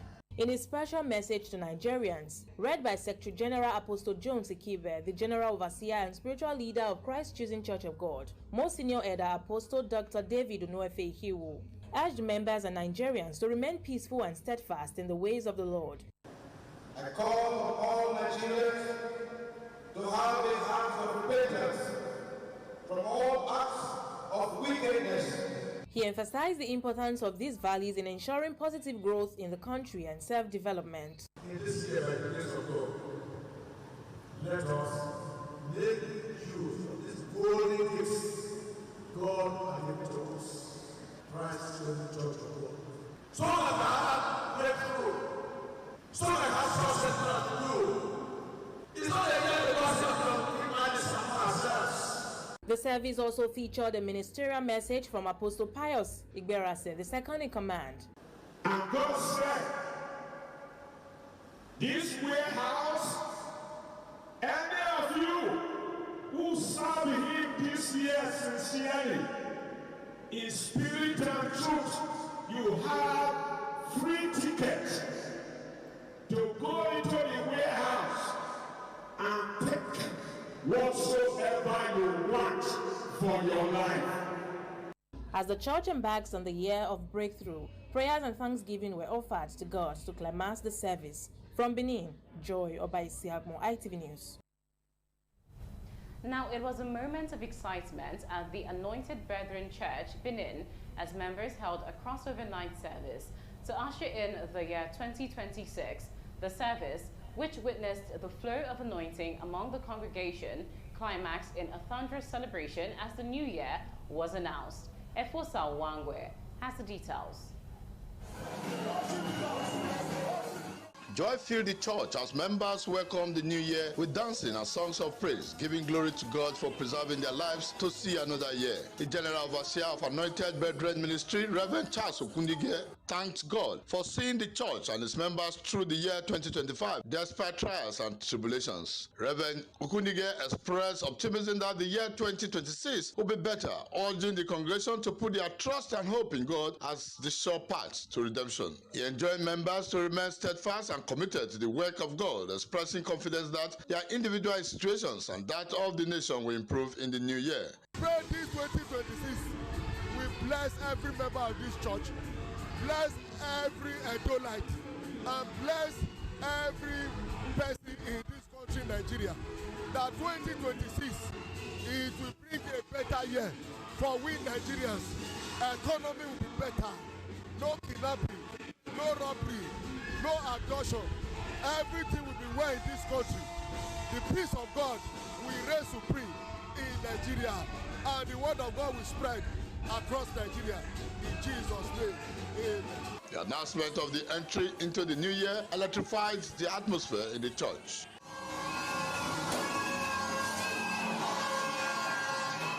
Some members of the congregation also expressed optimism and high hopes for a better 2026. I pray that this year 2026 will be a blessing to me and my family. Believe that in this year 2026, God will favor us beyond a limit. It's going to be a year of massive explosion. It's our continuous year of favor and testimony. And the Bible says, believe in your prophet, he shall be established. I believe so much in my prophet. I believe in the anointing upon his head. I believe whatsoever I say concerning my life will come to pass. From Benin, Efosa Wangwe, ITV News.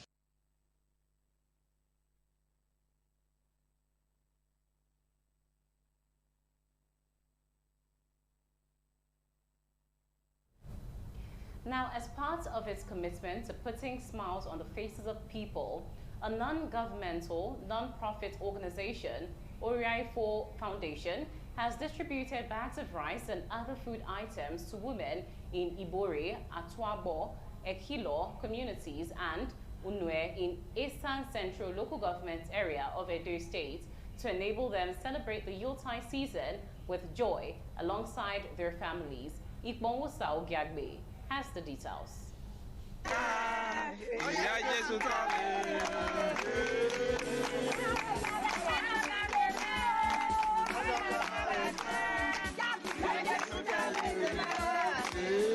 Beneficiaries of the food items distributed by the Oriaifo Foundation expressed joy and excitement as they celebrated the Yuletide with their families. The yearly initiative is aimed at improving the living conditions of rural dwellers by easing food challenges, especially during festive period.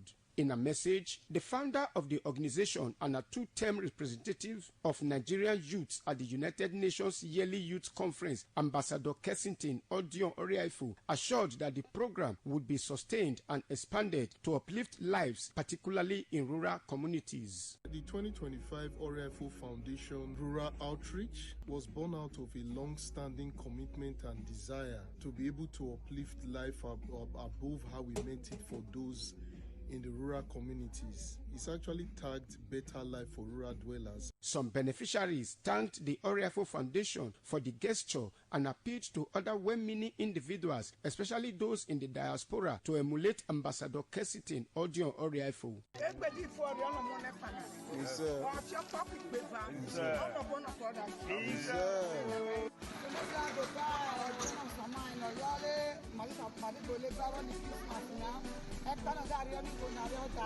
Amen.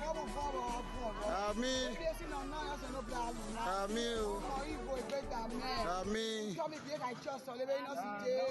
Amen. Items distributed include bags of rice, vegetable oil, and cash gifts. According to the foundation, the next edition of the Oriaifo Foundation Food Outreach will take place during the Easter celebration. Ikmonwosa Ugiagbe, ITV News.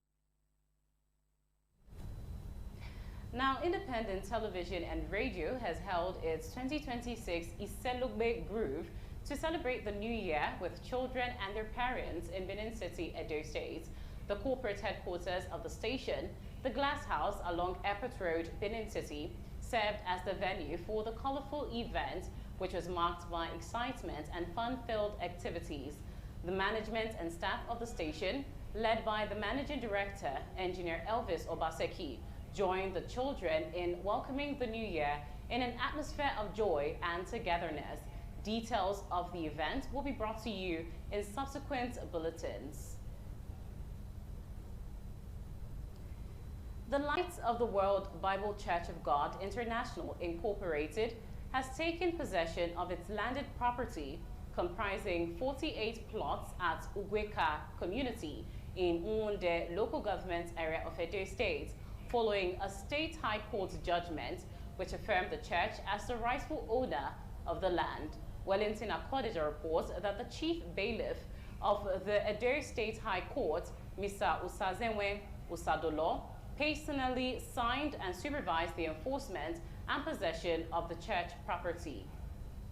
The enforcement followed a High Court judgment delivered by Honorable Justice V.O. Eboreme on the 4th of March 2025 in suit number HAB/10/2014 between the claimants, the incorporated trustees of the lands belonging to the Light of the World Bible Church of God, and the defendants, Mr. Pauline Igariva, Mr. Idausa, Mr. Sunday Obayuaba, and others. Commenting on the enforcement of the court judgment at Ogweka community, the chief bailiff of Edo State High Court, Mr. Usazeme Usadolo, directed all illegal occupants of the land to vacate immediately.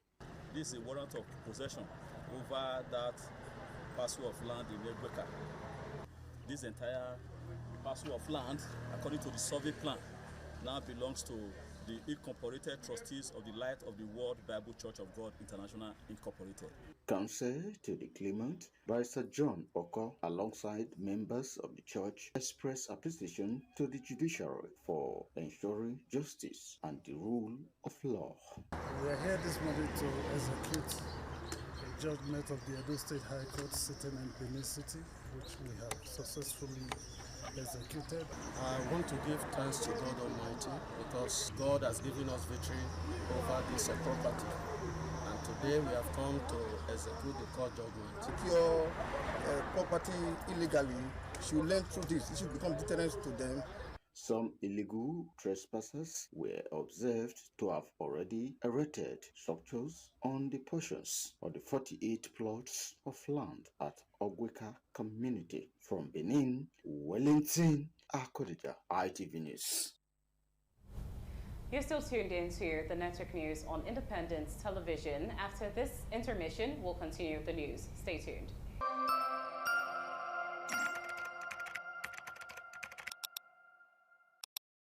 Welcome back. Now in more news, the New Black Movement of Africa, Esan Zone, has concluded its first annual football competition in dramatic fashion as Ewu Sub-Zone emerged champions after defeating Esan South Sub-Zone via a penalty shootout following a goalless draw at the end of regulation time.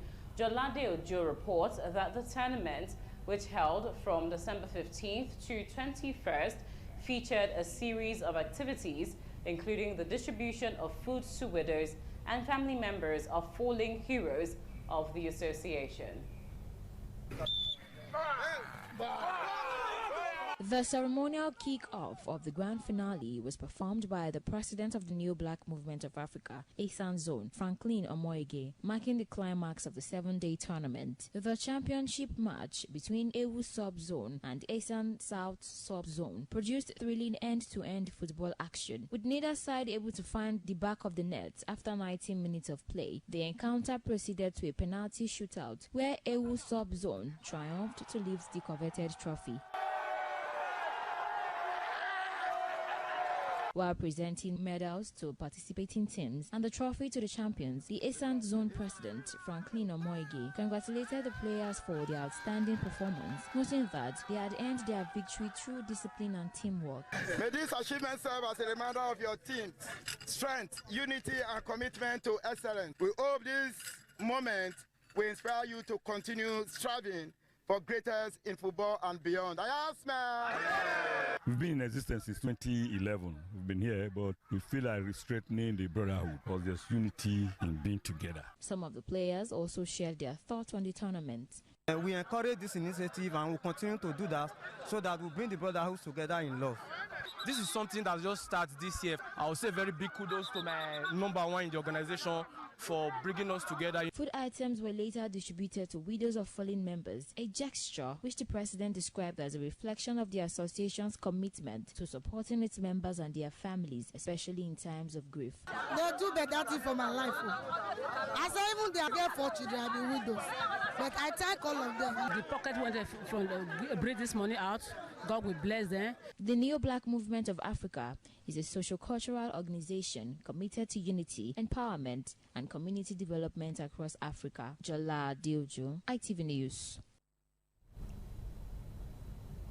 Now, a book titled The History of an African Community, Iko Myoto, The History of Onyochaolona Kingdom, authored by Prince Ephraim, has been revealed and launched in Benin City. The 399-page book was unveiled by the Iyase of Benin, Chief Sam Igbe, as chairman of the event. Ikponwosa Ogiagbe has the details.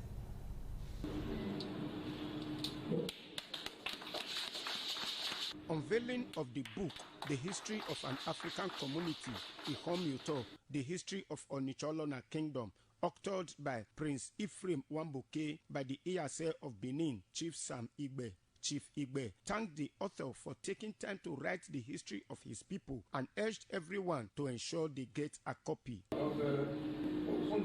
I think it's a very rich book. Welcoming guests, the author, Prince Ephraim Wamboke, said it is an era of exposure of hidden truth that many wanted to be silenced and kept unknown. Prince Wamboke said some history have been lost because it had not been told to people. Hence, they now have to create new history that suits their purposes and narrative.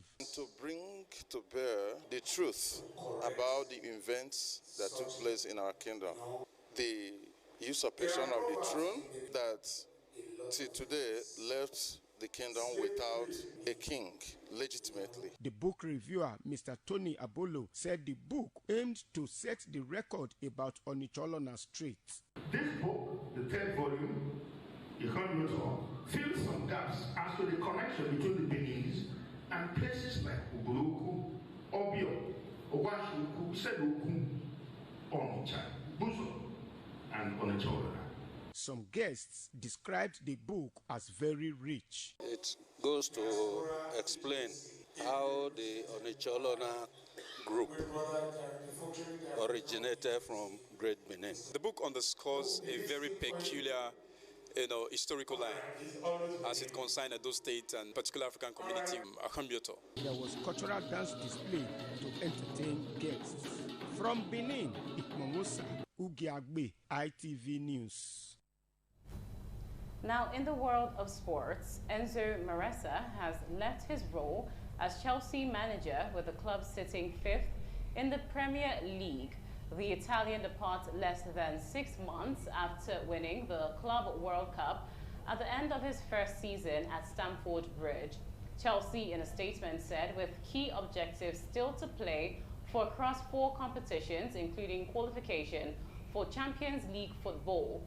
Enzo and the club believe a change gives the team the best chance of getting the season back on track. The Blues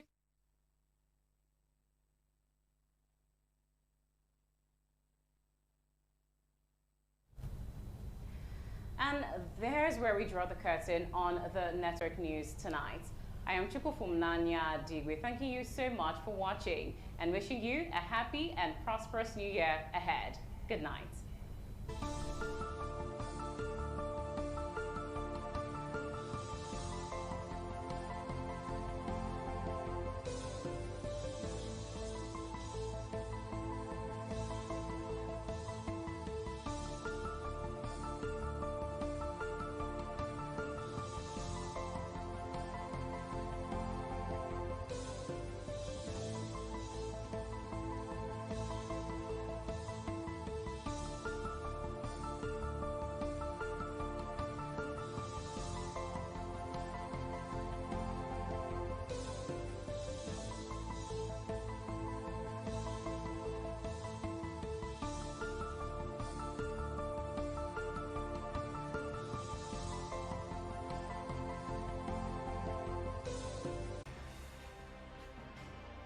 ITV, certainly the best.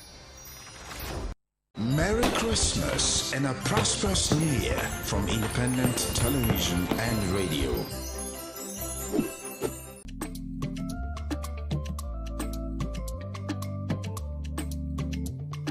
The man went out to bring in thugs to come and beat her. Yeah. In a situation like that, do you think women would have seen that and still want to speak? Really, we're talking that's about. That's what I said. So when they bullied her, Yeah. if she's not bold enough, she will shut up. What is your advice for girls out there that are so desperate to be married? We women, we have to be really intentional about our parenting. If you know a child is being abused, or you see signs, a bruise or a child, it has to be investigated. People barely even breathe when they are going for a shrebi and something. Party. You have to be They smart. can't sit If down. you see where they are dressing them or are dragging on both sides, you cannot you cannot breathe. And these women will stay in those events for hours just to keep up with that beauty trend. Is that healthy? That's not healthy. I am Patricia Uremu Gabriels, and we're reaching you live from our Lagos Network studio. Of course, Women in Conversation is a program designed for women to discuss about themselves.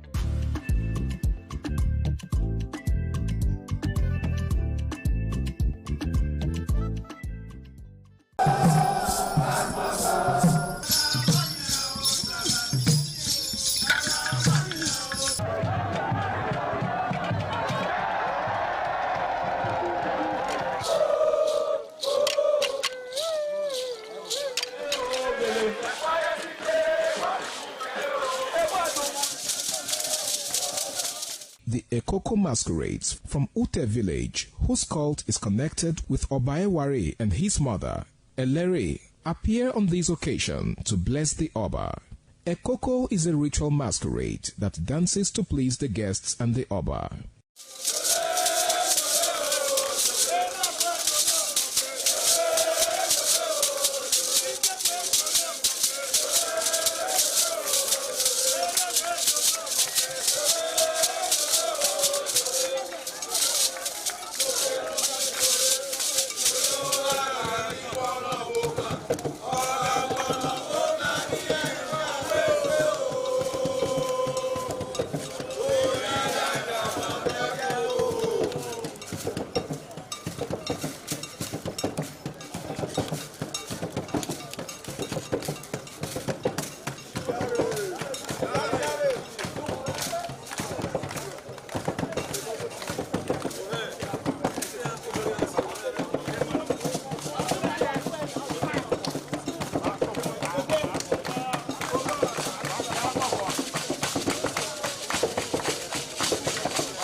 TV, certainly the best. Merry Christmas and a prosperous New Year from Independent Television and Radio.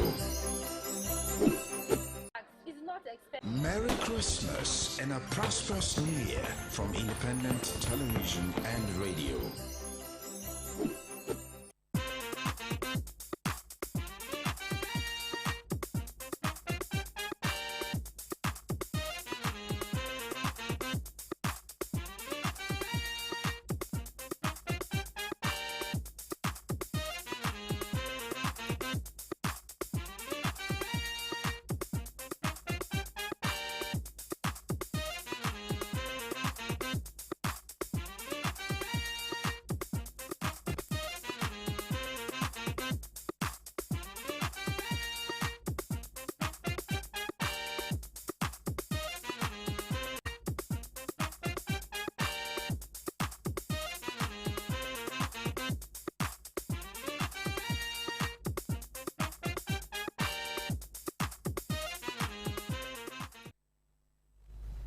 Broadcasting live on Independent Television. This is 60 Minutes Nigeria. I am Lawrence Osifo, standing in for your regular host, Egosa Agbolaho.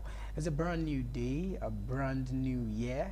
So permit me to wish you a happy new year. The first day of the year 2026. A lot has played out in 2025, so much in the policies and the politics, the politicking and the politricking. But it seems like we've entered the heat of the election year, because this is pre-election year. You can call it penultimate year, the year to election. So we're going to see more of the politics, and we're going to see how the politics play. But we're always here to keep you abreast with what is going on. We're always here to keep you abreast with the ongoings, to educate, to inform, and to entertain you. But on the show today, we'll be, looking at the U.S. bombing of ISWAP and ISIS camp, or they call it a terrorist camp in Sokoto, or in Nigeria generally. But we'll be unearthing the truth out of what really transpired. How did all of this happen? Was it a collaborative effort, or the U.S. just, entered into the Nigerian territory and just did what he wished to do? But I have my guest, the seasoned analyst, who is live with me in the studio, Owen Olowu, who is a lecturer and a public affairs analyst, live with me in the studio. Good afternoon and good to have you. Good afternoon. Happy New Year to you. Thank you very much. Right. Same to you. Viewers at home, good afternoon. Happy New Year to you all. This new year, obviously, will hopefully be a year of peace and prosperity. So we pray. We pray. Yes. All right, let's start off the conversation. On the 30th or 31st of October, we saw the statement, not a physical, a verbal statement rather, from the U.S. President Donald Trump. He tweeted on his Truth Social that there's a Christian genocide in Nigeria, that it has called for international attention, that he will be doing what he feels will be good to safeguard Nigeria and Christians in Nigeria. But there were so many conversations around it, that it's not only Christians that are being killed, even Muslims are also being killed and all of that.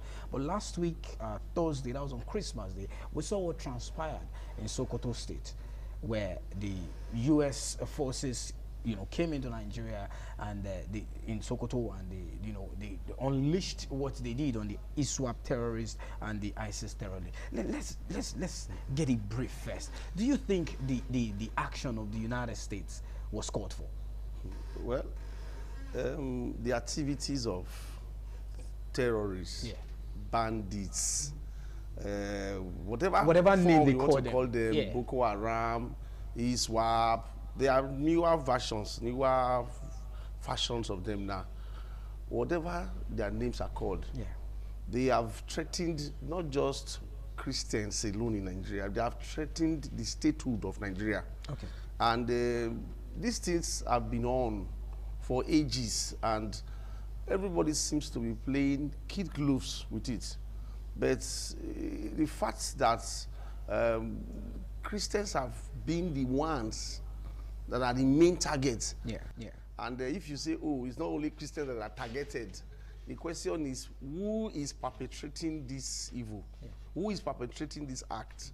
The people perpetrating this act, they are perpetrating it against the Christians more, and maybe a small fashion of more fashion on their own Islamic people. So this thing has largely has largely been perpetrated by the Islamic, where they call them dissident groups. Yeah. They say we should not give it a religious coloration, that this group of people, these terrorists, ISWAP, as the case may be, they are extremists. They are not core Muslims. They are not core Islam, because they say Islam is a religion of peace, as the case may be. So they unleash the terror. The target is more on Christians.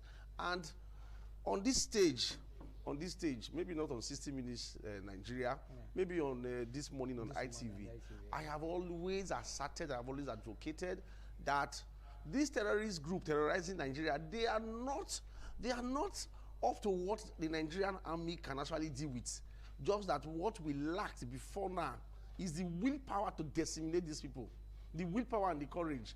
And that we came here to talk about this subject when there was this call, when Donald Trump released his tweet that they were going to come to Nigeria, and many persons were afraid, thinking, oh, it was going to be an invasion. We were saying we don't want an invasion, we want an intervention. Yeah. And of course, a lot of talks have gone behind the door, behind closed doors, and the result of those talks is what we have seen. And nobody will tell me that we are not heaping a sigh of relief, as the case may be. To say that this intervention, to say that it is needed, is an understatement. Okay. It is long overdue. And the collaboration with the Nigerian government, or rather, the collaboration between the United States of America and Nigerian government to achieve this. Some people will say, oh, it appears, oh, it's possible that the Nigerian government were not even involved at all. It was only the United States of America. It was a unilateral decision and all that. I told some persons, I said, if this was to be the regime before now, where we saw several things like Ruga, trying to Islamize Nigeria. You were planning Ruga, cattle ranching in different states, other from the cattle business that is supposed to be a private business. You now see that the government wanted to do it as if it's a state business and all that. I was telling people that if this was the regime before now, these strikes wouldn't have been possible. But because I would say that the current government, they just needed this push, because there were so many things around it. Some persons were saying, oh, you should negotiate with these terrorists. You should they call these terrorists, people who are killing people in the thousands, they call them their brothers and their sisters, and they are saying, oh, they should negotiate with them. So what we have just experienced now is just a tip of iceberg. What you just heard of, the Christmas Day bombing, is just a tip of iceberg compared to what has been happening on the ground since that December 24th till now. A lot has been happening on the ground. Yeah. And you cannot tell me that you are not experiencing some fresh air. To an extent. Yes, to an extent. Yeah. There seems to be some relative peace, relative calm, except the media is underreporting. No. Except because I've also come here to say that the media is an accomplice to what has been happening. In general, yes, the media. I'm just saying that for apparent, because of regulations, regulatory body and all that. So the NDC and all that. So NBC rather. So the media may be underreporting something so that they don't paint Nigeria in bad light. To the world. Yes, to the world. Okay. So that's Nigeria, that we had genocide in Nigeria before now, it's an understatement. The killings were becoming so much that even those of us who live in the metropolis, we are no longer feeling safe, to say the least. Because the day was getting closer, they were closing in on all of us. So that the United States of America, the pontoons of the United States of America, the President of the United States of America heard our cry and came to our rescue and intervened in the situation. They didn't even come into Nigeria. They didn't come. They from the Gulf of Guinea. Yeah. They launched that Tucano bomb, and then they can even travel 1,000 kilometers away. The other day I saw the police went to the site of the bombardment, and they were excavating body. You see dismembered bodies. I don't know if you saw that clip. I did. Dismember. So that is what saved them. At least they have dismembered. I saw only heads. So they said they will go to heaven, and they will give them 72 virgins. I wonder how they are going to be able to address those 72 virgins. So to say that the intervention is timely, because the Nigerian state, it was a threat to the Nigerian state. It was a threat to Islamize Nigeria. It was a threat to all of us. None of us were safe anymore. because they were actually gaining ground. They were taking territories. In fact, in a whole state, I think in Zamfara state or one of the states in the north, they have practically the only region or the only area that was not left in the hands of the government was like the state capital. All the suburbs, all the local governments, even to the extent that the local government chairman has even gone into truce with these terrorists. They are paying them money once they get allocation, they give them their cut. So to say that this intervention, to be very honest with you, the intervention is very timely, and we want to, whatever the people have been speculating, they say, oh, there's an undertone. The USA, they have a, what is it called? They have something they want to benefit. They are eyeing this one, they are eyeing this one. For me, I think that is bullshit. Okay. There's so much speculation. It's speculation. Like on the issue of, we cannot really give so much details about the military intervention so far, except the ones we are told. You know, when I saw the topic on hating the truth, we can only come here and talk about the things that has been reported. When you talk about military intervention, it's a confidential operation.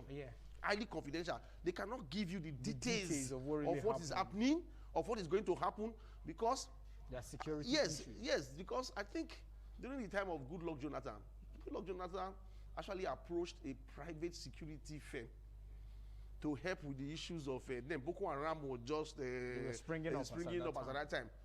And when the man later was doing a documentary after that Jonathan's time, there was a time the man was doing the shift that was the white man that was employed, that contracted to help stamp out Boko Haram. He said when they gather intelligence and then they say, okay, they want to launch out, they want to go to the enclaves of these military people, and they want to go and gas them, you know, they want to go and gas them out. Then before you know that when they will get there the following day, they will see that the military people, the militants, the kidnappers, the bandits, the terrorists, they're already wearing nose masks, gas masks. Wow. Yes. To protect themselves. Meaning information has gotten to them that they're going to use gas to eliminate them.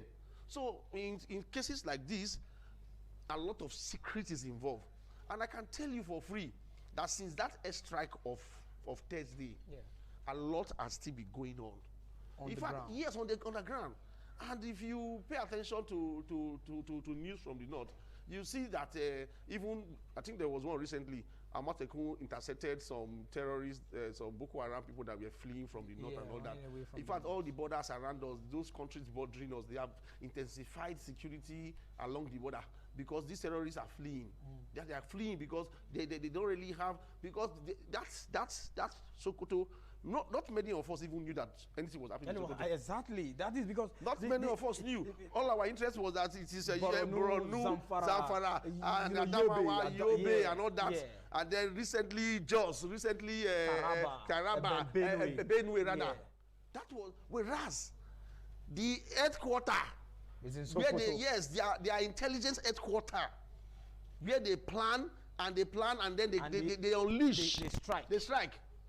Has been in Sokoto all along. But due to military intelligence shared by the United States of America and Nigeria, we were able to bomb those enclaves. And we have had some sigh of relief. Because from that Thursday till now, I've been paying attention to the news. We've not heard anything. We've not heard anything. Yeah. Even, to be very honest with you, Seth, it appears even the kidnapping, the kidnapping in the south, that we used to hear, terrorizing communities around. I said these people, it's a network. That's true. It's a network. Apparently, they have been able to trigger themselves and they are on the run. All of them. Because when you see these people that are carrying out this act, they are they look so impoverished. I'm talking about the kidnappers now. And they demand large ransom. Use sum of money, you will be wondering. And so in most cases, even the government sometimes pay money to them. Though the government will come out and deny that they don't pay any money ahead, that they don't release them like that. Especially when they kidnap a large number of people from schools and all that. When they get this money, the people who are sponsoring them, they are just behind, feeding fat on these ones, the food soldiers. Those people doing the sponsoring, paying the money, those ones cannot come out. They can't come out because they don't have what it takes to come out and do what those guys are doing. I don't know if you also saw this one. I think one of the governors, one body, the governor of Niger State, Bago, yeah, he has been Niger State. Niger State. He has been denied, he has been fingered. Yeah. As one of the financiers of those guys. Well, he will always deny it. No, what he said now, well, me, I don't know. Yeah. He has been fingered. I think the onus is on the government to prove the case beyond reasonable doubt with a lot of facts. Yeah. Because when you're talking about truth has to do with facts and evidence. Evidence, not just saying. And the man is alleging that, it is because he has refused to join the APC. That is why they are after him. Trying to so some political understanding. Exactly, that's what he's saying. So the onus is on the government because, like many of the Zamfara State governor and even the Borno State governor before now will tell you that they know where these terrorists are. Yeah, even Gumi will tell you, no, leave that one. That one will meet his Waterloo. That one is like the Sheikh Gumi is not the Sheikh Gumi. The Sheikh Gumi, the Islamic cleric. That is more like I don't know what to call it, a mediator, an advocate for these people. He said he meets with the guys. He talks to them. Yes. So besides Sheikh Gumi, let's leave Sheikh Gumi out of it now.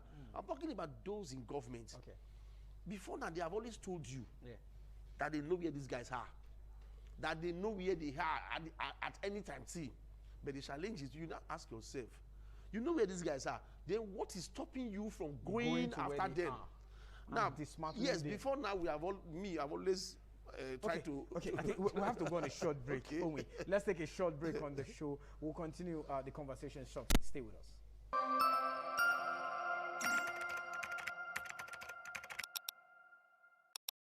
All right, thank you very much for staying with us still on the program 60 Minute Nigeria, broadcasting live on independent television. We've been looking at the U.S. bombing of ISWAP and ISIS terrorists in Nigeria, unearthing the truth. And my first guest, Owen Olowu, who is a lecturer and a public affairs analyst, have laid a brief for us to start off the conversation. But I'm being joined again by someone who is also, knowledgeable in public affairs. He's also a lecturer, not just a lecturer, but a professor, so he understands better. Professor Anthony Ijewere. Good afternoon, Prof. Good to have you. It's a pleasure to be here. And Happy New Year. Yeah, same to you. Yes, Prof. Apologize for... No issues, Prof. No issues. But you're here. So let's delve into the conversation. He has laid, a part for us, but let me get to hear your own perspective on the collaboration between the United States and the Nigerian government. They said it was a collaboration in the bombing that happened last week, Thursday. That was on Wednesday on a Christmas day. What would you have? What is your take out of this whole collaboration that happened? Well, we are aware that over the years, especially from the period of the later General Buhari, there's been a lot of insecurity in the country, prepared by bandits, what do you call it, ISWAP and the rest of them, Boko Haram and so on and so forth. Yeah. And it appears during his time there was no solution. No solution in the sense that we are aware that 2015, when there was this general presidential election, when Buhari said, I quote, that if he did not win, he would make Nigeria ungovernable. Yes, ungovernable. Yeah, that's a statement. Yes, and all that. So in view of that, he organized. But that's an allegation, though. No, let's say it's an alleged organization. Okay, allegedly. Yes, allegedly.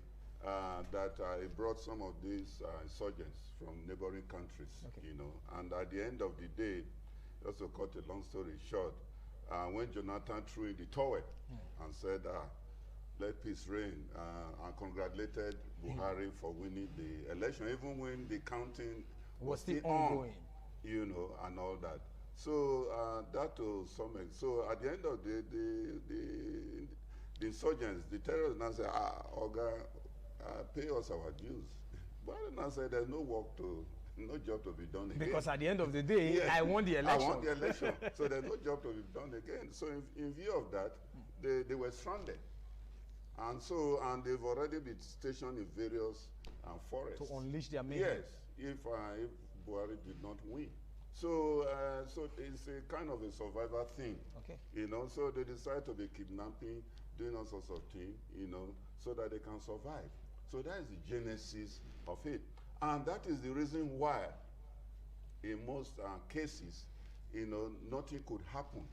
You know, government did not take a very draconian measures against them because allegedly they were involved in terms of financing them. Yes, in terms of financing them, and that is why it's not just direct financing. Okay. What they normally do is indirect financing. Okay, when you say indirect, how? Yes, indirect. You know, when the people capture, when they kidnap Nigerians, you know, and what happened at the end of the day, you know, government will just go into negotiation, you know, and start to negotiate with them. And when you say negotiation, a lot of millions, if not billions of naira. The line. Yes, now it's involved. You know, so it now became a habit, a tradition.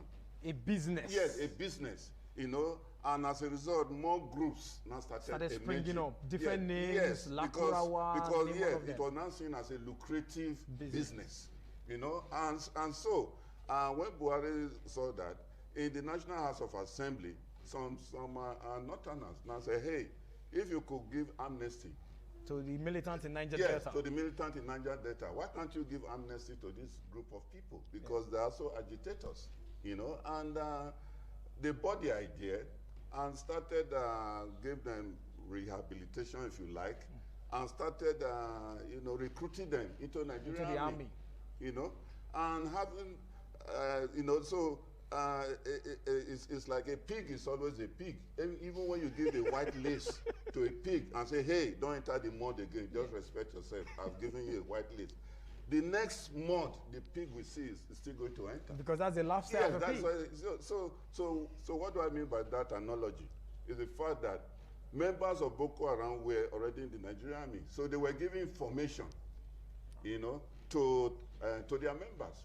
And that is why, at the end of the day, our Nigerian soldiers could not do anything. Otherwise, these are people who are not trained. You can't compare them to our army, Nigerian army, that are well trained. You know, they are well trained. And they've served in international peacekeeping organizations. And they did very well, excellently well. So why can't they deal with these people with rags who are not well trained and all that? Which means there are people, top government officials behind them. Let me shock you. Recently you heard, this was in the news, it's not being alleged. A senator, you know, compound was filled with about 1,500 machines in his compound. And in the same compound, they had a clinic. And when all these insurgents are injured, they bring them there. Yes, they bring them to his compound, they are treated, and all that and all that. Will the government say they are not aware of it? What did they do with the information? You know, they would have taken advantage of information and deal with it. What about Shegumi, who were aware anytime the insurgents are in trouble, he comes out, instead of him to criticize, he start looking for a way to encourage them by saying government should leave them. For example, what US did recently in Sokoto, instead of him to applaud it and say, hey, the American people did very well. Rather, he was saying, no, the Americans are enemies. You know, they are not supposed to do such a thing. Rather, government is supposed to call them and dialogue with them. When it's so obvious, in international relations, terrorism, you wipe them out. Okay. You wipe out terrorists. You don't negotiate with terrorists because you're encouraging it.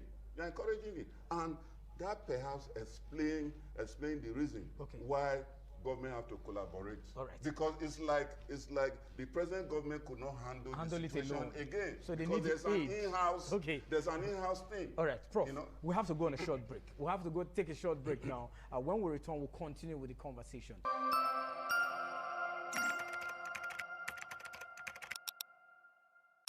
All right, thank you so much for staying with us still on the program 60 Minute Nigeria, broadcasting live on independent television. So we've been looking at the collaboration, if you want to call it, between the U.S. government and the Nigerian government in bombing of ISWAP and ISIS terrorists in Nigeria, trying to unearth the truth out of what happened last week, Wednesday. My guests are still here, Owen Olowu, a lecturer and a public affairs analyst, and Professor Anthony Jewere, also a lecturer and a public affairs analyst. So, Prof, you were making a point before we went on that. Yes. Let me allow you to, finally land down before I come to Owen. So like I was saying, there's already a scenario on ground. Yeah. Are you getting it? So it's like Tinubu, President Tinubu came and inherited liability. A bigger liability. Yes, a bigger liability. What do I mean by that? The military have already been polluted. The Nigerian military have already been polluted by the background story I just gave to you. Already been polluted. So there's nothing he can do to solve the problem, because all efforts since he came to power, you know, to solve this problem, insurgency, insecurity in the country, you know, prove abortive. Okay. Because there's internal sabotage. Inside the military? Yes, inside the military. All right? And that is why the retired General Musa. Yeah, Christopher Musa. Yes, Christopher Musa. Because he saw that this man is a performer, you know, irrespective of the fact that he has retired, he brought him back. Because he wants somebody to, you know, do something to stop this insecurity in the country. Okay. And international law, by the grace of God, is allowed. Yes, sure. That you can assist a country that having problem with insecurity. Because international law is not looked, the country directly involved is not seen as the only person that is suffering from insecurity. Yeah, because it's a global thing. It's a global thing. Why? Terrorism is a global thing. Why? Because like Nigeria, they have all sorts of embassies in various countries. Yeah. Are you getting me? Embassy from various, including American embassy. Yes. Okay. United Nations, they're also there. And still remember what happened some years ago. When they bombed the UN embassy in Abuja. Yes, in Abuja. So it's not just Nigeria per se. So that is why President Trump was looking at it from global perspective. Okay. Not just the Nigerian perspective, from global perspective. Because not just Nigeria or American citizens going to affect. Okay. It can affect all of that. You know how these Islamic fundamentalists operate. You know, the moment they see that even a country having a sympathy, the country did not even invade them. The moment you have a sympathy with the so-called oppressors, like US, Britain, and the rest, they attack such a country. So in view of that, Tinubu was not out of order when he allowed the US to invade, you know, the hideout of these terrorists. Okay. Though some argued that he's not even aware. It's after the whole We're going to talk about that. The whole thing has been done before he was informed. Okay.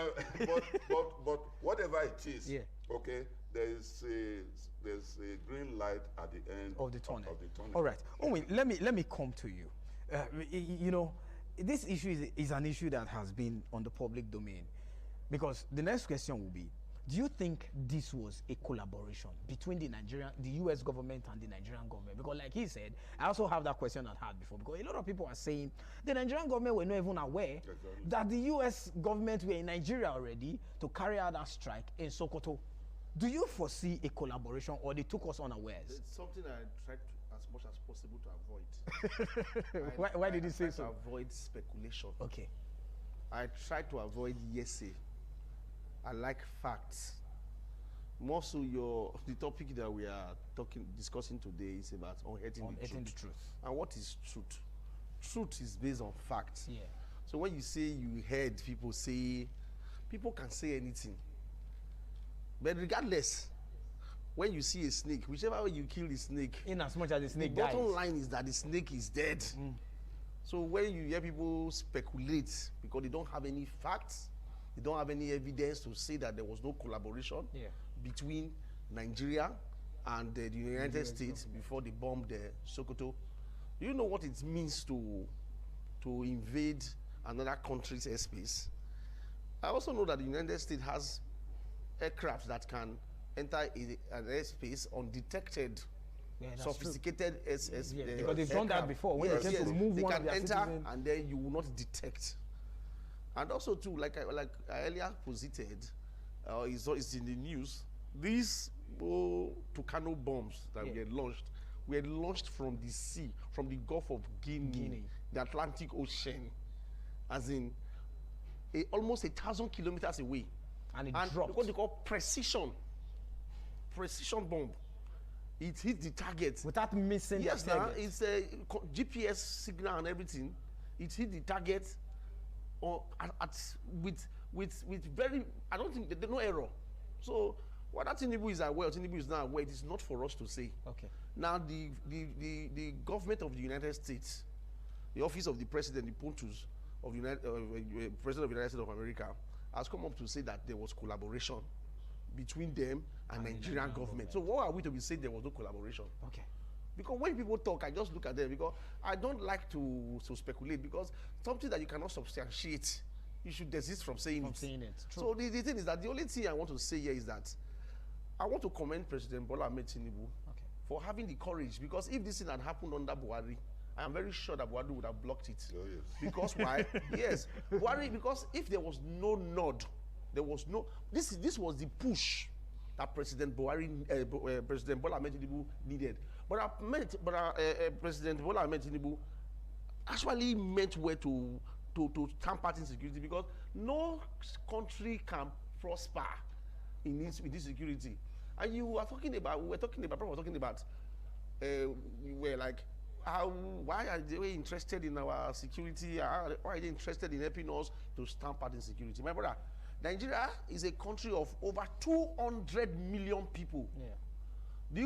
Which country in the West African coast will have refugee camps that will accommodate 100 million? 100 million, yeah. If there was crisis, there is war in Nigeria, for instance. So their intervention is very timely, and I want to tell you for free that that was just the right. You will see they've gone out on these terrorists, these ISWAP people, ISIS people, whatever their name is. I don't even want to care. They've gone out on them. They've been generalized now as a terrorist group. Yes, terrorist group. Do you know that they are even begging to negotiate now? That they should come, that the government should come and talk. The next stage we are in now is that these terrorist groups, and now they are begging government to come to the table so that they can talk now. And it will be foolish. I don't think this government will stoop to that point to come and negotiate. A lot was involved in pre-US intervention in this matter. True. A lot. Because if the president go too hard on these people, they can even kill him in Aso Rock. Because many of these people who are sponsoring terrorism, they are even in his government. They are even ministers. They are ministers. People are even speculating that, are you not aware, a moment ago when the current vice president was a senator, a governor in Borno State, that it was in his house, Kabir Sokoto went to hide when they were looking for him. Yes. The man that did that Mandela bombing in 2004, thereabout. Yeah. It was in his house that the man went to hide. And it was proved. I don't know. I told you I don't like to speculate. I said, I heard though, that they said, so what I'm trying to say is that the people who are surrounding the president of this nation, they are sympathizers. And what if I tell you that, what if we see like Sheikh Gumi is playing to the gallery? Okay. Sheikh Gumi, what if he's playing to the gallery? What I mean is this. What if Sheikh Gumi just taking sides with these militants, with these terrorists, because he has seen prior to now that the Nigerian government does not have the willpower to exterminate them. Yeah. It just many of us can be friends with thieves. Absolutely. Because we just maybe you have a choice. You're gaining out of them, you say, let me not be friend with the thief. Yeah. You know he's stealing, you don't have the courage to speak truth to this thief, because you yourself, you don't have what it takes to protect yourself from the thief. And the state is supposed to protect you. The state yes. Somehow. So Sheikh Gumi may just be playing to the gallery. Let me just support these people and gain some relevance in the process and all that. Or Sheikh Gumi again, because of the religious fanatics and the extremists, and of course anything that anti-US. You know, he was saying that President Tinubu would have sought help from the United States, from Turkey, Palestine, or Pakistan, and maybe China. I think he mentioned China. He said the US is infidel. Yeah, probably because he don't love the US. No, I don't love, because the US is very brutal when it comes to terrorism. Yeah. The US does not handle terrorism with kid glove. So President Tinubu has gotten the nod. Has gotten the nudge from that he needs to kill terrorism. My brother, from now on, we will have peace. I'm just telling you, because see that first bombing, that first bombing, do you know? Like I told you earlier, Do you know how many bombings have taken place between that time and now? These terrorists, they are on the run. And of course, all those our neighbors, bordering us, they have intensified security in their border. Okay. See, I was even saying a long time ago, why will you catch these terrorists and be announcing to the world that you have killed, you have captured 60 terrorists, and you have killed them, you have captured them, you are going to try them. Try what?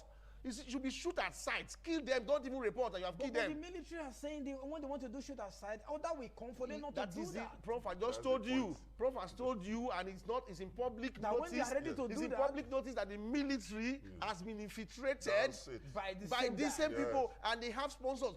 Let me just tell you, I said I don't speculate. Yeah. There is speculation out there, which may be true too, that the high-ranking military officers are benefiting from these things. Yes. Because there is huge budget that comes for security, purchase of weapons. They are the people who are happy to get, yes, now. They siphon some, they keep some, and then they get weapons and substandard ones, so that it's business for them. Okay. But now, it's brutal force. I have said on this studio that these people, I pitched in India, say, these people don't reach us and do. True. Nigerian military, sir, is one of the best in Africa. Our ground forces, we have gone to keep peace. Recently said that there was one crisis in which country they did our neighbor here, Benin Republic here. A military coup. Benin Republic here. Did we not go there to help them? We are helping people when our own house is not there. So in my brother, let us this is not a trivial matter, okay. And I like us to take it with all the seriousness that it deserves. All right. I want to thank the President of the United States of America. Okay. And I want to also thank those people who took our cry to them. Yeah. This is something like a joke. A lot of cry, a lot of pressure. Not even over there. Our people here, Christians here, like I said it on this TV. I said the media before now has been an accomplice to the killings because they underreport it. Because this media is supposed to be the one who are supposed to help us to allow this thing. And of course, because the reason is obvious reason why they underreport is because regulations. There are not everything. Let's not paint our country in bad light. Let us manage the issues with time we are going to be able to. So to be very honest with you, it gladdens my heart. Okay. And like I told you, this is a top military secret. A lot is still going on the ground. All right. And if we will not expose, we don't know. Even the very high-ranking military officers that are not in this operation, the operation has a code name. Yes, information is not shared like that. As in information on how to hit targets and all that. Intelligence is guided. And our governors before now said they know where these people are. Who are these people? Prof just told you here that these people are not even trained. They are not trained. They don't reach us. My brother, if they give me and you gun, if they equip all of us, let me just tell you the truth, sir. Yeah. If they equipped all of us, you equip me, give me gun on my street. Everybody gun on my street. Who is that person that will come up to my street and say, want to come and do anything? And the person will go. How? Because they have privilege to with weapons, and you think they have power. Tiny boys, that if you say, keep your gun aside, you will break them. They can't even face you one-on-one. Who are these people? So, President Tinubu, to be very honest with you, has gotten the nudge that he needs, the nod. And I think the man is not backing down. All right. The man is keen in, and the man is going to follow it because there's nobody in his government now, all those northern elites and all that. This has not come to open hair now. It's no longer secret. Nobody will say, play down. Before they listen to Shegumi, who is Shegumi? They do. So I believe we are going to get solid results from all this. Okay. Honestly, to pick it up from there, all right, you realize that most of these top military people, like he said, they benefit a lot from insurgency. Yeah. And that is why you discovered that they're always coming up with fake reports. Yeah. When I say fake report, they say, oh, we have been able to kill 100 and something Boko Haram terrorists. No audio, no visuals, nothing to show for it. Nothing to show so for it's just like a public statement. Yes, we are now in full control. Okay, then they will go to Tinubu. We are doing very well. Just increase The budget. The budget. You know, so that they want money. You know. Now, why there's speculation, especially when it comes to international conflict resolution, is that anything to do with security, the information is normally not shared. No, not at all. It's not shared like that. You know, you could still remember when Eric Moore, the Senate man from US, came. You know, and when he landed in Abuja, you know, the national security advisor, NSA, know who about tried to dress him up, dress the whole thing with the dress, presented all the Nigerian bottled water, the good report, water and all that. The man was just laughing. They pretended to be stupid. Of course. If you watch very well, nobody took one of the bottled water to drink. When the American embassy have more details about what is happening, distilled water, clean water, it's like, this is not what we came for. We didn't come to joke here. So they went to the source. They went to bed with saw graves.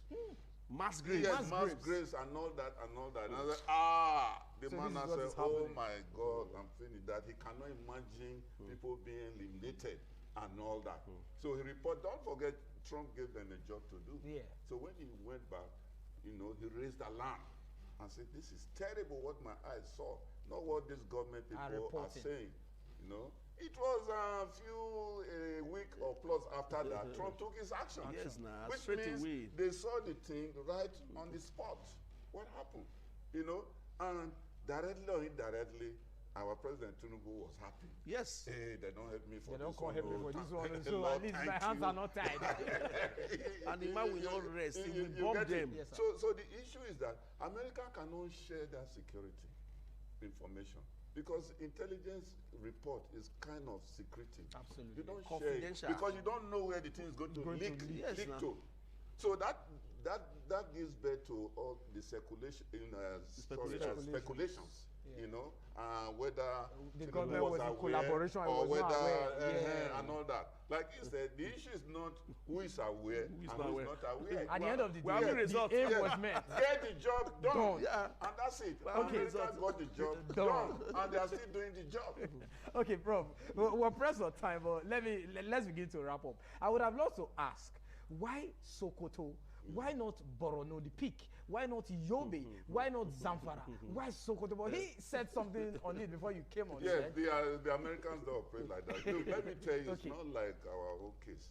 They do a detailed information. Intelligence, that's what they call it. Gathering. They gathered. It was later discovered, like I read, that the headquarters where they organized. That was what he said. Yeah, where they organized for their launch. Is Sokoto. That was what he said. All the bandits, all the commanders, you know, they came in this particular incident. Wow. They all came to organize. You know, they were preparing to bomb 4 states. You know, simultaneously on Christmas Day. Yes. And America got wind of it. So they all concentrated. It's like their job had been made easier for them. You know, so that's why they came and finished them. Wow. You know, whereas if America had, can you imagine if America had shared that information with the Nigerian army, they would have left that place. True. They would have left that place. True. Yes, that's why security information is something very highly secretive. You don't share it, especially when Americans also know who the Nigerian government or people are. Or soldiers are. You know, there's Boko Haram. They are inside them. So they are aware. They do their homework. There's something we call decoy. Decoy. Sokoto was a decoy for those terrorists. You see, when they say you can have a thief, an armed robber on the streets, the armed robber will not operate on that street because he doesn't want to drag attention to his terrain.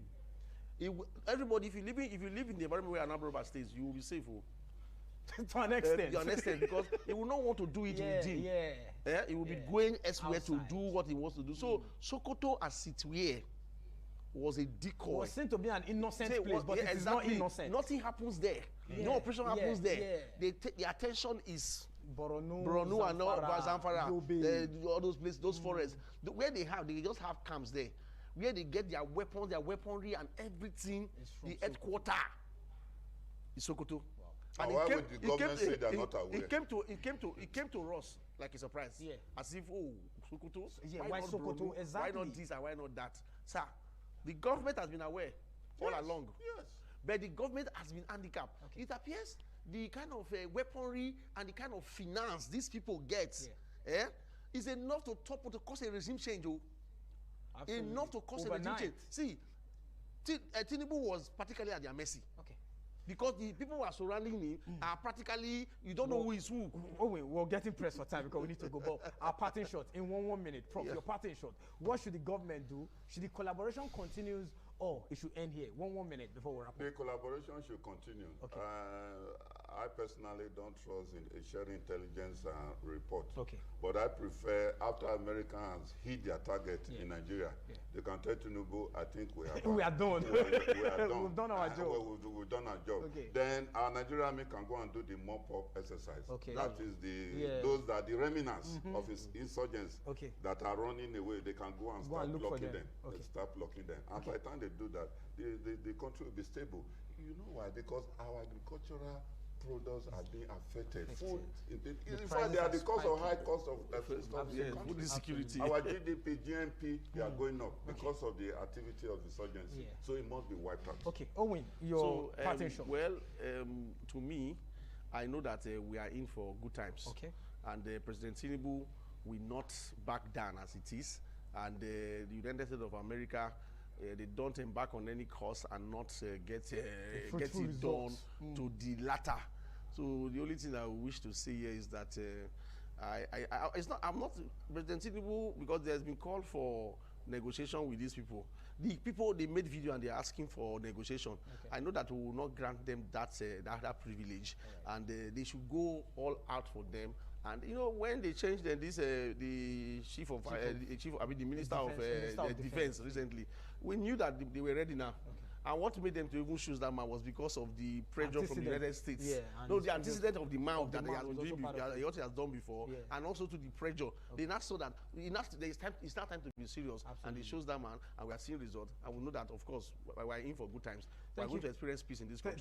Thank you very much, Owen Olowu. Thank you for coming. Prof, also, we thank you for joining us on the program. That's the start of our package on the show. Next week, your regular host, Egosa Agbola, definitely will be back on the program. I'm Lawrence Osifo. We'll still continue to wish you a prosperous New Year 2026. Bye for now.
Ladies and gentlemen, what we are seeing on the stage is the Toronto Cultural Princess Connect.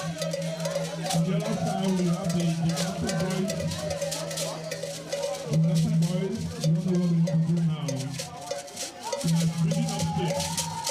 We are at the first floor. We don't know what we are going to do with the second floor.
ITV, certainly the best.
ITV, certainly the best.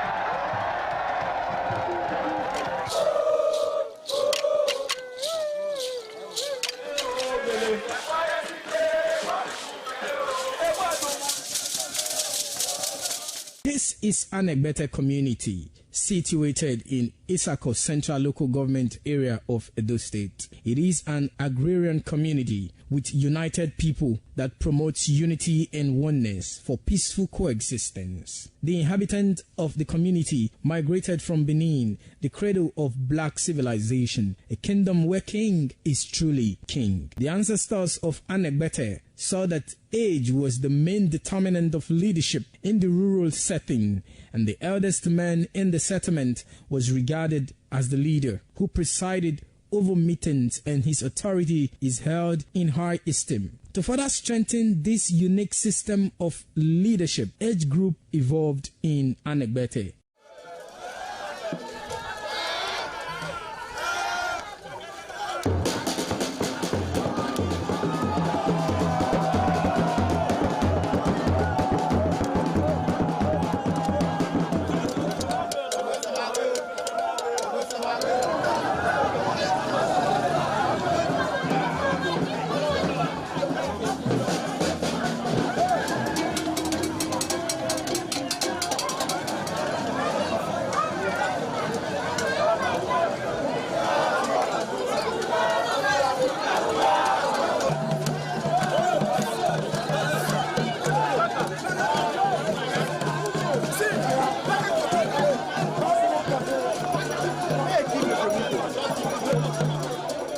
In Anegbete, age group is categorized into two, that is, the common and the noble. Anegbete is rich in cultural heritage, as the community at noon saw the commitment of the festival with the first set rolled out in beauty colors to showcase their might and strength, indicating their feet and ready for the responsibilities behold on them. The streets in the community with a feed up of young men and women adorned with the festival. Later, the royal family takes the stage as their children fight out royally and work in the community to showcase their might and fitness.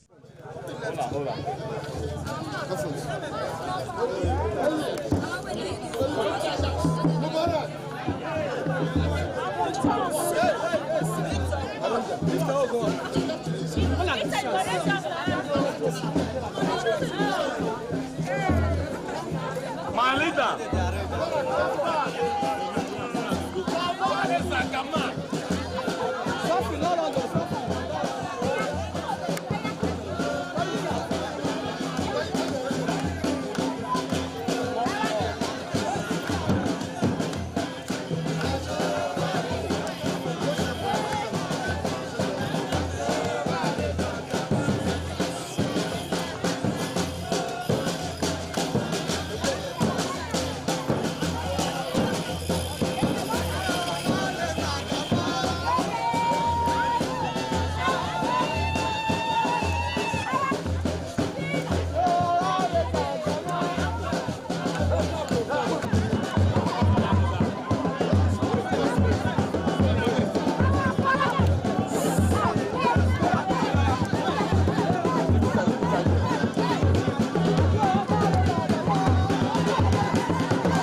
and a prosperous new year from Independent Television and Radio. Merry Christmas and a prosperous new year from Independent Television and Radio.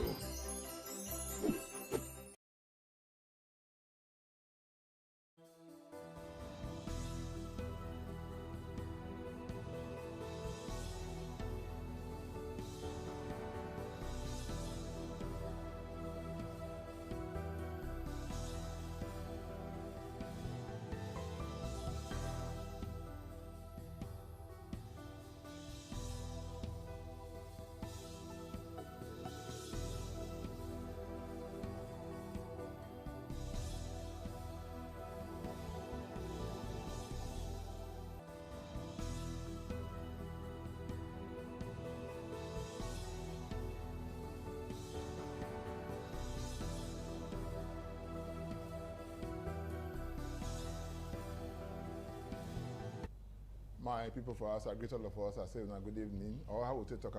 I say Happy New Year.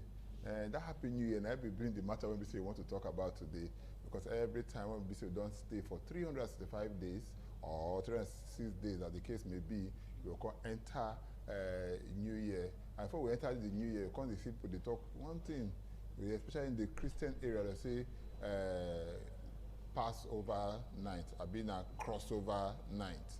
Because don't hear Passover, don't for the year before we will say for Bible, but on that I come, it's not crossover now. They wonder, say, which one be this night again? How we take relate to Christianity? That be matter when we want to look today. Because every time when we want to enter New Year, you go see almost all the churches. So when we say if you reach, you go test they get program when we say they call crossover night. What be the profit of this crossover night? What it be? Why we go wait for them? Why we go celebrate them? These are the matter we want to talk today for our program. We call Udota, the heart of the matter. Now make us go bring somebody where we say we sure and know say he has sharp for this kind of matter. Make it talk to us. Well, how we go to start now? Professor Reverend. I will say Reverend Professor. Okay. Reverend Professor Martin ICN of now be the head pastor for provincial headquarters for. Okay, I want me to talk about yourself because the person will get his name and they call him by yourself. And I may be the pastor for the zonal headquarters. Okay. Church of God Mission Zone 6. Okay. Waiting for Bowo. Okay. For Benin City. Prof, welcome to the program. Thank you very much. I greet you. So I want me to take two eyes to look at. I want me to look at for the Bible side, make you look at for the academy side, and make you look at as a professor. Every time when we say New Year, they come. Everybody will come off for house. That's when they grow up. Now, wash night we talk. We say they won't go do wash nights. So we won't do it. After the don't. By a minute after 12 or 12 minutes, Happy New Year, Happy New Year. But these days, the blessing done different. What would they say now? Especially for Christendom, among Christians, they say now crossover night. Which one be crossover night? This is a new term where we don't they hear for some time now. And now the time where people they gather for church, maybe 1, 2, 3 hours before midnight. Okay. People where they go church for their friends, those will bring their relations come. The night it get many things where they happen. Okay. One, now to thank God, say our head he reached the last day of the year. Okay. 2, now time where people they give testimony of the things where God do for them. Okay. 3, now the time where people they also think, this year many things they are not do well. So now time for repentance. Okay. Say, God, I beg forgive me. Not let this matter. Where would they now carry? Follow me enter the new year. Then number 4, now time to prepare yourself spiritually to tell God, say, this year with us they finish, so not my power I take finish them. I need you again to help me. English people say they know they change the winning team. One with God is majority. Since God help us through this year, and it can be said that the last day we did so, it's good to prepare and give the new year where they come to say, I beg, help me take charge of her. Exactly. Guide me as you guide me through. Help me do better this coming year. Okay, may I take you back? It's an opportunity for us to thank God for all the things that WNBC don't do for us. For the year when WNBC they come out, WNBC about maybe 2-3 hours to the end of that year we will gather. I want to find out, what about the Thanksgiving WNBC say what they do? Because most times you go say and say yes, some churches, especially that November, towards the end of November, inside December, first week, second week of December, even some third week of December. Thanksgiving, how they do? Which one can they do now? Double Thanksgiving they do for inside 1 year? No. You see, the Thanksgiving on that day now for Thanksgiving. Okay. The same Thanksgiving now, the last day. Maybe you talk just now. Well, Thanksgiving not be only for December. Okay. It's supposed to be for every day. Okay. When you wake up, you fit take your leg waka, use your mouth talk, you breathe. Thank God. So Thanksgiving now everyday thing. But this crossover on, you dey sit down, you dey reflect. Okay. But Thanksgiving on now the bigger summary of the whole year. But this one, you just dey near door where one take you into another year. That na different ball game altogether. Okay. But one thing when I see for that place, now go bless na that day. Now be say the church is the full pass. You understand? Because go bless some people just come. That day the free just come. Go say okay. Some of the free just say okay. Make it no good. Make it be say I enter the new year for outside. Now I go enter for the house of God. Not only that, now you go see that kind of person until the end of the year again. So in this kind of case, that kind of person, he don't repent or don't show say yes, he really want to serve God. Because like say, now only that time, he say come. Different people, different kind of people, they come church. Okay. Some be true Christians. Some be nominal Christian. We be say to come church now once in a while. Then this category where you they talk so now that only day in the year. I get one brother. If I can't shake my hand last night, come tell me say I come. You see me. Yeah, some people they like that. Yeah.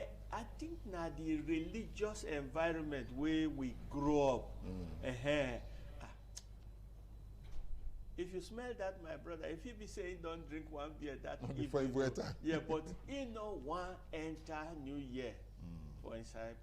For outside the church. So he go come, he go listen, he go pray. After that, in fact, then they even disappear before the service end. As soon as we say Happy New Year, that's not what he want.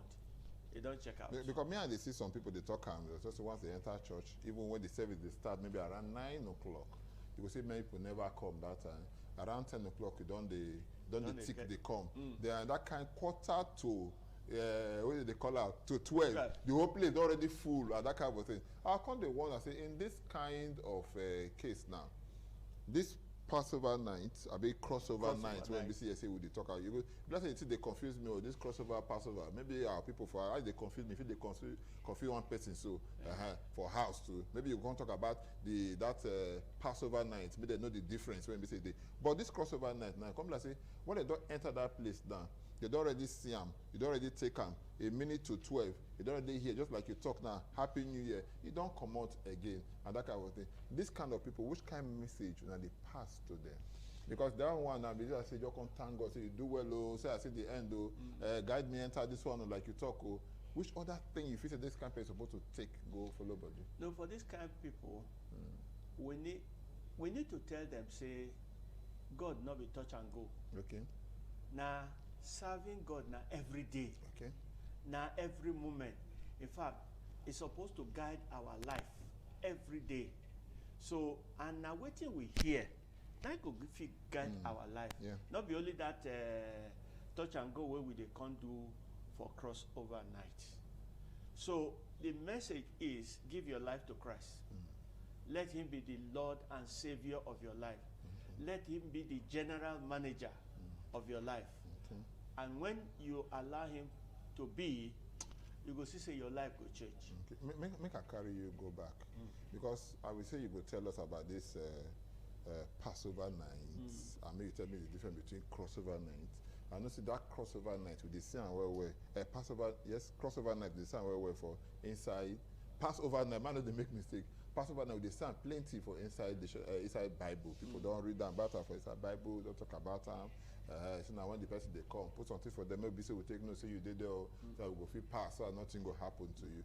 But this one be saying now crossover night. It did for inside Bible. It not really did inside Bible. Now, Passover, as you talk, it did Bible. Okay. Now the night where God tell the children of Israel, say, destruction they come over. Okay. Make una put sign so that the angel where I go send come, if you see that sign, it go pass over una. That's not how Passover start. This crossover with the junction. English people they call it transition. Okay, they move from one place to one other. place to the other. When they move from one year to another, that is the crossover where we they talk. Like yesterday now crossover from 2025 to 2026. So now that not the meaning. Now transition. Now movement from one period into another. And it is from one year to another. But it get many other meanings, shall. Okay. Yes. It can be a time where person say, I did change my lifestyle. I'm shifting from what I used to be to a new thing that God is requiring of me. I'm crossing over from what I was to yes. Even change of name there inside. Okay. Because the person where we they call Abraham today, when he come out for his country, in fact, he do crossover. Okay. It not be Passover. God tell and say, leave your land and go to a land that I will show you. That was in Genesis chapter 12. Okay. So Abraham packing load, he come out for the where he did of the Chaldeans, where he did, he can't go into the land of Canaan. So in do crossover. Okay, from one place to another. So this one they talk about now from 1 year to another. Okay. Yes. Then as he don't they follow God, one day God change his name. That's another crossover for in life. Okay. He tell and say your name now Abraham before, but now from today your name be Abraham, the father of many nations.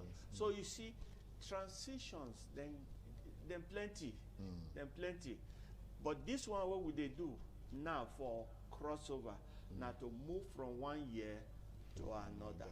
Yeah, now they talk, and if I don't make mistake, if you put the Bible now, it also say the word of God make we no add, make we no remove, and all of that. Now we talk and say this crossover, what would they move from year to another year? So let me ask you, say, it is inside Bible. It not really did like that, but this. But it is small. This crossover. If you check them, you go see say now biblical principles. 9 people. I'd answer that question because before they work out the comment just now, I see some people they want to be say they no get the belief say yes say they get anything like crossover. Because according to that time, they call themselves Christians too. Say at that time there's nothing like that. No calendar when we say one quarter say yes, say this adoration, we say what to come move from here to here. How you continue to say yes, say this one at time like this and that kind of thing. Like some of these things when we say they do, some of them are man creation, if I don't make mistake. Like say now you create the calendar by yourself. Now you look and say you don't sleep 365 times or 366 times. Man, go thank God. But you tell me now say yes, say thanking of God can supposed to be a daily thing. Once you wake up in the morning, I don't wake up at the way they breathe to tell God say thank you. I'll get up in the morning, I feel work out from here to that point to tell God say thank you. But this one now I make one of the I want to make it better say you shine more light for that place because somebody like me I think they're confused. And the thing be say, not be we create calendar. God create calendar even for the Jewish people. Okay. He tell them say he give them 1 month. I know if he tell you the month now, but he said this shall be the beginning of days for you, which means this is not the beginning of year for una. Okay. Anytime where this time come na the beginning of year, na it be this. Okay. So if they get beginning of year, then go also get end of year. So that is why, or that na the reason why I talk say this thing where we they call crossover today, it then draw them from biblical principles, the thing where they write for inside the Word of God. But there is no place you will see it in Christendom that says observe a crossover. But the practice not be anything way bad. For somebody to get a heart of gratitude, for a person to say, make I reflect this year how it be safe, how I want to do the next one where they come. You know that time when we did school, some people they where we they call NFA, no future ambition. Well, anything will happen for school that year, it no matter. But when they say they are make they graduate, they leave them. Their head go change. Say, oh boy, this road where will they follow? That's the road no they do. Now reflection. Say, no, it be like say I go change my way. Crossover night gathers people, and the pastor, if they focus, make it tell people, say, check your life. Check what you don't do this year. Check how things don't go with you. Now, so you want them, or you want continue like that, or you want change your ways. For that reason, crossover service is good because they help people reflect. Okay. Some people they say when that night of crossover come now, almost anybody when it be say it won't enter church. They say church na place of God. Anybody can come in. The most important thing they say, somebody will talk and say, church self na place when sinners supposed to even come, na sinners supposed to even plenty pass, so that they will even change them to become people. But the challenge now, the question will be say, I want to say, the people when we say they enter that place, that you will see all shades of people. You know, understand? Some days, people when they go church, where say if you say the church of the old, if you as a woman when you enter church, cover your hair, so no wear man clothes and that kind of thing. You will see they wear some kind of provocative clothes that according to they when you go school, enter inside church that day of Passover. But I say all the laws for that day of the Passover, they relax all of them. Do all the things when BC say you want to do. Some of them will just sit down for one corner, they press their phone and the rest of that. So they usher will come meet and come tap and say, they hear the message so and that kind of thing and say they hear. They will try to hide the phones. Some cases there's some even of the so-called usher where suppose they clear people, they go sit there with the phone and that kind of thing. All of these kind of things, and the kind of things when we want to see for the crossover night, if no be him, which kind of thing we supposed to see? You don't say that kind day not go let you know everybody. Yeah. But I suppose say those will be members of that church. We don't know how we they do our things. And sure say they not go do that kind of thing. But some don't they copy bad thing, no? Then they follow do the things where we tell them say not be so it's supposed to be. But on the day of that crossover, now opportunity to tell people the word of God will they look for. Whether I wear trousers, whether you wear anything way well. As long as no naked come. Make he hear the word of God.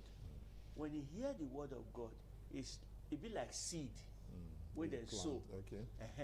After that day, that seed will germinate and then go become fruit. Right. Different person. Let me give you one example. When we did school, there was this girl they swank for trouser. Okay. You should be swank for trouser.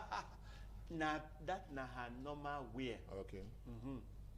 So we call them aside. We tell her, say, sister, not be say you not fine for this trouser, but the thing we say, you they distract some people. Okay. You say nobody go tell us we think go wear. No, we think that to wear. Now be that one. But you know what? One day, the Holy Spirit of God come convict them. Inside service, he say he just feel naked. Right. He say when people they pray, now so he take hand cover body waka comot. Nobody argue with him.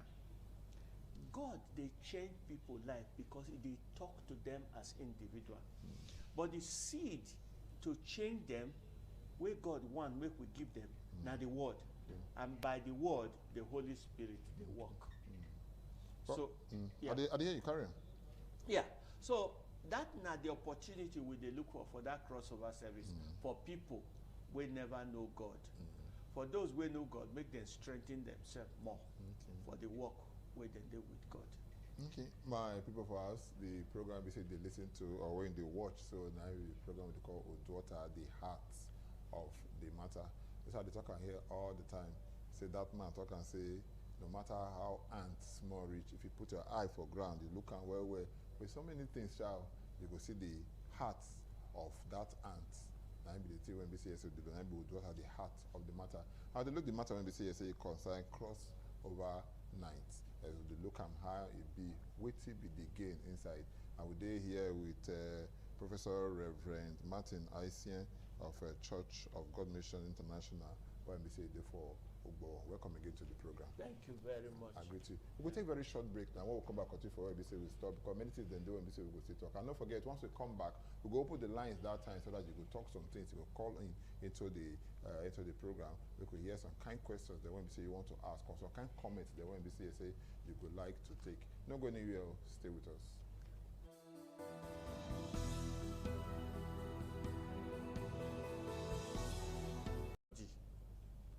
The way man they walk, not be the way God they walk.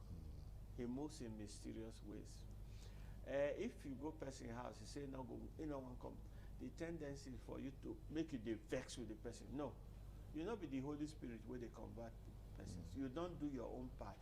Tell him the word. Trust God to use the word. If you come back and people are saying no, say you want to try yourself, you can develop this kind of person, how we want to follow that kind of thing. Anyway, we'll take a very short break again. I talk and say we'll take this short break. When we come back, we'll continue for what we say we stop. And that time we'll open the lines when we say you will call us. The number when we say you take call us now be 080 77 77 03 00 080 77 77 03 00. That after this break. Don't go anywhere. Stay with us.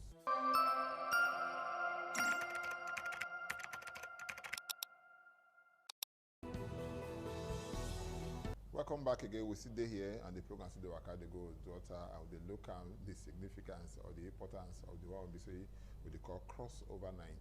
I will say get our professor here when we say they talk to us, Professor Reverend Martin Aisien. Before we start to take calls, because the number there, maybe put the number for there for me, they say my brother, put the number there, but you see the number there.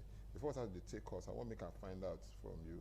When we enter my ear, just before this program, people they talk so many things. Say this crossover when you talk now, when you agree, say you say it's not biblical, you know the side Bible. You say yes, the thing starts by pastors to take them at the last collection of money. They laugh when you don't hear that one of the last as opportunity to collect last collection from this because you feel surprised. Say the fees do. What do they call them? Sunday fee come on the 30th, the 31st, that crossover night. You don't understand? So you don't do service that day. You don't already collect your whatever you want to collect that the offering. Then 31st now they will still come. So now another opportunity to collect the last money before the year. I want me to take an off from there because the cost are they come first they take the cost. The truth is okay, like our church now. Not my church, not my personal property. Okay. So if we they collect offering, they come to me. Okay. Me, we get people where we call our finance administrators. Okay. Now they know what they collect. Okay. And there are rules guiding whatever you collect. Okay. So simple honesty demands that we do what our mission asks us to do. We know they keep any money. Okay. And they hear the song say, Pastor, not they suffer. Sunday offering I own. Not with us. Okay. It's God's money to be used for his purpose. Okay. And that's it. Okay, if you look at that, you say you don't say for your church. Because that be no man say, to where. I say, now you know. And the rest. I will not say, not be all the churches these days now. Most of the churches, when we say they now, most of them are individuals, then get them now. You don't understand? And in that case now, if you look at generally, I've been only you know you talk about, if you talk about other people, now you talk. No, the truth be say every man go answer God for what he do. If the church now God, you see when this when they call personal what do you call it, president and founder. Jesus said, I will build my church. If not their church, then they build. And if you do what they want to do. Okay. But if not God church, then they build. Then go follow the word of God. Okay. All right, before this, I will take the next question. I'm going to take this call. Bless somebody there. Hello, good evening. Hello? Hello? Okay, bless with the girl issue just now. I say they be good, make it begin in rough like that. Later everywhere go clear. Okay. If we take all the calls then the way it's supposed to be. Don't forget the number there, your screen there, 080-7777-0300. Call us, make it be see. We get your view for when be say concern this crossover night and the things they will be say there inside and how it be say will take waka go front. If you look that time be say I take call you. Okay, like somebody did like. Hello, good evening. Hello. Hello. Good evening. Hello, I greet you. Happy New Year. I greet you, my brother. What is your name? Where do you call us from? My name is Oris. Oris from Benin? Oris is nothing but from former Eastern Government area. Okay, talk to us. What do you want to know? Oris, we're there with you. Carry on. Oh, Black Network get this thing there. They see like that at times. This is a new year, and new things now be we're supposed to see. No be that kind of one. Be say go. If you call, make you stay the line. Or it's not come off for the line again. If now you the call back. So hello, good evening. Hello. Hello. Hello. Good evening. Good evening, sir. I better reduce the volume for television. I better go. Waka come out there. Hello. Black say the network now say they always be this time of the year when we say rush the day. Everybody they try to make calls and the rest at the same time. We want to wish people well and to see how it they go. But make you use the number, make you call it, make you know what you want to know. Hello, good evening. Good evening. How you doing? Are you doing very well? What is your name? Where they call us from? Okay, my name is Mr. Pius. I recall from Siloko Road. Okay, Pius from Siloko Road. Yeah.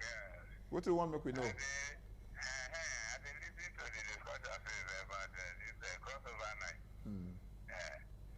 Crossover night, according to the pastor there, he's saying the right thing because after staying for a year, January 1st to December 31st, it's proper to thank God. And when they coined it crossover, whether it's in the Bible or not, because not be everything the Bible records. They tell us if everybody sit down together and agree on something on earth here, then that thing is binding in heaven. Okay. So that crossover night is not a bad thing. So I believe it's a good thing that we should practice. And I think I want to thank you and thank the professor. Thank you. Thank you so much. Thank you. What do you call the call that cough now? Anyway, they say like that. You see what he say to say thank you, say yes, say you say if the Bible talk and say if everybody agree or something here on earth, they go for up that side, but God go see put hand on top, say this now waiting, he agree on. But one of that thing when we say I want to find out, we say, you see, on this day of the crossover, so when it be now, it's always the last day of the year, and few hours to this thing. You see, of course, they come like go, no, they take them, we could not keep the person waiting. Right. Hello, good evening. Yeah, good evening, sir. Good evening. What is your name? Where they call us from? Yeah, my name is Godwin. I'm calling from Abuja. What is your name? Godwin. I'm calling from Abuja. Good evening. Abuja this evening. Abuja, we thank God. Thank you. Will they hear you? Yeah. Godwin is my name. We're there with you. Abuja, we thank God. Okay. Concerning the crossover night, to me, I look at it as it's not really a bad thing, but a lot of pastors have taken advantage, kind of taking it as making money and all that. That is true. But there are some other churches that don't even talk of collecting offering on that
Like if you read your Bible, Okay. you should know that, yes, you have to give things to God by protecting your life for the whole 365 days.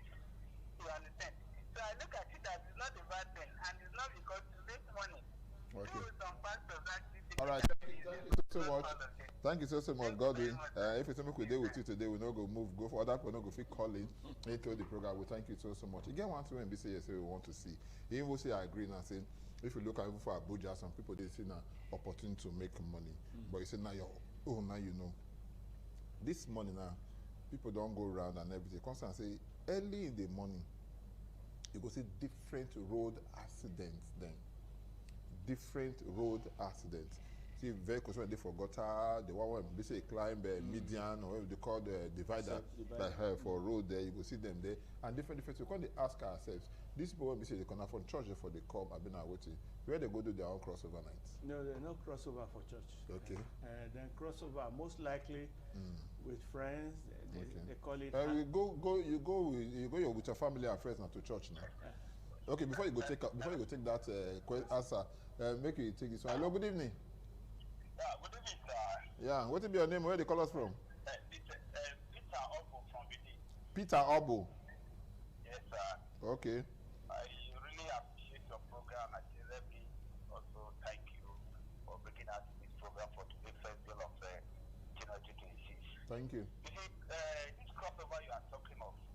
I mean, if they bring the grammar come down, no say we don't go school like now. Okay, sir. Thank you. The crossover we are talking of, you know, not everybody will have the opportunity to be at home to pray. You know, there's a power in young prayer. Agree. Where we are all together in the church, because if you are home now, you will sleep off. But if you go to church, you have the opportunity to stay maybe 3 to 4 hours to thank God for what He has been doing, and for us to see another year to also thank Him. I think that is the most important thing, not the offering. Okay. Yeah. Thank you so much. If we look what God has been doing for us, I don't think we have any amount we can give to God. Okay. Thank you so much. You do well. You see the question they ask you just now. They ask you, say, if you go town now, early in the morning, that you go see and say, many vehicles they there for road accidents. People, somebody, statistics don't show, say, they say, these days, we get more accidents for those days of celebration. Even the days of a day before Christmas, when they do Christmas Eve, you go see people, you go see, so you go record so many accidents. New Year Eve like this again, the same story. Now BCSA with the see, you can't ask ourselves, what could they happen? Which kind negative thing they follow this kind they have been a human made, now in the BCDMB? No, not be. The problem is, say, it's obvious that person where you they talk. He go for fellowship somewhere else, not for the house of God. Okay. So he go where bottles, then they drink bottles. So but nothing wrong if you drink bottle now. No, nothing wrong. If it depends the color of tea when they say this, the content of the bottle. If I get bottle, then go drink alcohol. Okay. And we know say alcohol they change people behavior. Okay. I know one man those days, he go tell you, I know that you think I'm drunk. This your shirt now brown. He go tell you, are you not wearing a white shirt? So definitely, alcohol they change people behavior. How then they see the road? Some go even think say tree. They for the middle of the road. The one avoid them. Then go just climb another thing. So on that day, the thing where I see people they celebrate their success and gladness in different ways. Okay. Our own be say we they go God house to go fellowship and thank Him and pray to Him to help us further. Okay. But those ones where they climb. Yeah, you go wait. Somebody. Hello, good evening. I bet reduce the volume for television or what come there. Thank you. Good evening. Good evening, no. My name is Mercy from GRA. What is your name? Mercy. Mercy from GRA. Okay. I want to thank you for this program where you put up and thank my reverend too when we talk. Okay, thank you so much. The woman, the carriers, they go now, whether we like them or not. Most people now, they find it difficult to even read the Bible for their own understanding. They go hear most of them say, pastor say, pastor say. It can't be like saying, now pastor, oh, now they follow.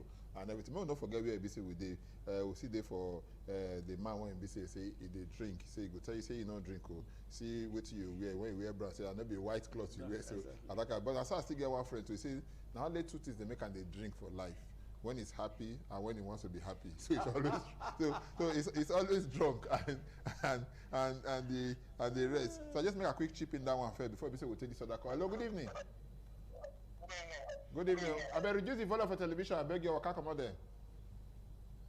Okay, it's make you reduce them because if you do on like that, you can't ask the question, say what thing be say they happen, because with the get her back and you not go good like that, we not go hear what thing be say you they talk. So once you call us, reduce the volume for television or you can't come out there because we don't already hear you, we don't already know say you did there. So I know see this person when we say they call in now, it don't reduce you. Hello, good evening. I greet you. Who will they talk with? Okay. Thank you so much. I beg, what come over here on television there? I beg you. Okay, offer. Thank you.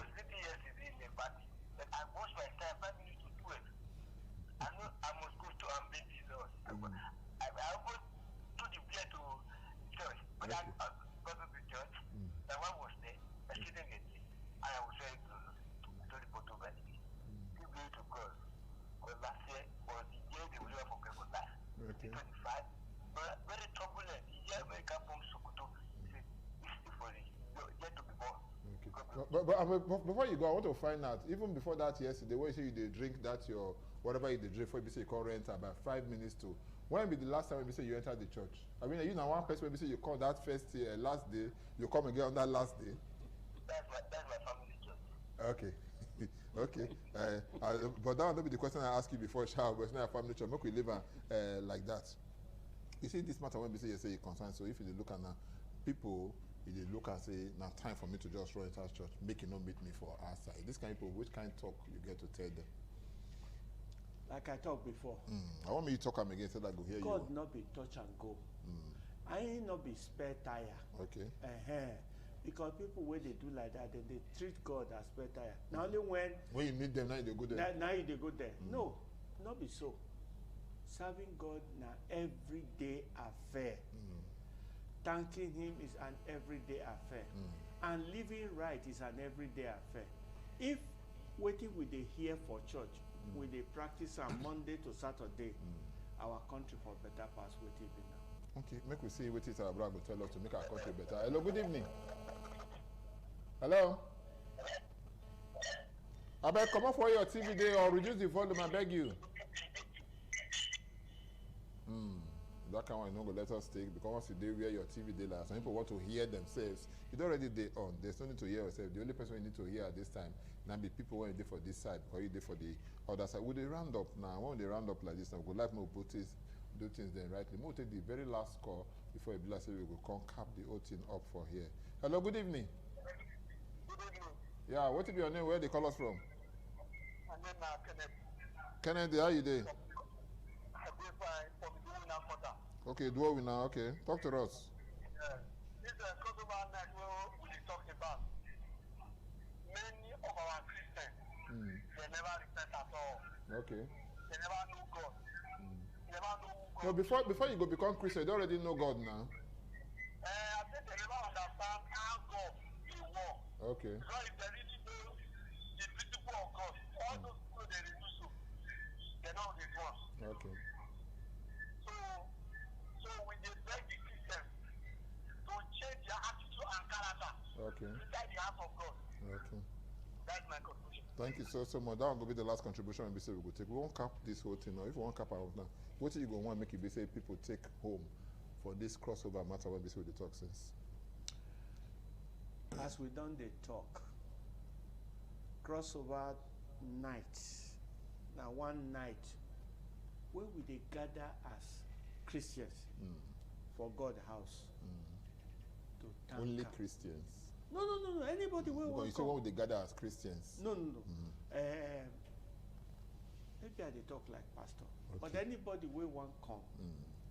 But now pastor you be now. So they fit come. Okay. But now to thank God. You know, when I was growing up in my village those days. You quick talk this story short because time no be yes. Again. One man they always beat drum for the village. He go dey dance. My head reach the end of the year. We didn't even understand that time. What we are essentially saying, we are glad that God has sustained us till the end of the year. And we are glad for the things he has done for us. We want to come and show him gratitude in praise and worship. Thank you so much. I trust now this night we say we go end down. Thank you so much. Professor Reverend Martins Isia, thank you so much when we see you join us today. Don't tell us to open our eye to so many things then. Because somebody tell me, say, make I ask you when you come, say, what will be the difference between Passover and crossover? And you don't put that one where it's supposed to be. We want to talk about the put the one we say according to the program today. We thank you so much. Ois from Owa is to thank you. Pius from Siloko Road. Godwin Mabuja. Peter Obo from Benin. Mercy for Jerry. Gostine for Ogbe. And of course, Kennedy, when BCSA you call over. Thank all of them our way. Time not be our friend. Time now want to BC they wait for. No, they ever they wait for you. So now here we go for end today. But before I go let us know. Now the song when deaf man hear before it become deaf. Now be the latest song to them. Now good evening.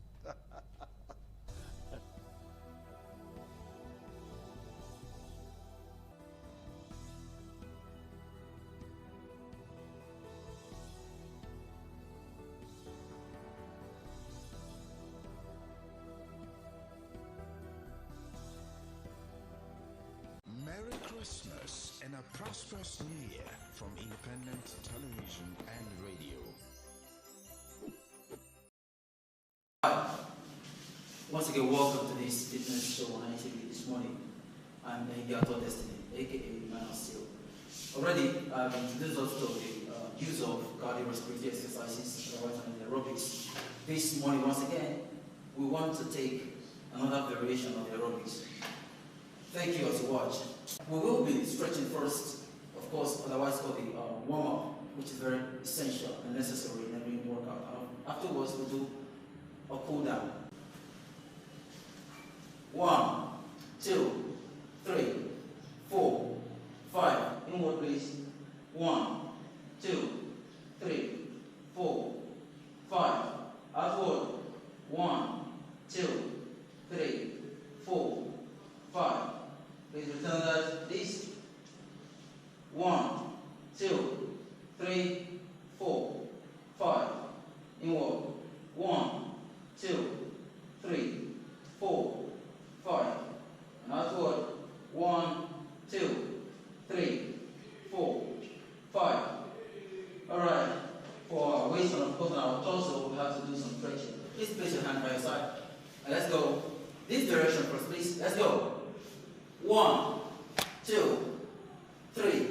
All right, that will be fine. Now go this way. 1, 2, 3. All right. And before the last one, let's place our hand behind our back. Mind you, it's proper this way. Don't go like this. It's wrong. Just do this or alternatively do this. All right. Well, I prefer this personally. 1, 2, 3. Yeah, that should stretch your back for you. Of course, let's do our thigh stretch. 1, 2, 3. Remember, when you pull your thigh, ensure that your elbow is directly facing, your knee is directly facing the ground. Alright? 1, 2, 3. Yeah, that'll be fine. Guys, are we good? Alright, the first program to be run this morning will be the Mountain Climb. Yeah, many of you are conversant with this move. And of course, we will be introducing more to you. But for now, let's hit this. Alright, let's step down to it. Yeah, all good? Yeah, good. Let's go. We're going 3 sets and 10 reps each. Let's go.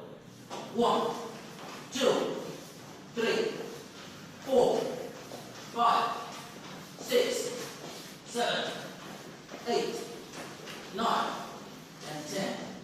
Woo. All right, please. Woo. Yeah. How do you feel? Yeah.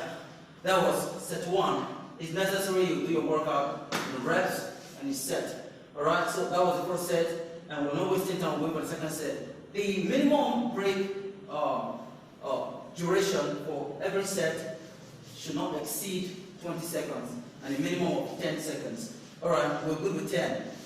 Of course. Let's do it again. All right, let's go. 3, 2, hit it. 1, 2, 3, 4, 5, 6, 7, 8, 9, and 10. All right. When you do this, more effect will come to your abdominal region if you just look up while doing it. What I mean is this. All right.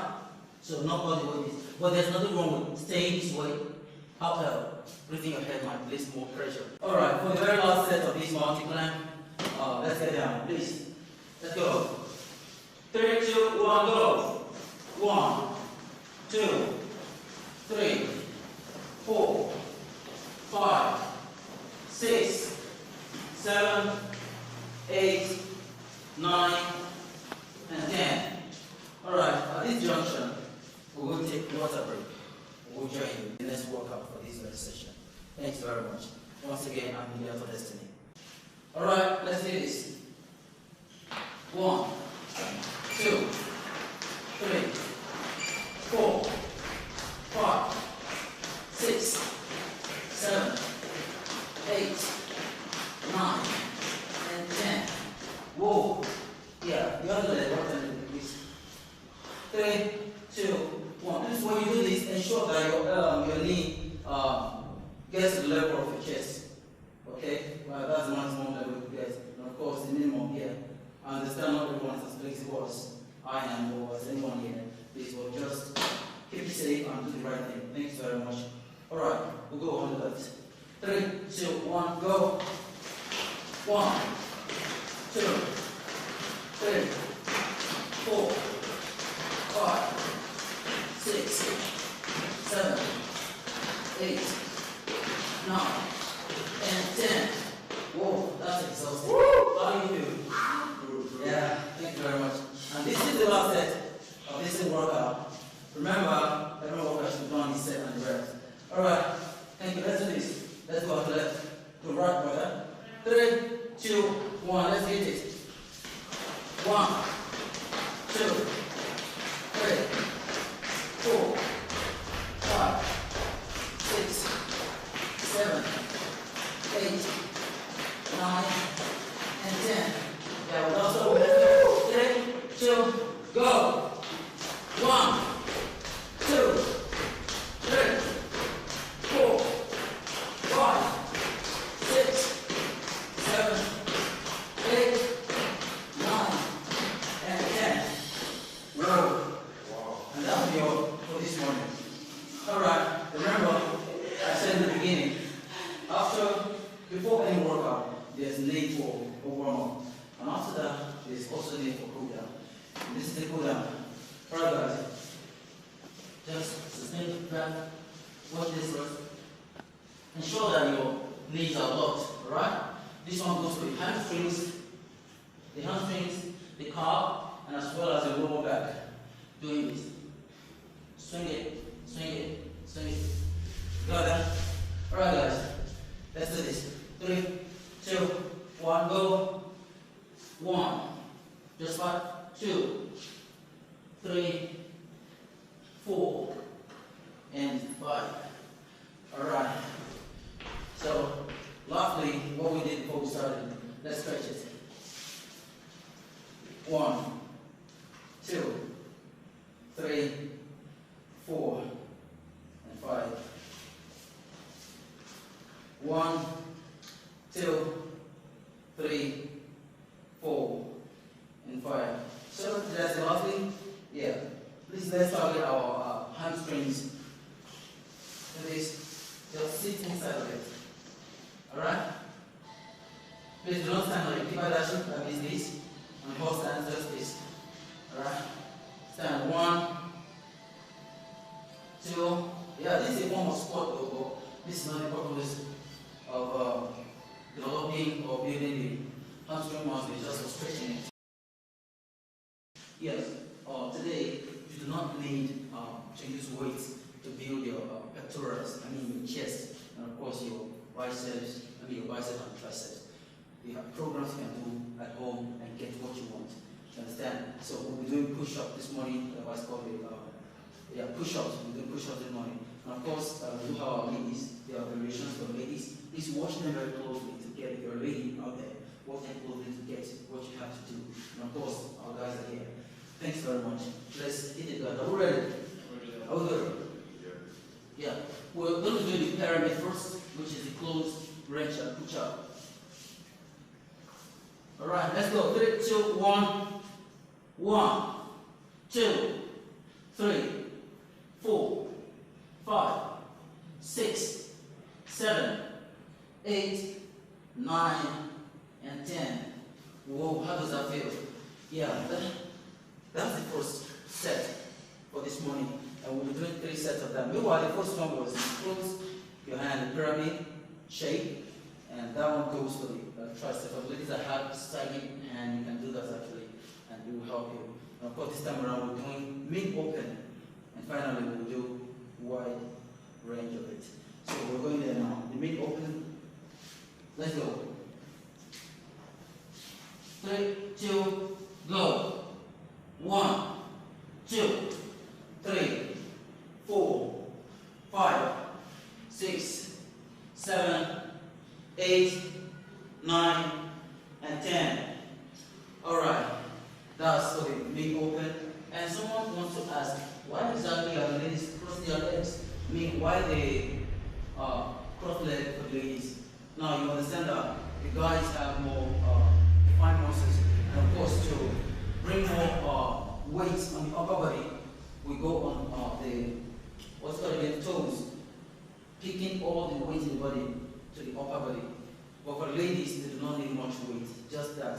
So we break it down at the knee level by crossing the legs. So the weight used starts from this very region. You understand? Alright, thank you for watching. Alright, for the last very set of these exercises, the wide range or the push-up, particularly intended to build the side of the chest. Do you understand? Alright, let's hit it. Okay, this is wide enough. At least double your shoulder width. Double your shoulder width is enough. 3, 2, 1, go. 1, 2, 3, 4, 5, 6, 7, 8, 9, and 10. How many of you noticed I cheated there? I actually did 1. I did 2, and I called it 1. Yeah, just to lay more emphasis on that part. For today, thank you guys. Yeah, we're awesome. For today, we're done with this. Thanks very much for watching. Please be safe. In the morning sun, searching for a longer day. People feeling like the light has just come. We must never stop the way. Yeah. Birds jumping and I hear my name, grasping into a life. Life is happy but it's so insane. We must merely make a start. Savannah, I'm coming home. Savannah.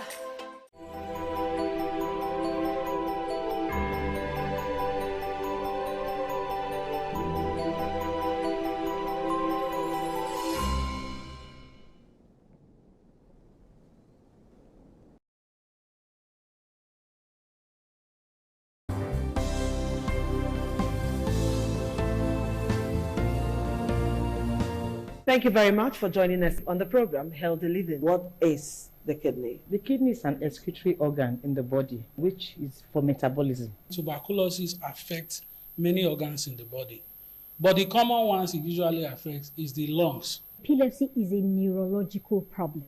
Okay. It is an injury in the brain, which causes someone to begin to convulse, to go into fits. It is curable, but the cure is a long-term thing. If you eat well and avoid those risk factors that will make your immunity to be down, then the risk of contracting tuberculosis will be reduced. If you're healthy, then you're wealthy.